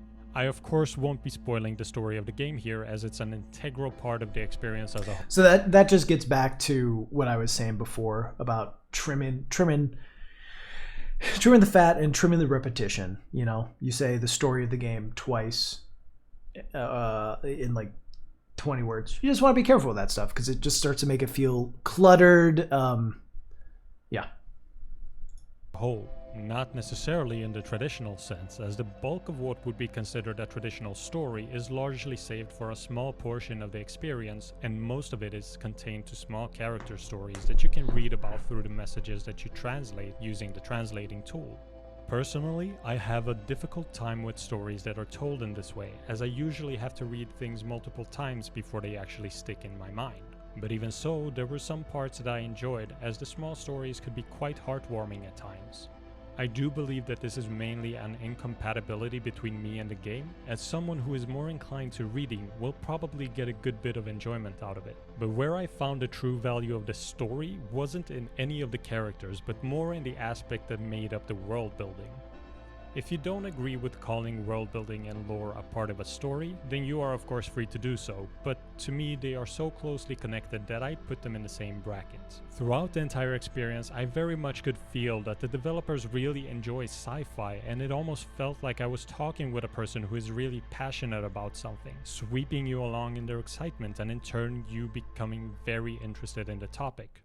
Let's discuss the art of the game while I make the finishing touches on the dish, and I want to start out by saying that from a technical standpoint the game isn't going to be winning an award. The game was made by a small team, so obsessing over each individual asset is naturally not going to be a priority for them. But art...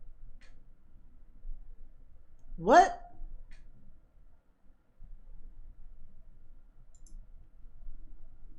Maybe we mean different things. Game isn't from a technical standpoint. I'd be careful with your use of technical. I think I know maybe what you're trying to say, that you mean like from a graphical standpoint, like the stuff is nice looking, functional. It's not necessarily the highest graphic stuff, but from a technical standpoint, this game won awards. It deserves awards. It has a clockwork system. Everything is moving at the same pace. Every reset, be careful with choice of word, because I think from a technical standpoint the game is a marvel. Like the universe is moving constantly. Things aren't just waiting for you to get there and then they load in. Like what happens on Timberhearth happens every cycle in the same way, regardless of if you're on Timberhearth or somewhere else. Like it is constantly moving. So from a technical is probably just the wrong word. Yeah.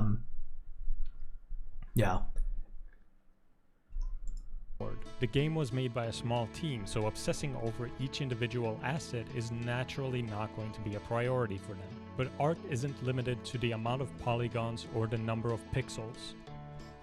The game uses very stylized shading and doesn't try to look realistic, which allows its individual assets to still look interesting.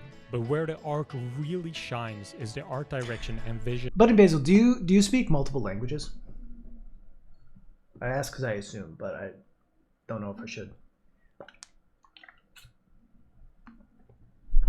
Okay, and I assume fuck, that's amazing. English is not your first language?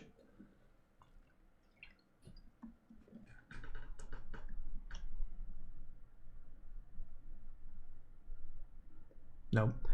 Yeah. I mean, first off, goddamn, I'm so I've gotten a lot of submissions from people who English is not their first language, and it's so fucking impressive. But yeah, I mean, so my nitpick on technical there, I imagine probably comes down to that sort of thing. God damn, that's so impressive. I feel so under lifed to be able to speak like 3 Spanish words and then just English. I did unlock English 2 as an English major.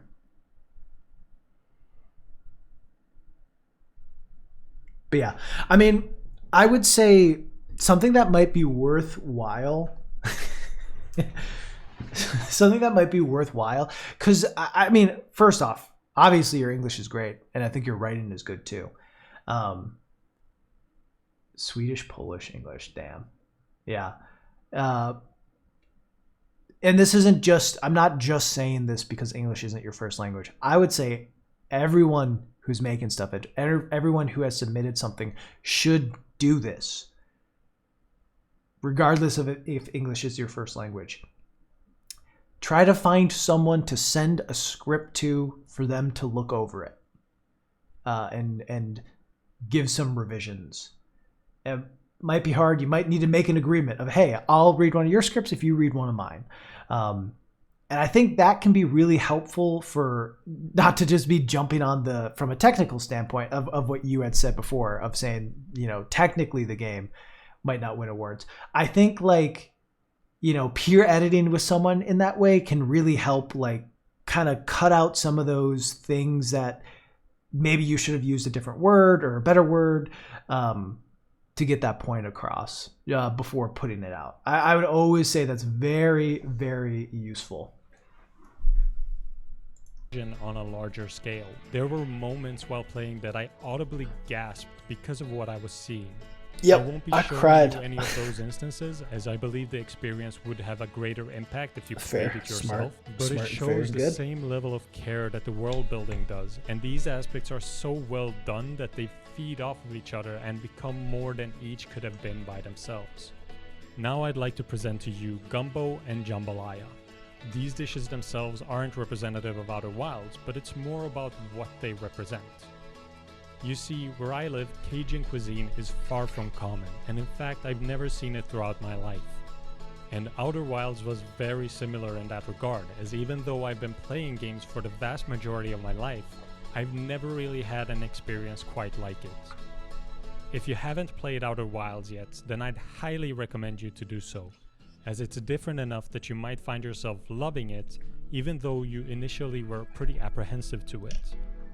Testing new stuff might be scary, especially if you make it yourself, considering you might mess up like I did, but showing some guts and throwing yourself out there might lead you to realize that you really enjoy Jambalaya. Oh, I meant Outer Wilds. I like that. Okay. Thank you for watching, and I hope that you enjoyed the video. Cool stuff. Okay, so obviously given some feedback throughout about maybe finding someone, and I should have probably said this multiple times throughout. This isn't just you, but I think being able to send your script to other people to have them look over it is solid. I think you talk about my favorite game here. I like your food idea that you have going on.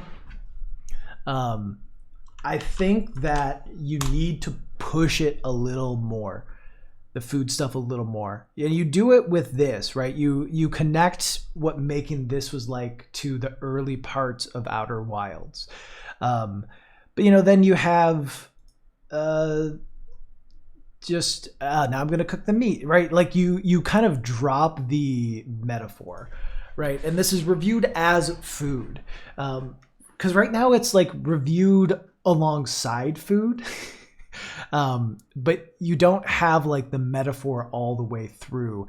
It's like you have it at the beginning, you kind of cut it in the middle, and then you have it at the end again. I think also like maybe something that could go with this is like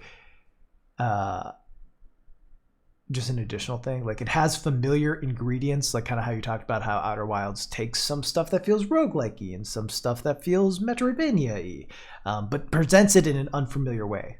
I think it's just finding ways to create extended metaphors of food. And I think the way you're doing it here is really nice, where you're actually cooking it, and it kind of makes it different. As I said before, I was a little worried that it would just be like a rip of Doug, but I think you do differentiate your style a fair amount, and actually cooking a meal and showing it is cool. Giving the recipe for it is awesome. I think this is really great. And the next step, I think, is just making sure your metaphors are extended throughout the entire video. So it like feels, so it feels like there is a purpose for you to be cooking. Because I feel like I kind of lost that somewhere in the middle of like, what does seasoning this have to do with what you're saying? As I usually have to read things multiple times before they actually stick in my mind. Like what does that have to do with that? So I think finding more ways that you can bring it back to the cooking would help. I also think saying what you're cooking at the start would be useful as well. This man's kitchen design. I don't know. I think you got a really unique idea. You have good thoughts. Next step is making sure that your stuff is continued, metaphors are continued throughout, and just cleaning a little bit of the writing up. I'm not saying that as if your writing is bad. I don't think your writing is bad. I just think that you can smooth things over a bit, get rid of some of the repetition so things flow a lot better and a lot quicker. But yeah, this is great. This is a really cool channel. Yeah, it's like you've mixed what Babish does with what video essayists do. It's a really cool idea. Excited to see what you do in the future. Is this the first? Are you planning to do more about like these? Is this kind of the format you want to be moving forward with?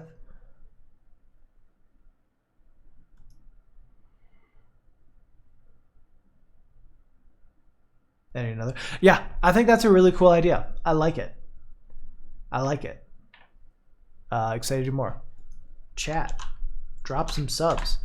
250, imagine? Can you imagine, chat? 250? Can you imagine? Can you imagine?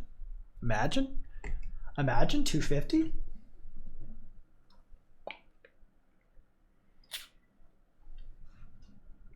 $250? Imagine? 250?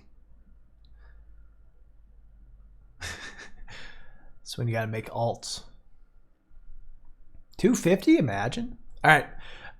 So we had gone down from that one. Did I answer these for you? Do you feel these answered well?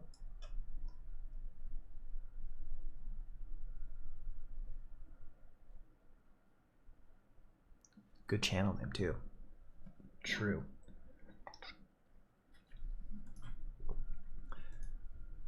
$250 chat. We imagined, and now it's no longer imagine. It's just life. All right, let's keep rocking.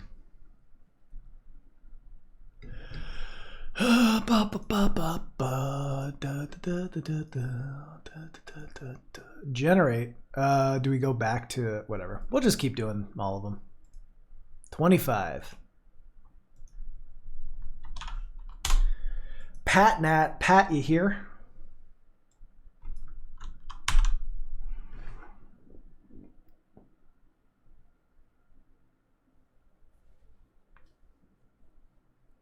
Is that not what I said? Pat Nat? Razbuten, we need a underlified emoji. What is that? What does that mean? Pat Nat's Masterclass parody. Okay. The creative discussions had with creative intellectual artists. Okay. The format of uploading podcast clips publicly while full podcasts are on page. Okay. So that's what you're worried about, if that's a good idea. So this is a podcast.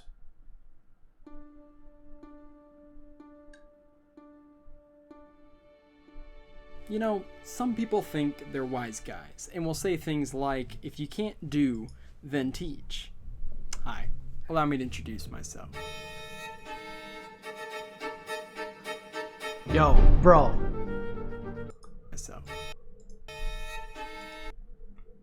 What's with all these missing clips? Where'd they go? Where'd they go, Pat? In the art world, regardless of medium, we never say someone cannot create. However, I'm here to tell you that you cannot create alone. Even if you're the only person scripting, talking, editing, publishing, you still need to draw inspiration from something other than yourself. Creation is a response to another factor, even if that factor is nothing. It's your job to make something of it. There's nothing too big or too small to talk about. As long as you're discussing something that's important to you, then I guarantee you it'll be important to somebody else. When you sell your personality in your content, you will make someone think they're watching something for the first time. As a creator, you are inevitably going to run into someone somewhere who wants to censor you. The key is to set your own boundaries and limitations. That way, when you do cross the line, you will do so with enough weight to engage your viewers more than ever before. I only know the knowledge I do because over 6 years of creating has given me every opportunity to do the wrong thing. I did a lot of those wrong things so that I can now help you do the right thing. The first rule of thumb when it comes to making thumbnails is whose thumb is your nail going to be for? And until you answer that, you're not getting anywhere. You know, a lot of people think I'm just full of it. That's fair. I'm Pat Nat, and this is my Mastercast. If you're confused right now, then congratulations. You're a very normal human being. I'm here to tell you that I'm officially launching my Patreon. Now, I technically did this 2 years ago, but that was... Bro, are you doing a did you trick me into doing a Patreon ad for you, Pat Nat? Pat, did you just trick me into advertising your fucking Patreon? All right. That's fine. That's cool. I will post a link to Pat Nat's Patreon real quick. We'll post a link to it, and you guys, I would say, just go quickly give money to it. Click it and give money, all right? Click it and give some money. There's Pat's Patreon. Anyway. Mainly to secure the URL, as well as get a feel for the system itself. However, this is the first time I'm officially advertising it and launching it, I guess. Just click it. Click it. Click it. Pick a $2 thing, maybe $20 thing. Do it quick and click it. After thinking about what direction I wanted to take the PatNet channel in, I came to the idea of starting Pat's Creative Podcast, despite how desperately I wanted to name it Pat's Mastercast, but just a little too close to copyright infringement there. Pat's Creative Podcast is a series for my patrons discussing the ins and outs of content creation. Now, okay, cool. I'm not gonna watch the rest of this. Bro, why didn't you send me like a video? What I can say is this: you edited this really well. The flow's good. It's a funny parody. It actually says some stuff that's good, that I like.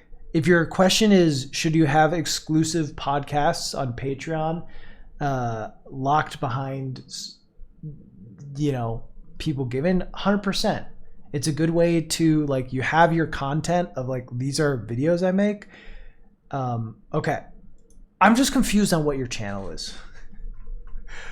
Let me figure it the fuck out. Okay, so now your channel is largely posting clips of your podcast, but not the full podcast, but people can watch. You got Leon here? You got Lorenzo? Damn. I once asked Lorenzo to do a introduction song for me, but I think he was busy.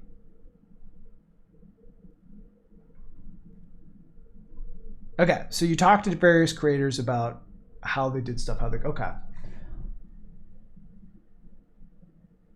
You think his channel isn't nearly big enough to be locking content behind paywalls?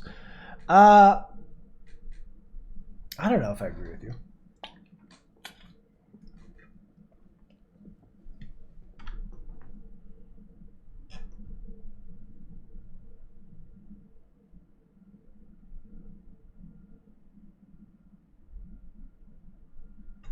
I don't know that I agree. I mean, like, if... I don't know. Let's watch one of these.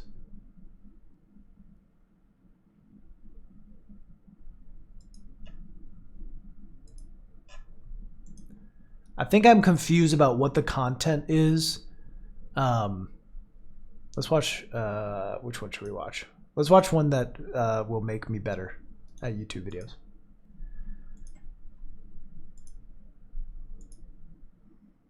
Yeah, this is perfect. Burnout came out today. Well, so, okay, I don't know that I agree with the thought that it's bad to have, like, Patreon exclusive stuff just because he's small. I think that's perfectly fine. I don't know that it'll necessarily be successful, but it also could be good to, like, have this big build of stuff and honing what that stuff is, and all that. I'm confused by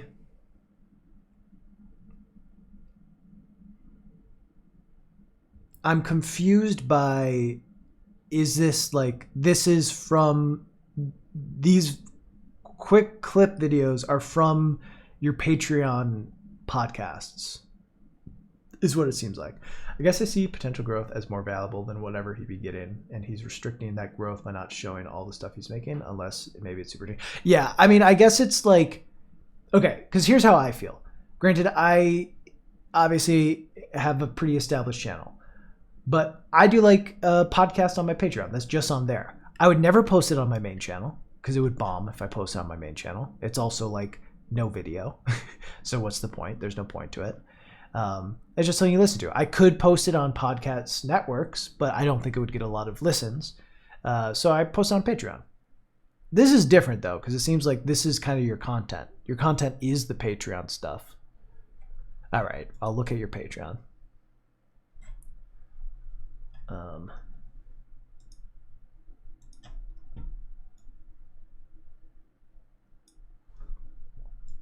Bennett.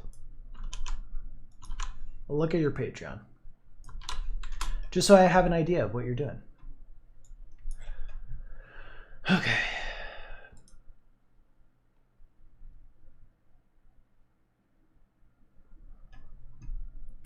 $3, get access to the full Pat's Creative Podcast episodes, show bundles, get access to Patreon of mini reviews, okay, get access to Patreon posts about production updates, get access to behind the scenes stuff. See, this I think is decent. This is good for Patreon. This seems like content. This stuff seems like content. This stuff seems like Patreon. Those who want to help more get access to everything from previous years. I wish you were here to answer the questions. Yeah. It really depends. I think, Pine, your point, though, is good in that it sounds like what he's put in here is like full-length interviews and then is putting them small bits. And we talk a and lot. I definitely here. felt that too. Now that I think about burnouts, that kind of ties in around like the last year before I took my unannounced hiatus to go to school. Because around that last year of content creation of like 2016, like I was like just burnt out on YouTube as a whole. Right. And content create. It got to a point where it's just like I even like noticed myself where it's just like, man, like everything that I create is just like the same thing every month. Like there's no growth. It just like just feels like I'm putting out a video, song, and there's like nothing worse than for an artist to feel that they can't evolve their work even if they tried. That seems to be like an ultimate stab in the back. It's just I can't get better. Like I locked in like one position. I can't because like I Okay. Yeah, I mean, this is an interesting enough conversation. I'm not going to watch the whole thing on stream, but yeah, that's it. I think that's an interesting enough conversation. Talking to different people who create. Yeah, I think that's cool. I think you probably need some sort of intro that's a little better than this. Said a lot of this podcast, like because it just kind of goes into the clip. I would have some sort of intro. Just quick, like 3 seconds, not long, but just something to be like, what did you fucking call it? Mastercast? Just have like a splash screen of Mastercast and then go into this. That's what I would do. And we talk a lot. Instead of this, just say Mastercast as at the very beginning. Don't even have this. Have it be like this could be its own clip. I mean, it all depends on your goals and what you're trying to do.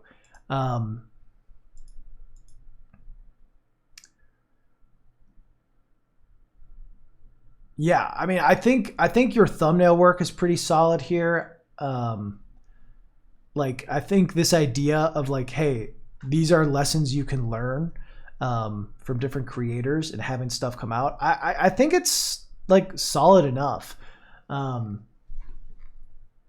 Yeah, it's doing like the podcast strategy that like the big podcast do. Yeah, the Joe Rogan H3H3. I mean, it might be doing. The issue with it is like, I mean, this could work though. I think the thing with the Joe Rogan podcast and H3H3 is like they didn't start doing this until after the podcast got big.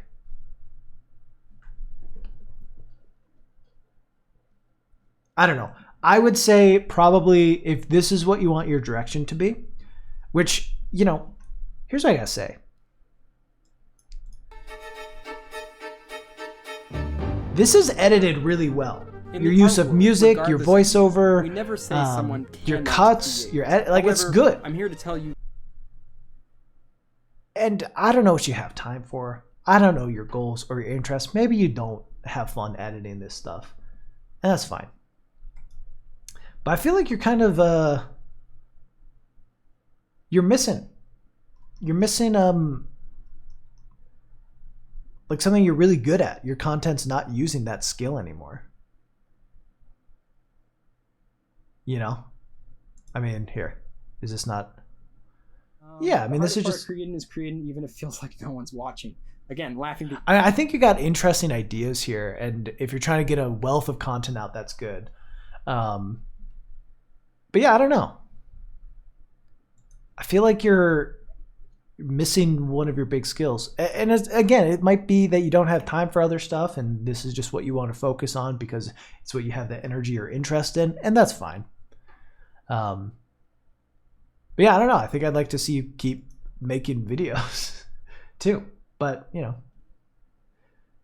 I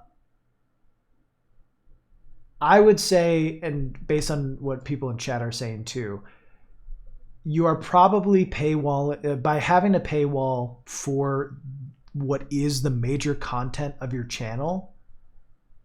I think you are hurting your channel growth and all that.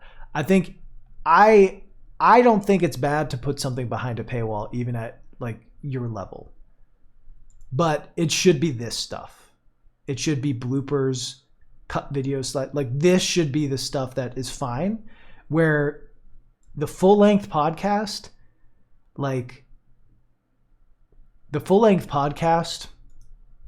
should be the first video you upload, and then you show the clips from that video, and have it be more specific clips.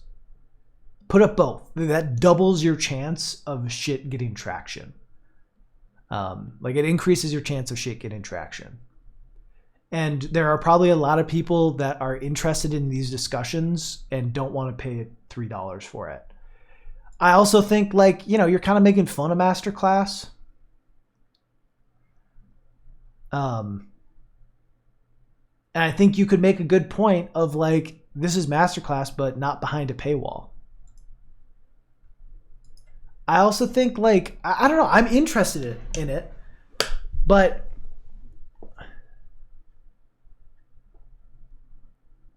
I think the frame might be off. Like, why are people gonna give to your Patreon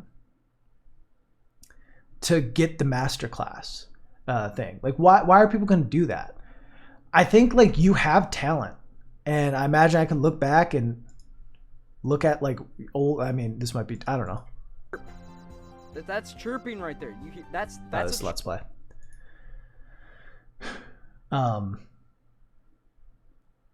But just like, why are people gonna watch your stuff? You know what I mean? And I think the thing is, like, and I apologize if this sounds harsh. It might, and I'm sorry. I'm trying to prepare myself for it. Whatever. I'm gonna sound like a dick here. I'm sorry. I think like you seem like you're having a lot of really good discussions about being a creator that I think are genuinely interesting and I would like to see. And I don't think like the full value of a creator is how many subs they have, but it is something that people will look at. So what's drawing people into wanting to watch your stuff and wanting to give to your Patreon? You know, like, I think you're having valuable discussions, but, you know, are people like, the tactic that you've taken would make a lot more sense to me if your channel had 10,000, 20,000, 100,000, you know, a ton of backing to it, a ton of just backing in, not just like content and views and various successes. And again, it's not that like you don't have value in what you're making because you don't have like a massive audience. But if you're trying to sell a thing, like the reason masterclass works, yeah, subs to a lot of people equal credibility, sadly. Yeah, and that is a bummer. But the reason masterclass works is like,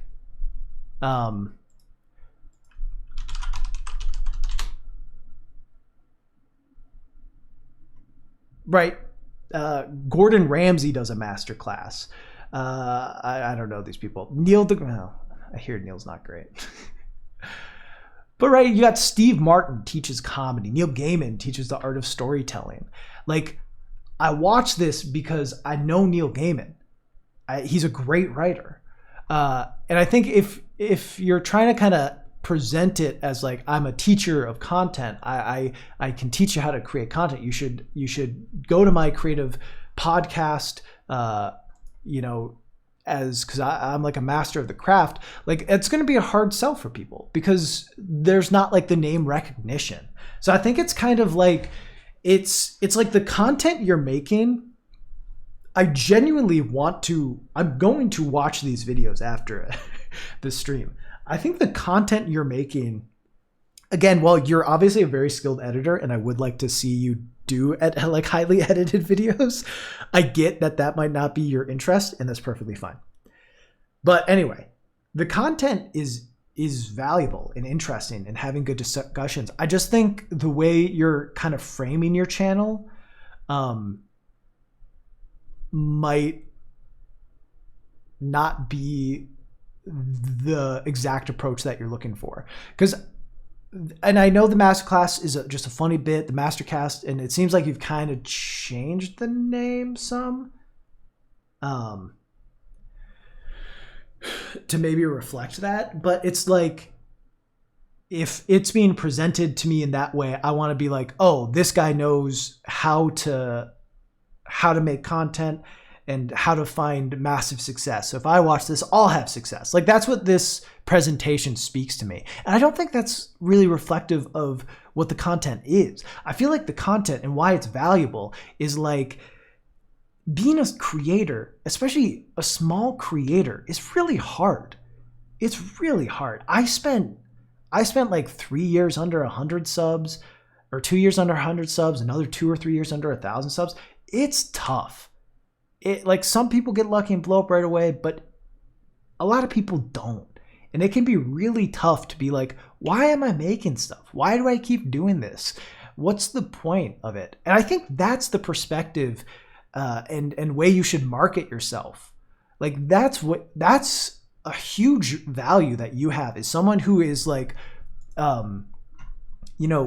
prolifically putting stuff out and ideas out, and has talent. Like, you have talent with thumbnails and you showed your talent with editing. Like, you have these things, and looking at it as not just like a masterclass or not just someone who teaches content creation, but as like, hey, I'm a channel that has been around for a while, and these are the things I struggle with.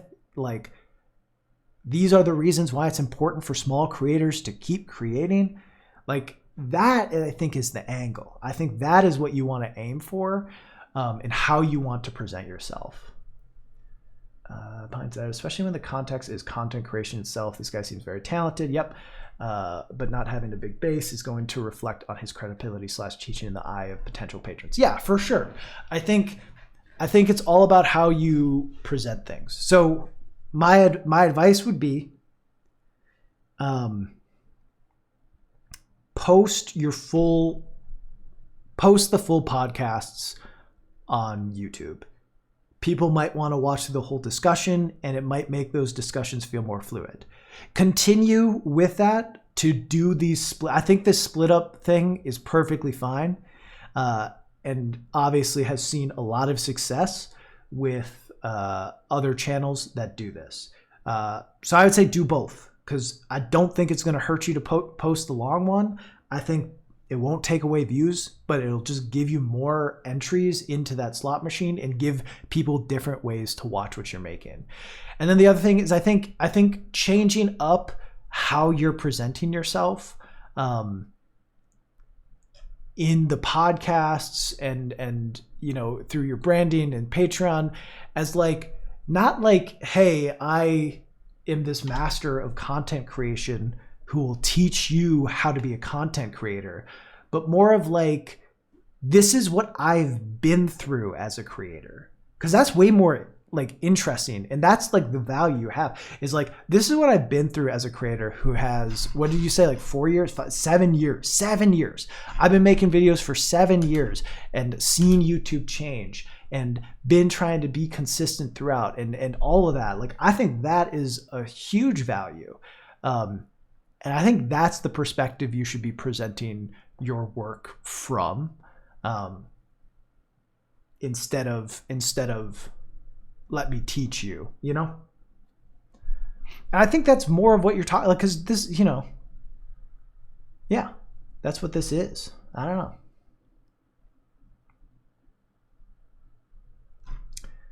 But yeah, I'm gonna listen through some of these. I think there's some interesting conversations that it seems like you're having. And that'd be fun. But yeah, cool stuff. Let's move forward. Give Pat a sub. 220? Can you imagine? Can you imagine, chat? 220?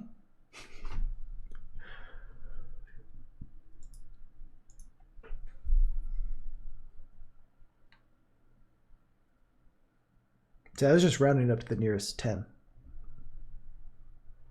Chat, I've noticed none of you, like, I told you all to give to my Patreon. What the fuck?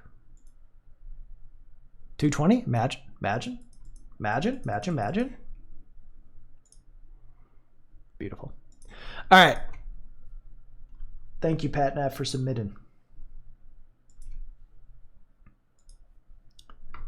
Chat, did I sound like a dick?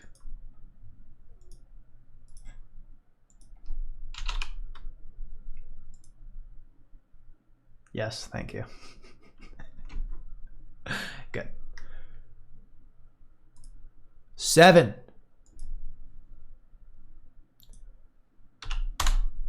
Scott's game Asylum. Asylum? That's not how you spell asylum. Come on, Scott.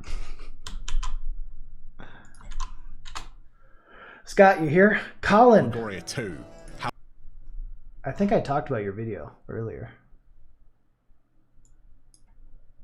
Were you here for it? You submitted something, right? Or is that a different Colin? All right. Is it funny? I have no idea. That's something you're uncertain with. What do you like? I try to be analytical without the dryness that you normally... Why did I say dryness so weird? All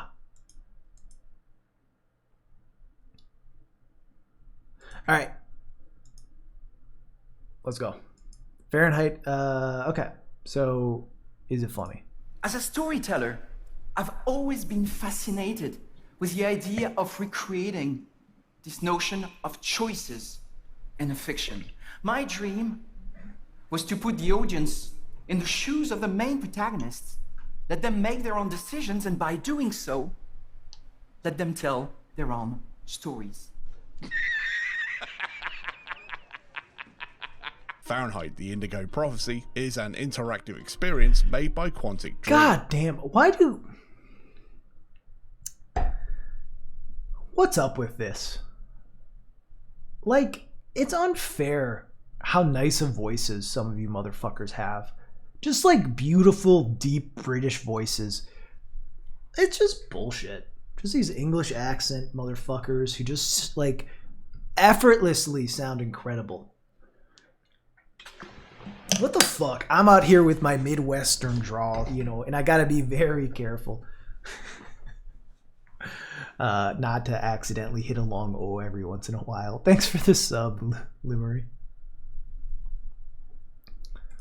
But the main driving force behind this title and their future projects is a man called David Cage, who is the French version of Hideo Kojima with the self-awareness tossed off the Eiffel Tower. Toasty! We start this story with a classic Hollywood setup in a shitter at a New York diner. Well, actually, that was good. That was a good comparison. I fuck with that. In the Alright. tutorial, you start with the Cage Meister telling you how the camera controls work. Thanks, mate. I never knew that the right analog stick does that. Anyway. Have you heard of a guy called Razbuten before, buddy? Oh, you spelt it right here, but okay. In fact, a thing I gotta tell you about, these tutorials are useful for people who haven't played games. Yes, maybe you're... We see a man minding his own business, draining the one-eyed snake, with another sat in a store carving some kind of symbol into his arm, like a man possessed. After some rejected Silent Hill cutscenes, this bloke stands up and walks towards the man.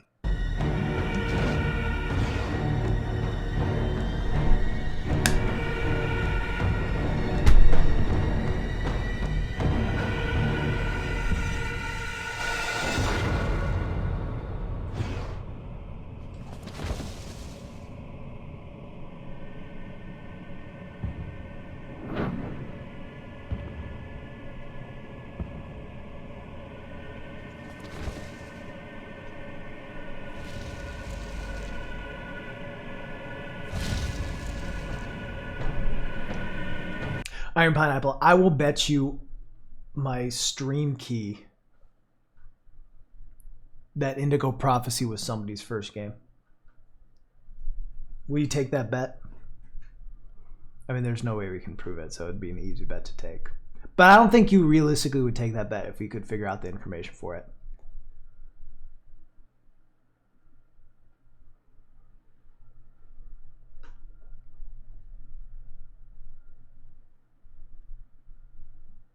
So you don't care about your stream key, though. Your YouTube channel. Do it. I told you I can't prove it, but I think... Are you watching on mobile? You're a little slow on the responses here. I can't prove it, but I guarantee, I promise. In the same way... So I was on... I've rated him a few times. I was on my buddy Trey's podcast a couple months ago. What's the Gamescast? I think that's... Let me look up the name, because now I'm being a shitty friend. Twitter, Trey. What if I just got distracted on something that doesn't matter at all? Now that it doesn't matter, the Supercast 64. Is that what the one I was on? Gamescast 64. Anyway, let me link it up. Anyway, and he asked a really good question. Or I was asked a good question on it. And it was, do you think Austin Powers Goldmember is somebody's favorite movie? And I think that's a really good question. Because it's easily the worst Austin Powers movie. But is it someone's favorite? Probably. Just like Fahrenheit Indigo Prophecy is someone's first game.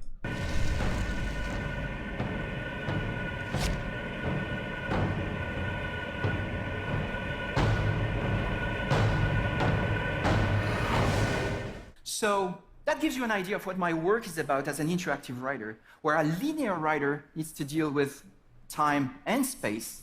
As an interactive writer, I need to deal with time, space, and possibilities. No shit. The murderer and our main protagonist, Lucas Kane, finally comes to his senses and realizes what he has done, and in a panic, disposes the body and the murder weapon before the cop that is sitting at the bar gets up and goes to the glory hole. Instead of a stiffy, he finds a stiff sitting on the toilet and raises the alarm. While this is happening, Kane makes a run for it, in a cool split-screen style. Shortly after this, we are introduced to the other protags in this film, Detective Kara and Tyler of the NYPD, who has been tasked to investigate this murder.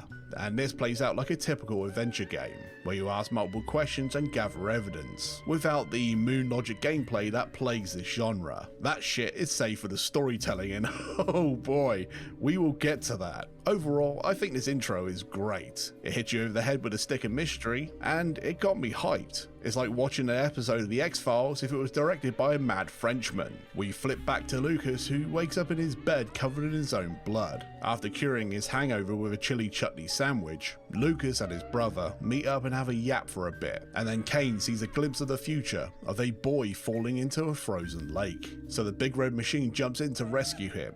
However, the cop who discovered the body the night before spots him, but as he just saved the boy from turning into a popsicle, he lets him go. Maybe he decided I was even. I had taken a life and given one back. Nothing really changed for me. I was still wanted for murder by the police. But when I left that park, I knew I could look myself in the mirror again without cringing. That's not how it works, Lucas. And the game just goes along at this pace for the first few hours. It could work like that. I don't know. I don't know. I could see a cop letting someone off because they did something good. I think so far for me, it's been a lot of recap of the story. I don't know. Obviously, it's a story-based game. And I think you definitely have like a dry humor. Stream is laggy. Uh-oh.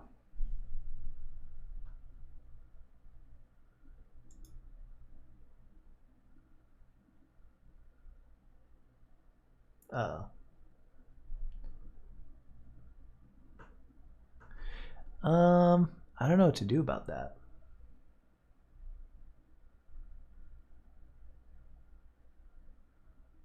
No, I think this is on my end. I could lower bitrate, I guess.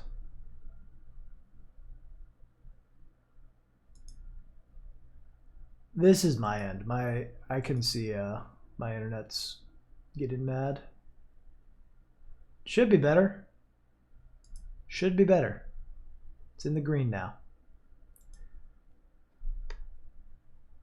Well, no, I mean, I can see like what my bitrate is and if it's healthy or not. Anyway, I think like you have a very dry delivery and humor. Like you are injecting jokes in here, but I think it's just a lot of summary of things that happen, and then sometimes long clips of what you're talking about that just happened. That I think kind of hurts the pace. Like, because here's the thing. I mean, I don't know. I guess if you're assuming other people haven't played Indigo or Fahrenheit Indigo Prophecy, that's fine. Like, but this whole section, like talking about what happens, I found like, I just, you know, I'm just not, I think that stuff can get dry and boring pretty quickly. Plays the genre. But then like, and it got me hyped. This is what I like. I like you being like, the intro, I liked it, and talking about why you liked it and how it got you hyped and how it made you think about different things. Like that's like the content. So I think you always have to think about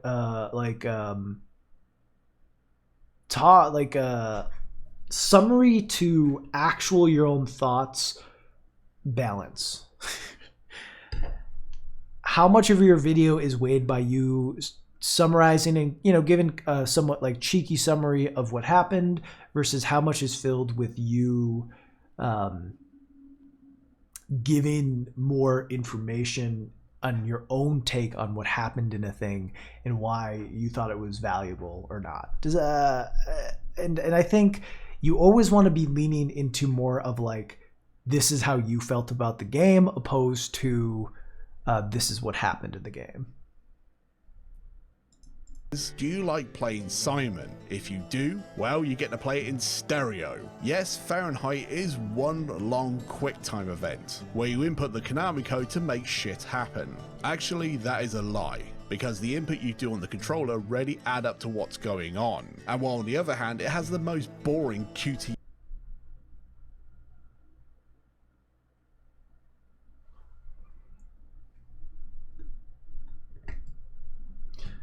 I think good summaries are okay when the game's super niche, because most people aren't going to have to play it. Sure, I'm not saying don't summarize at all. I think just so far from what's been going, it's been too much summary for what I like or what I would be interested in watching. And certainly some people are going to be different. I'm not saying don't summarize or don't give any summary at all. But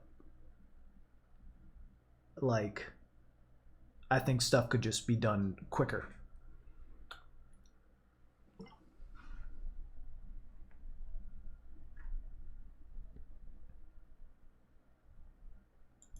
Let me see if I can fix my stream some.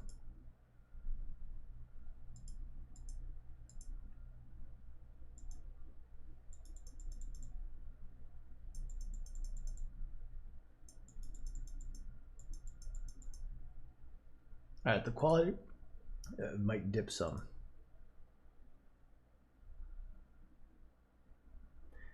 But hopefully it's not lagging. Summarize, but state more on your opinions and stuff, yeah. I feel like the video is for people who want to know about Indigo Prophecy but are okay with not playing it. But the jokes about David Cage are kind of set up mainly for people who know enough about Cage, his pompousness, yeah.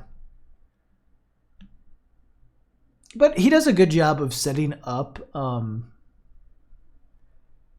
like, granted, I guess you kind of have to know. With a classic Hollywood setup in a Hideo shitter at a Kojima. New York diner. Well, if you pick the Where is it? tutorial, you start with the Cage Meister telling you how projects is a man called David Cage, who is the French version of Hideo Kojima with the self-awareness tossed off the Eiffel Tower.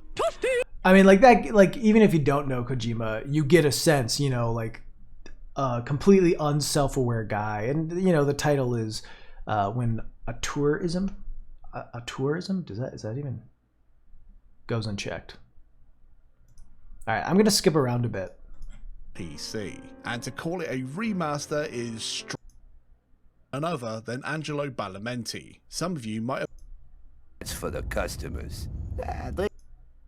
Extend the... All right, maybe I shouldn't have skipped around a bit. Set. And he even plays basketball. Also, that soundtrack. And I know Cage is trying with whatever movie David was watching context to let this sink in, making all this action to be consumed at a surface level. And Is this while like most heroes in gaming gameplay? and Wow. action films and so on are skin deep, spending quality time with an avatar that you That's can what the game actually looks like.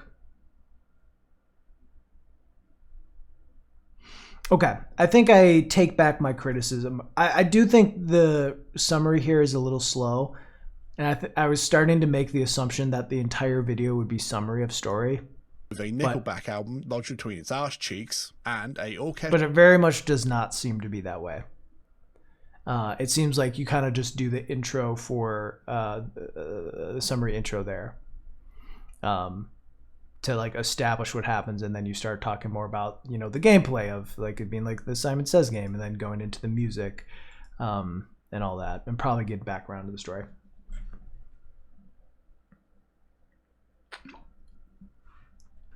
Yeah, I think people are familiar. Like, here's the thing. I've never played this game, but I know who David Cage is. Like, I think people know enough about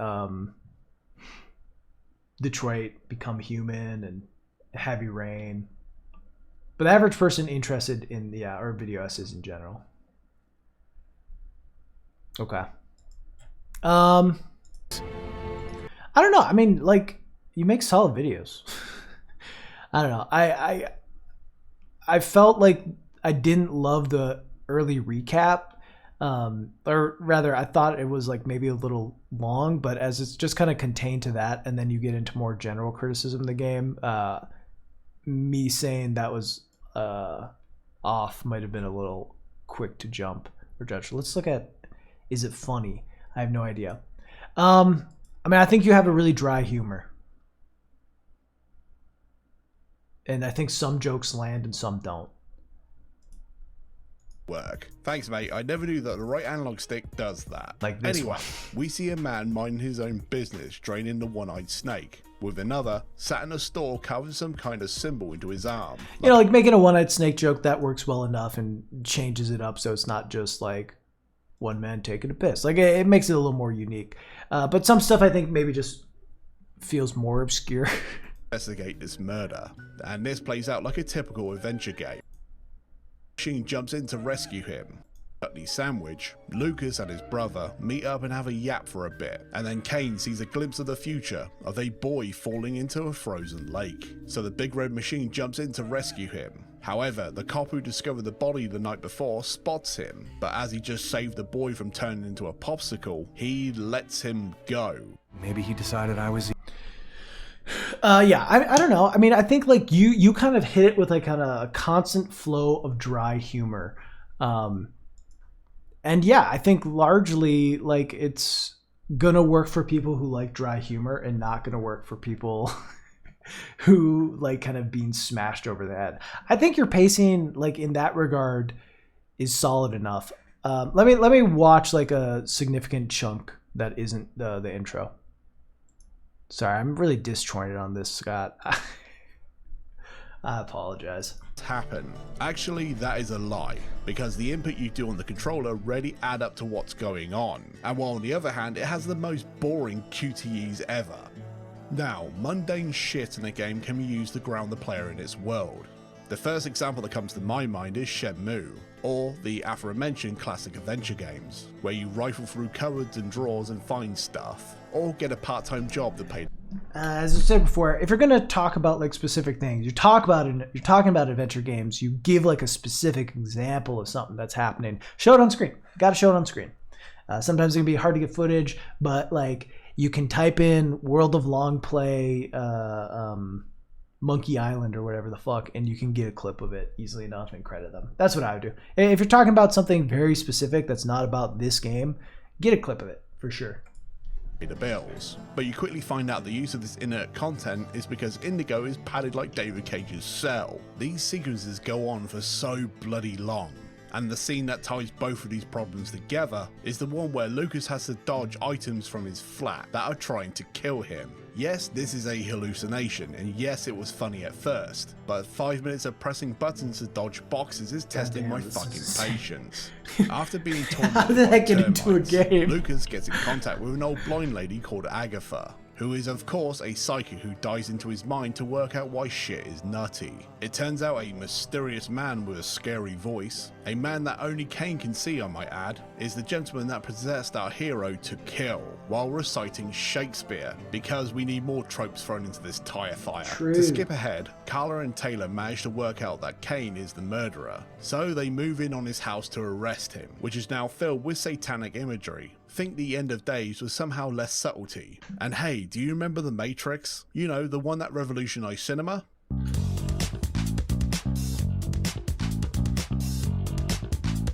Wow.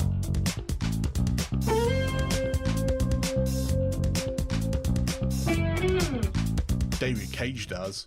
When Lucas becomes the One, this murder mystery game with a hint of the supernatural gets replaced with whatever movie David was watching while writing the script at the time. It's a tonal shift that comes out of nowhere and continues to baffle, to the point where it feels like 2 or 3 different stories were mashed together. You see, Kane's newfound powers were due to an alien artifact that he was exposed to as a child, and this possession and subsequent killing was the catalyst to unlocking this power. The artifact that Kane discovered, known as Chroma, has the power to pull whatever contrived bullshit David Cage wants at any given time, especially when he writes himself into a corner, which he does frequently. And to spoil the rest of this friggin' plot, the scary voiced man, who is making innocent people kill others in this ritualistic way, is because he's a Mayan oracle, who is trying to open the gates of the other world. To open the gates of Helheim, the Oracle needs to sacrifice a girl that is also the savior of humanity. So Lucas does a Kyle Reese to stop Mr. X from terminating her. But wait, it gets better. Out of nowhere, there is another faction trying to get the girl too. This new group is driven by an artificial intelligence, thing that wants to use her power to take over the world. And yes, it comes out of nowhere and adds nothing to the story apart from another thing that Kane has to run away from. Okay, let's break away from this madness and catch up with Tyler and Clara. Let it crawl. Am I gonna get DMCA'd? Yeah, maybe not. This is another problem. We have a main cast that is, for all intents and purposes, pretty fun to be around. Sadly, they don't have much to say. And Tyler is one big stereotype. He was a street kid who used to run with the local gangs, and now he's a cop. However, his apartment looks like a 70s porno set, and he even plays basketball. Also, that soundtrack. And I know Cage is trying to avoid Look, the David things Cage solved racism. Don't you remember? We've all played Detroit Become... I haven't. But, you know, David Cage knows all about not being racist. Easy cop dramas, but this comes off as racist. And there's even a bit where Ty goes to an antique bookshop and the owner is, well, just watch. Unhappily, I am but the water's well of ignorance. Never mind. Send David Cage to jail. Holy My fuck. tiny expertise extend only to books I sir here. Okay, this character here is putting on this accent, but even his more palatable accent is just as racist. Is it just me, or did you lose your accent? Oh yeah, that's for the customers. They love that wise old Japanese master stuff. Oh, but see, David Cage, he was aware. Look, it's not racist because David Cage knew what he was doing. I was born in Jesus Brooklyn, Christ, man. David Cage. I never been no further than Long Island. I'm more American than you are, man. It's like that bit in Life is Strange, another game that chums my chud, where the lead character Max chats to a preppy black kid, who for some reason has a 40-year-old white male actor playing him. Isn't there enough actors that you could pick to be more appropriate for this character? Or are the developers tone deaf? Oh, they are French too. Huh. Okay, I think we need to cool off. Let's talk about the music. The soundtrack is split between early 2000s rock, that sounds like the atypical Roadrunner Records style tosh, with a Nickelback album lodged between its arse cheeks, and a orchestral score composed by none other than Angelo Badalamenti. Some of you might have gasped at that revelation. If you don't know who this is, you may recognize I feel like you this. should have music talking. Oh, babe. DMCA. As iconic as his previous work. I feel like when you bring up the... I mean, I would do some... if you're talking about music, it's really hard not to have any music. So I would say... I know you get into it and you want to have that big Twin Peaks reveal. But I feel like when you're given specific examples split of... between early 2000s rock... have some of that early 2000s rock from the soundtrack and then have the sweeping orchestral thing. And then do the hard cut to... Leave it at first. Whatever, Twin Peaks. Yeah,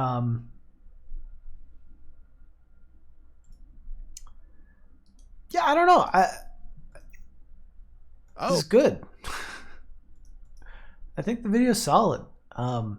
Again, I might have some issues with the amount of... Sorry, excuse me, burped. I didn't love the pacing of the beginning, but also I should take into account this video is not necessarily made for me or my interests, or the kind of videos that I like to watch. I also made the assumption that you were going to talk about it in that way the whole time, and I think you do a very good job of, giving these little story developments, but then also talking about how it plays into the other major aspects of the game, and all that. And yeah, I think that's solid.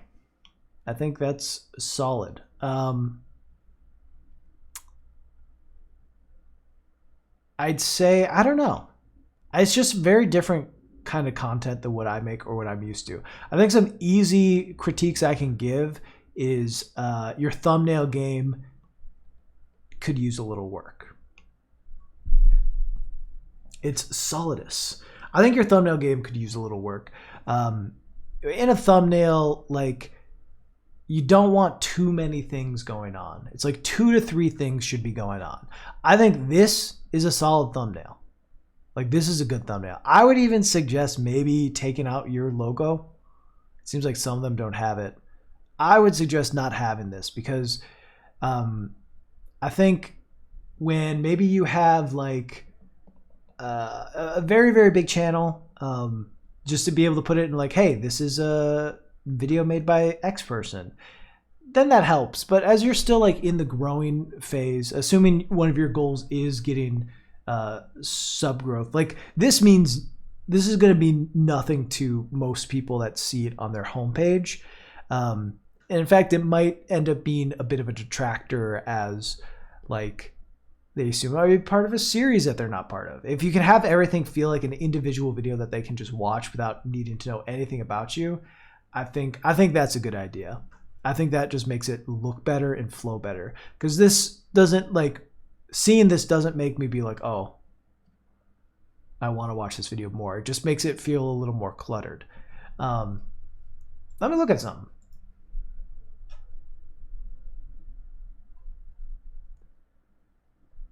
I mean, I think I'd consider, like, largely the videos that performed best, like how those thumbnails look.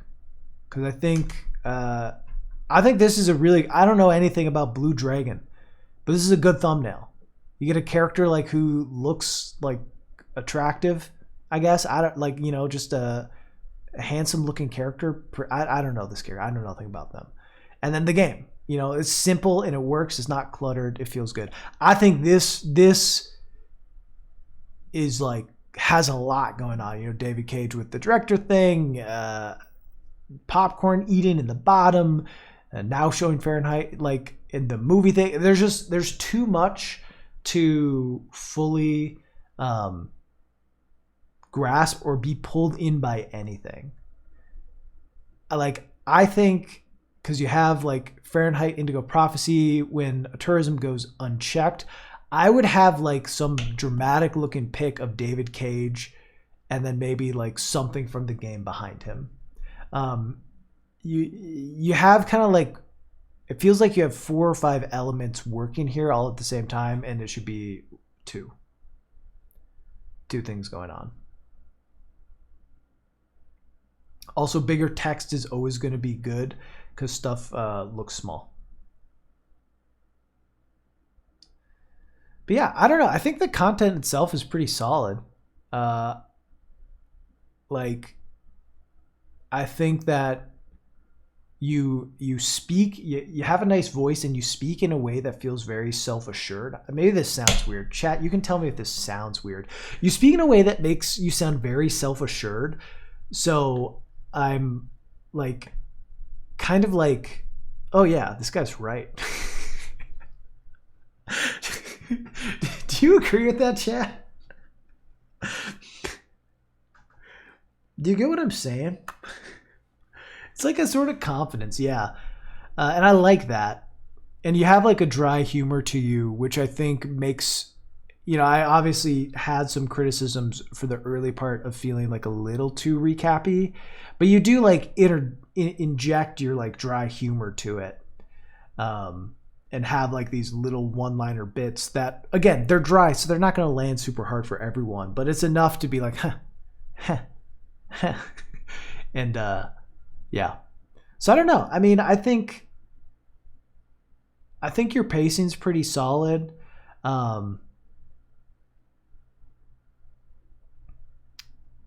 I think I'll need to watch the rest of it off stream, and maybe I can shoot you a message at the end of it. But yeah, I mean, I think you have a good base here, and I think as far as being funny, like, yeah, I find it funny.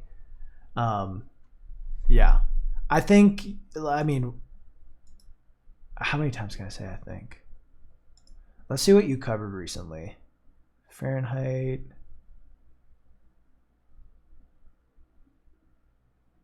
Metal Gear Solid X.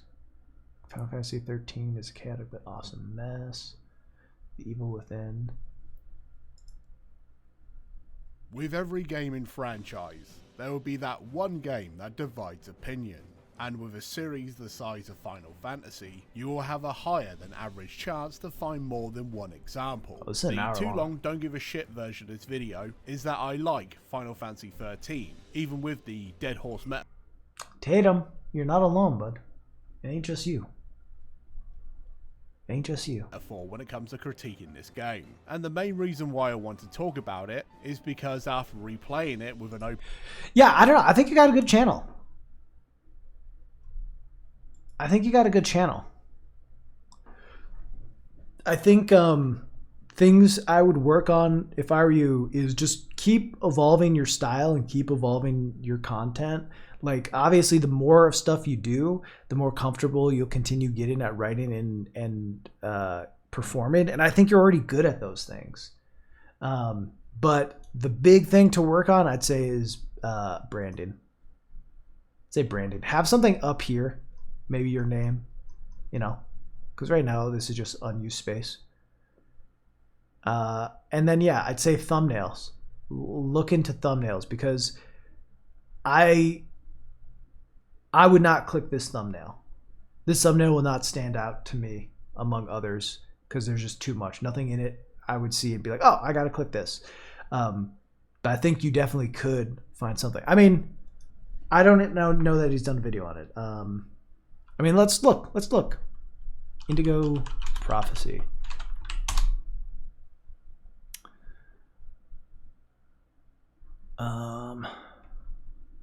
Okay. Let's just... Has Mandalore done a video on Indigo Prophecy? Why does yours show up first? Do you put Mandalore in your title? That'd be genius. Or in your info.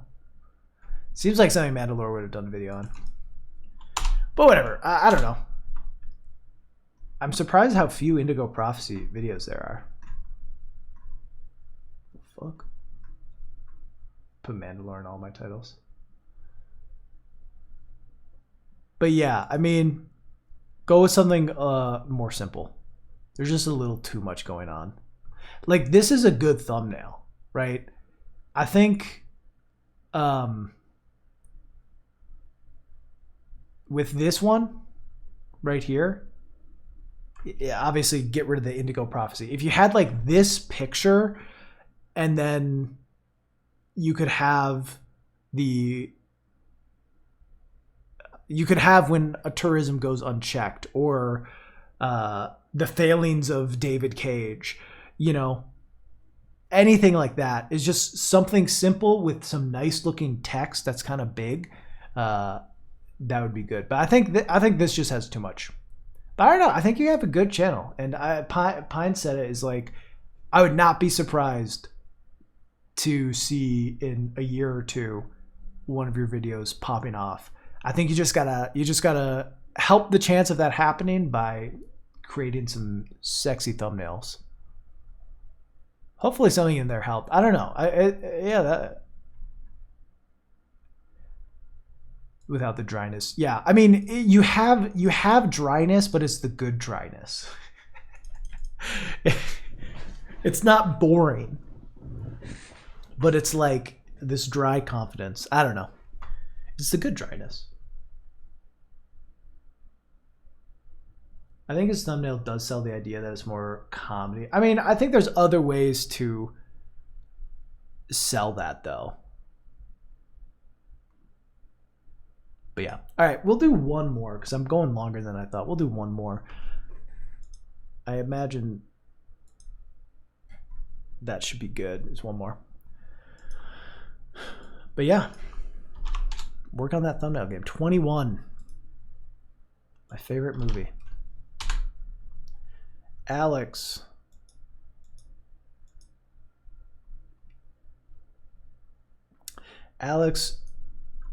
Unterst.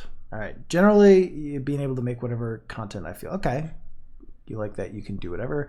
Quality in my scripts, the way my voice sounds, and being able to convey information without sounding dry or boring. Again, dry is not a bad thing. Okay. I think I peaked a little bit of this. It is a game that, despite its title, has literally zero blood in it. It's All right, you're quiet. It's quiet is the first thing. I don't know. Give me one sec.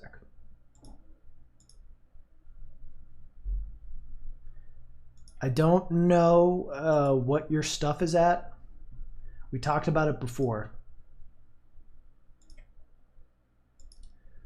But with recording, you want your final product, you see this yellow thing here, you want it to be kind of in the yellowish zone.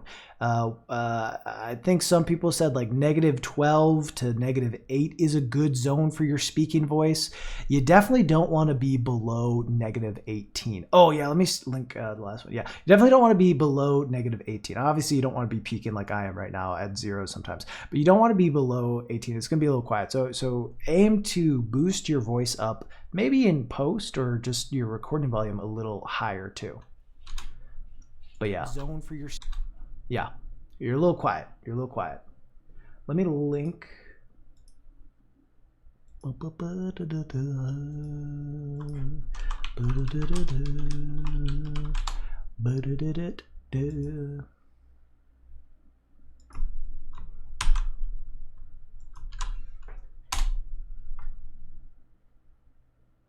I don't really use a compressor. All right, give Scott a sub. 2.5, imagine. 2.5, imagine.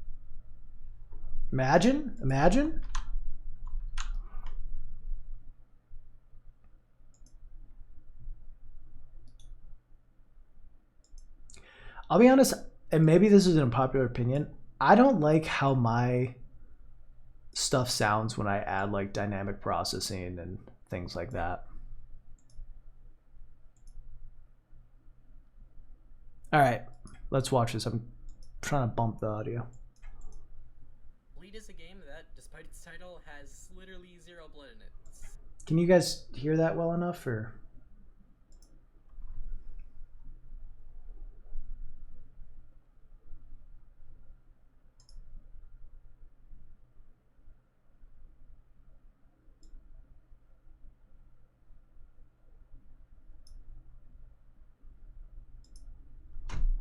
Yeah, I mean, I unfortunately I can only turn it up so much.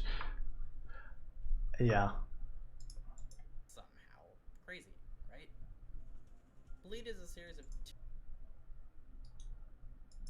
All right, so yeah, first problem is just too quiet. I have everything bumped to top, and unfortunately it's just hard to hear still.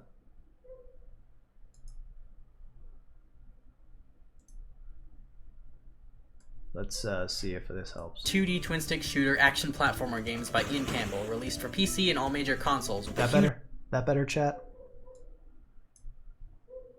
All right, let's go. Bleed is a game that, despite its title, has literally 0 blood in it. Somehow. Crazy, right?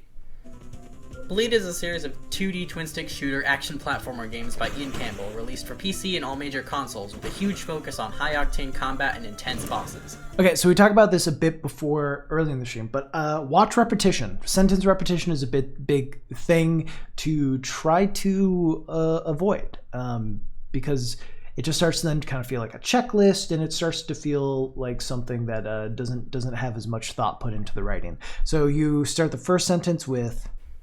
Bleed is a game that, despite its title, has literally 0 blood in it. Somehow. Crazy, right? Bleed is a series of 2D... So you use a Bleed is a title that has no blood in it. Bleed is a series of... so just right off the bat, I feel like you're hitting me with 2 introduction sentences, which is something you don't want. You want your introduction to flow from one thing to the other. So just be careful with choice of words, how you decide to start your second sentence. Somehow. Crazy, right? Bleed is a series of 2D twin...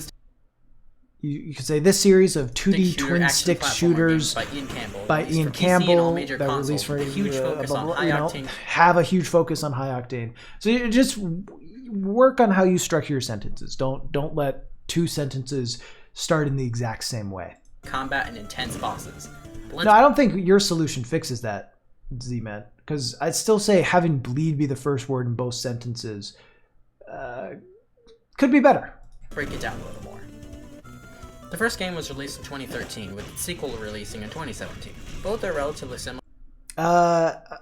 Make sure your cuts are... I'd say the best time to make a cut is when you finish a sentence. Let's break it down a little more.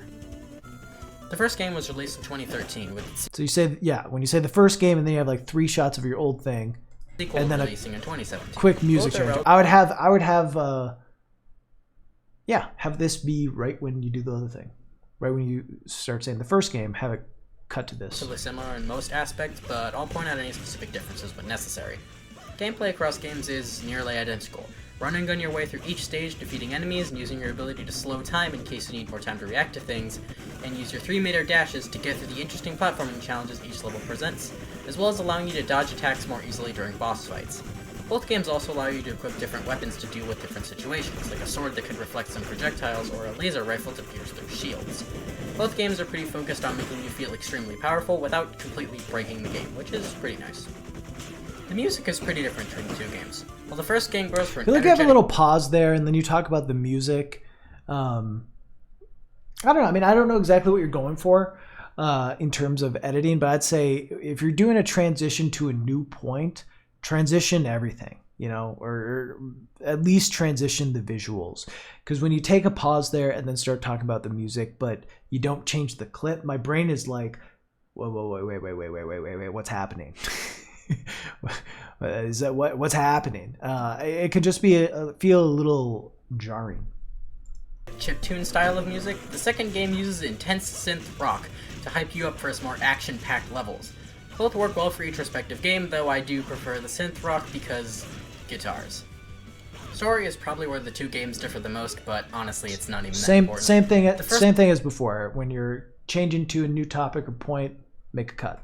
game sees you controlling Rin on her quest to become the greatest hero of all time by defeating all the other heroes to claim the title. And the second game, once again starring Rin, this time requires her to actually be a hero and save the world. It's a simple plot, but this game really doesn't need a massively interesting story to be super engaging. Visuals are great across both games, with detailed pixel art that manages to be both simple and very expressive. And while the second game definitely looks a lot better, the first game is still by no means bad compared to it. So one thing is I have no idea which is the first game, which is the second game. I would say do some sort of visual thing. When you say, well, the second game looks better, the first game is much better. Have like half the screen be the second game and the other half be the first game.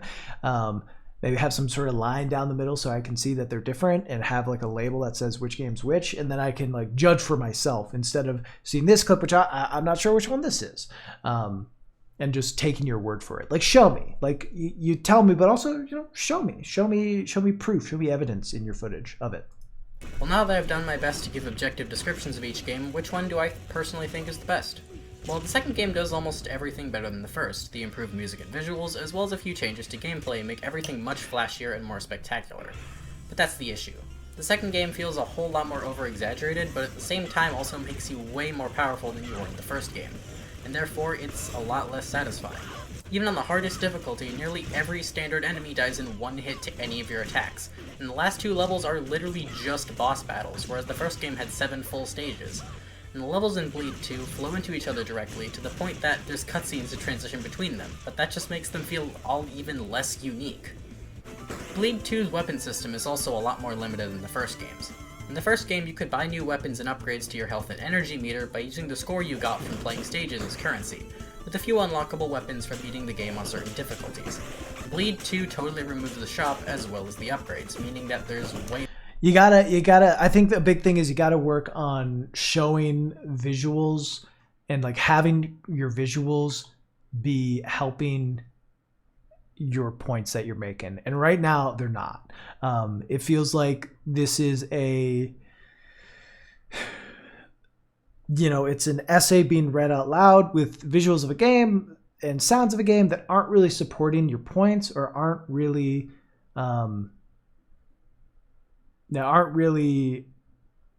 adding to the experience much. It's just showing the game. But I think when you're talking about something, when you're talking about the shops or the lack of a shop, you got to show footage of that. I got to see what it's like and what one game is missing out that the other has. That would certainly be one part. I don't know. I'll reach this out to chat. What do you think of videos that use the gameplay sound as the background instead of silencing the clips and playing music, like playing some sort of backtrack so you can have a more connected piece? Well, I mean, how do you feel about that? because I'm mixed on it. I think it's good for kind of long form stuff. I think that like Matthew Matosis pulls it off really well. And Joseph pulls it off really well too. But Joseph kind of jumps between using game sound and that. But yeah, what do you think makes it effective versus what do you think makes it distracting?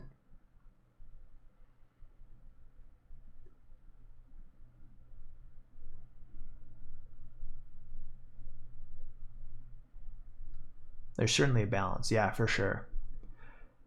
I think that for what you're doing here, my advice would probably be find a track or 2 tracks from the game, have them be playing in the background at like an acceptable volume. Maybe every once in a while you can include clips where there are the gun sounds. But things are just going to be easier to work with and feel more cohesive if it's like one product. If it blends into the background, that gives it flavor from the game. Yeah, there's a big deal with how your cadence is and how imposing your background audio is. Very true. Mark Brown sometimes does this thing when he raises the volume when the clip is fading out. Yeah, that's interesting.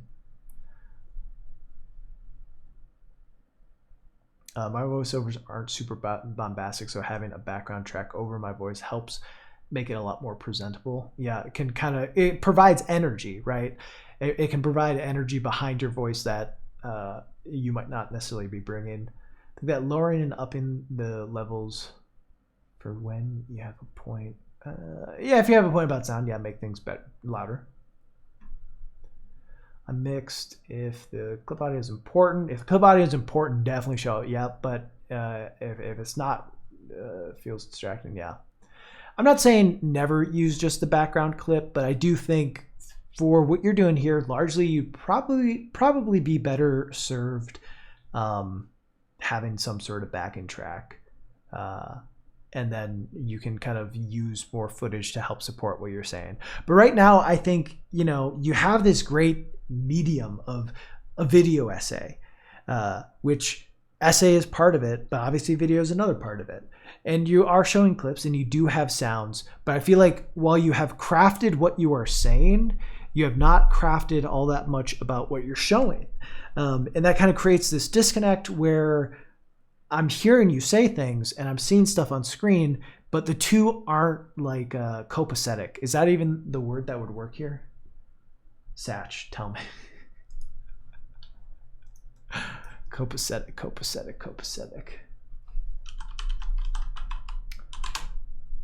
Copacetic, in excellent order. Sure, yeah. That works. I was going for cohesive, but I said copacetic instead. But I think copacetic applies.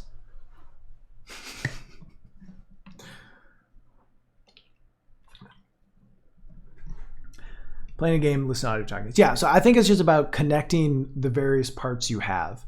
If you're showing video, if you're making a video essay, if you're making a video review, the video should be supporting what you're saying.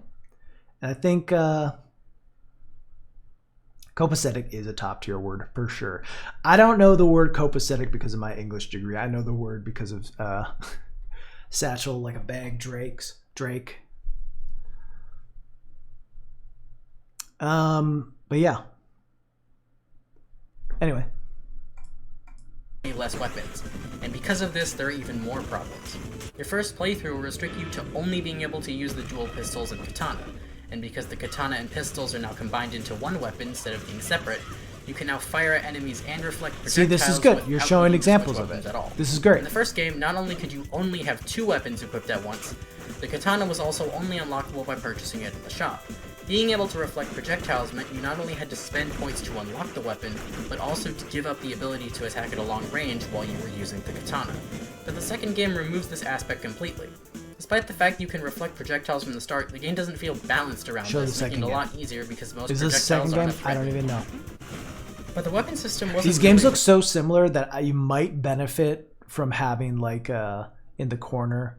And this is me saying this, and I never do this, so take it with a grain of salt. Having in the corner like Blood 1, Blood 2. The second game does a lot worse. It may have a lot more bosses, but most of those bosses are almost just identical copy paste from the first game. See, it wasn't that good though.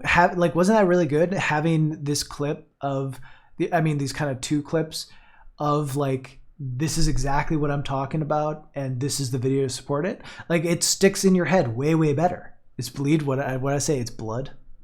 With a couple new attacks. Every main level boss from the original Bleed is here in some form, and the cores from the first game show up here too with minimal alterations. The new bosses are great, but so many of them are just recycled content from the original game.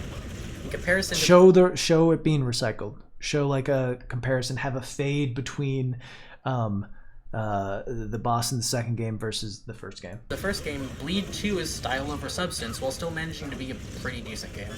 Bleed was a bit unpolished, but it felt a whole lot more unique and fun than the second game. Maybe the issues could be addressed in a possible third game, but honestly another game in the series seems pretty unlikely. Final scores. Bleed. Gameplay, 45 out of 50. Music, 16 out of 20. Story, 12 out of 20. Visuals, 9 out of 10. Final score for Bleed, 90 out of 100. Bleed 2. Gameplay. Okay. 30 out of 50. Okay. Music, 20 out of 20. Story, 13 out of 20. Visuals, 10 out of 10. Final score for Bleed 2, 73 out of 100. Well, I got some questions for you about, what I'll say here is I like that you do have very specific things that you're giving scores for, right? Like, you're weighting scores in a certain way. Like, you're saying visuals are less important than story and music and gameplay. Like, that's fine. It does seem a little like, obviously that's how there's no it feels like it's trying to be objective, but even this isn't objective. What I'll say is, if you're going to say all this, have it on screen. Have the numbers adding up on screen so that I can see at the bottom the total score. But also, as like this seems to be like, by balancing it and by having scores and like weighting the different sections, it does seem like it's trying to be a quote unquote objective viewing of the game, or trying to be as objective as possible. Don't try to be objective. This isn't objective. This stuff's not objective, and it won't be. It can't be. Objective is fake. It's not perfect. It's not gonna always. Yeah, I don't know. I think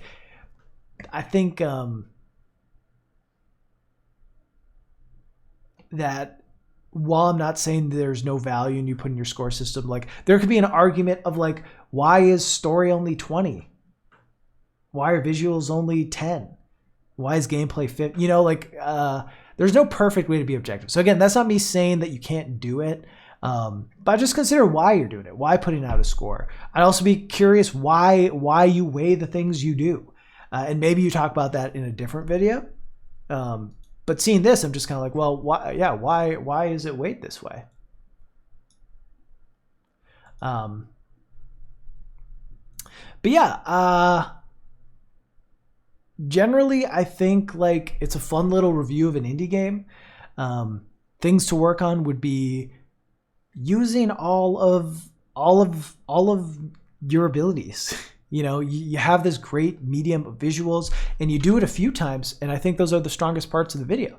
I think it's strongest when you're showing very specific examples of the things you're talking about, and when you're cutting at like ends of sentences, and that's just the thing to focus on for the next one, is having very relevant footage with pretty much everything you say.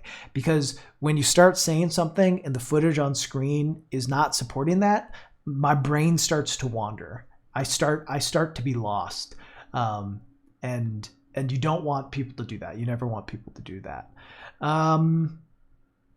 Again, the sound, I would argue maybe you could find value in using a background track and not having the game sounds. Stylistically, though, that's kind of your choice. One way's not wrong. People do it successfully. I don't know that I loved that aspect of this. I think it would feel, especially as it's like a 4-minute review, it would just feel a little more driven if you have just a song playing throughout that doesn't change when you change the gameplay. And yeah, show stuff. If you're going to give the store, show me the rubric. Show me that rubric. Again, I don't know that you need a score. You could just say Bleed and Bleed 2 are fun games, and Bleed is definitely a must play, and Bleed 2, if you need more to scratch that itch, could be great. In general, yeah, I don't think, I always find numbers hard, and numbers lose me. And it's like, you know, what is a 73? But yeah. Yeah. Show some love. 175, imagine. Imagine, chat, imagine. Counting's hard. I majored in English.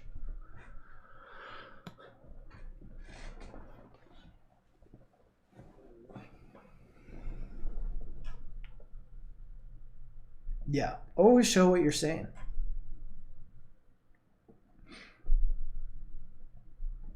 But yeah, thanks for sharing this. I appreciate it. Okay, chat, we're at 38. I got through like 9 or 10. Oh, there's so many good ones in here still. Oh God.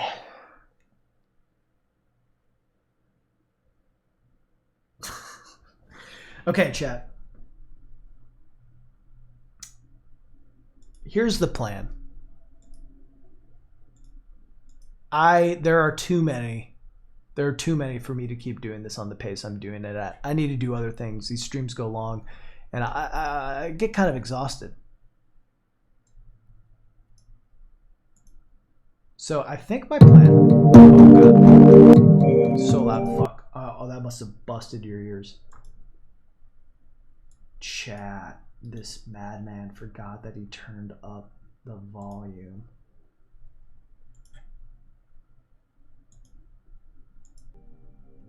Hey chat, how you doing? That was funny, huh? Wow. Wow. Ah. Shit. God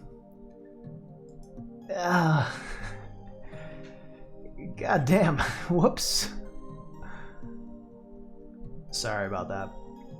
Anyway. Fuck. Never heard peeking like it. Just can't hear myself. I'm sorry if that hurt your ears, chat. That's my bad. Except I'm gonna blame Alex for having the vid quiet and making me boost my stuff, but my bad. I'm sorry if I hurt your ears.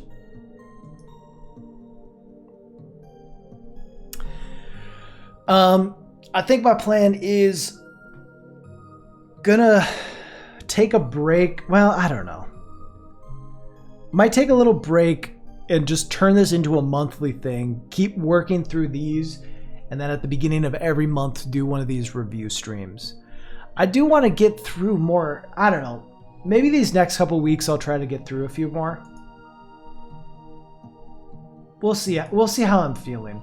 But I do want to have this plan, and I think this has been successful enough and people are interested enough where I'd love to do this every month.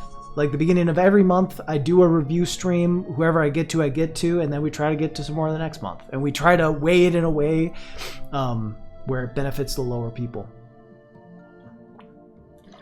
Or the people who have been waiting for a while. But yeah. I appreciate y'all for watching and for being supportive too and bearing with me. And also I appreciate you all providing feedback and thoughts too. Because yeah, as a reminder, I'd say it at the top, I'm not an objective source. I have some opinions and some ideas of what can work well, but also not every piece of content's made for me. So it's especially nice to hear how some of you think about stuff and how some of you may disagree with me on stuff. As a way to be able to put those ideas forward and help people be creative and help different folks. Anyway, it's been fun. I think all of you did great. You were very kind and supportive. I think our general wholesome vibe continued another stream.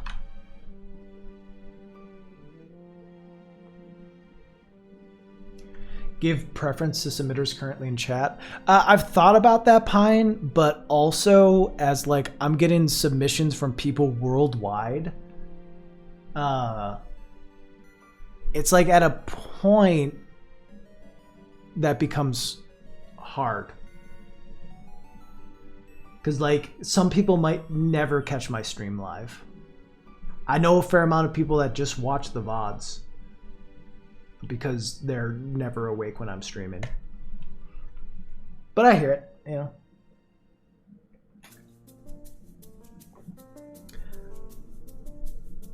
I mean, maybe it'll have to be a mix, you know. If I have like 3 people in a row who all aren't here, do the next one of someone who is. I'm not gonna edit it, but I will put it on YouTube and put like the timestamp of when I start talking about certain people. 24-hour stream. Yeah. All right, chat. This has been fun. Who's streaming? Who's streaming? Let's go to Stape Cape. Playing some Doom Eternal. Raid Lud.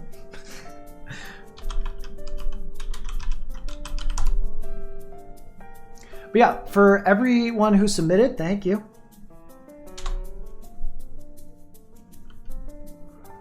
It's been fun. Don't know, I'll definitely be streaming Tuesday. Might stream before then. Don't fully know what I'll do yet. We'll figure it out though.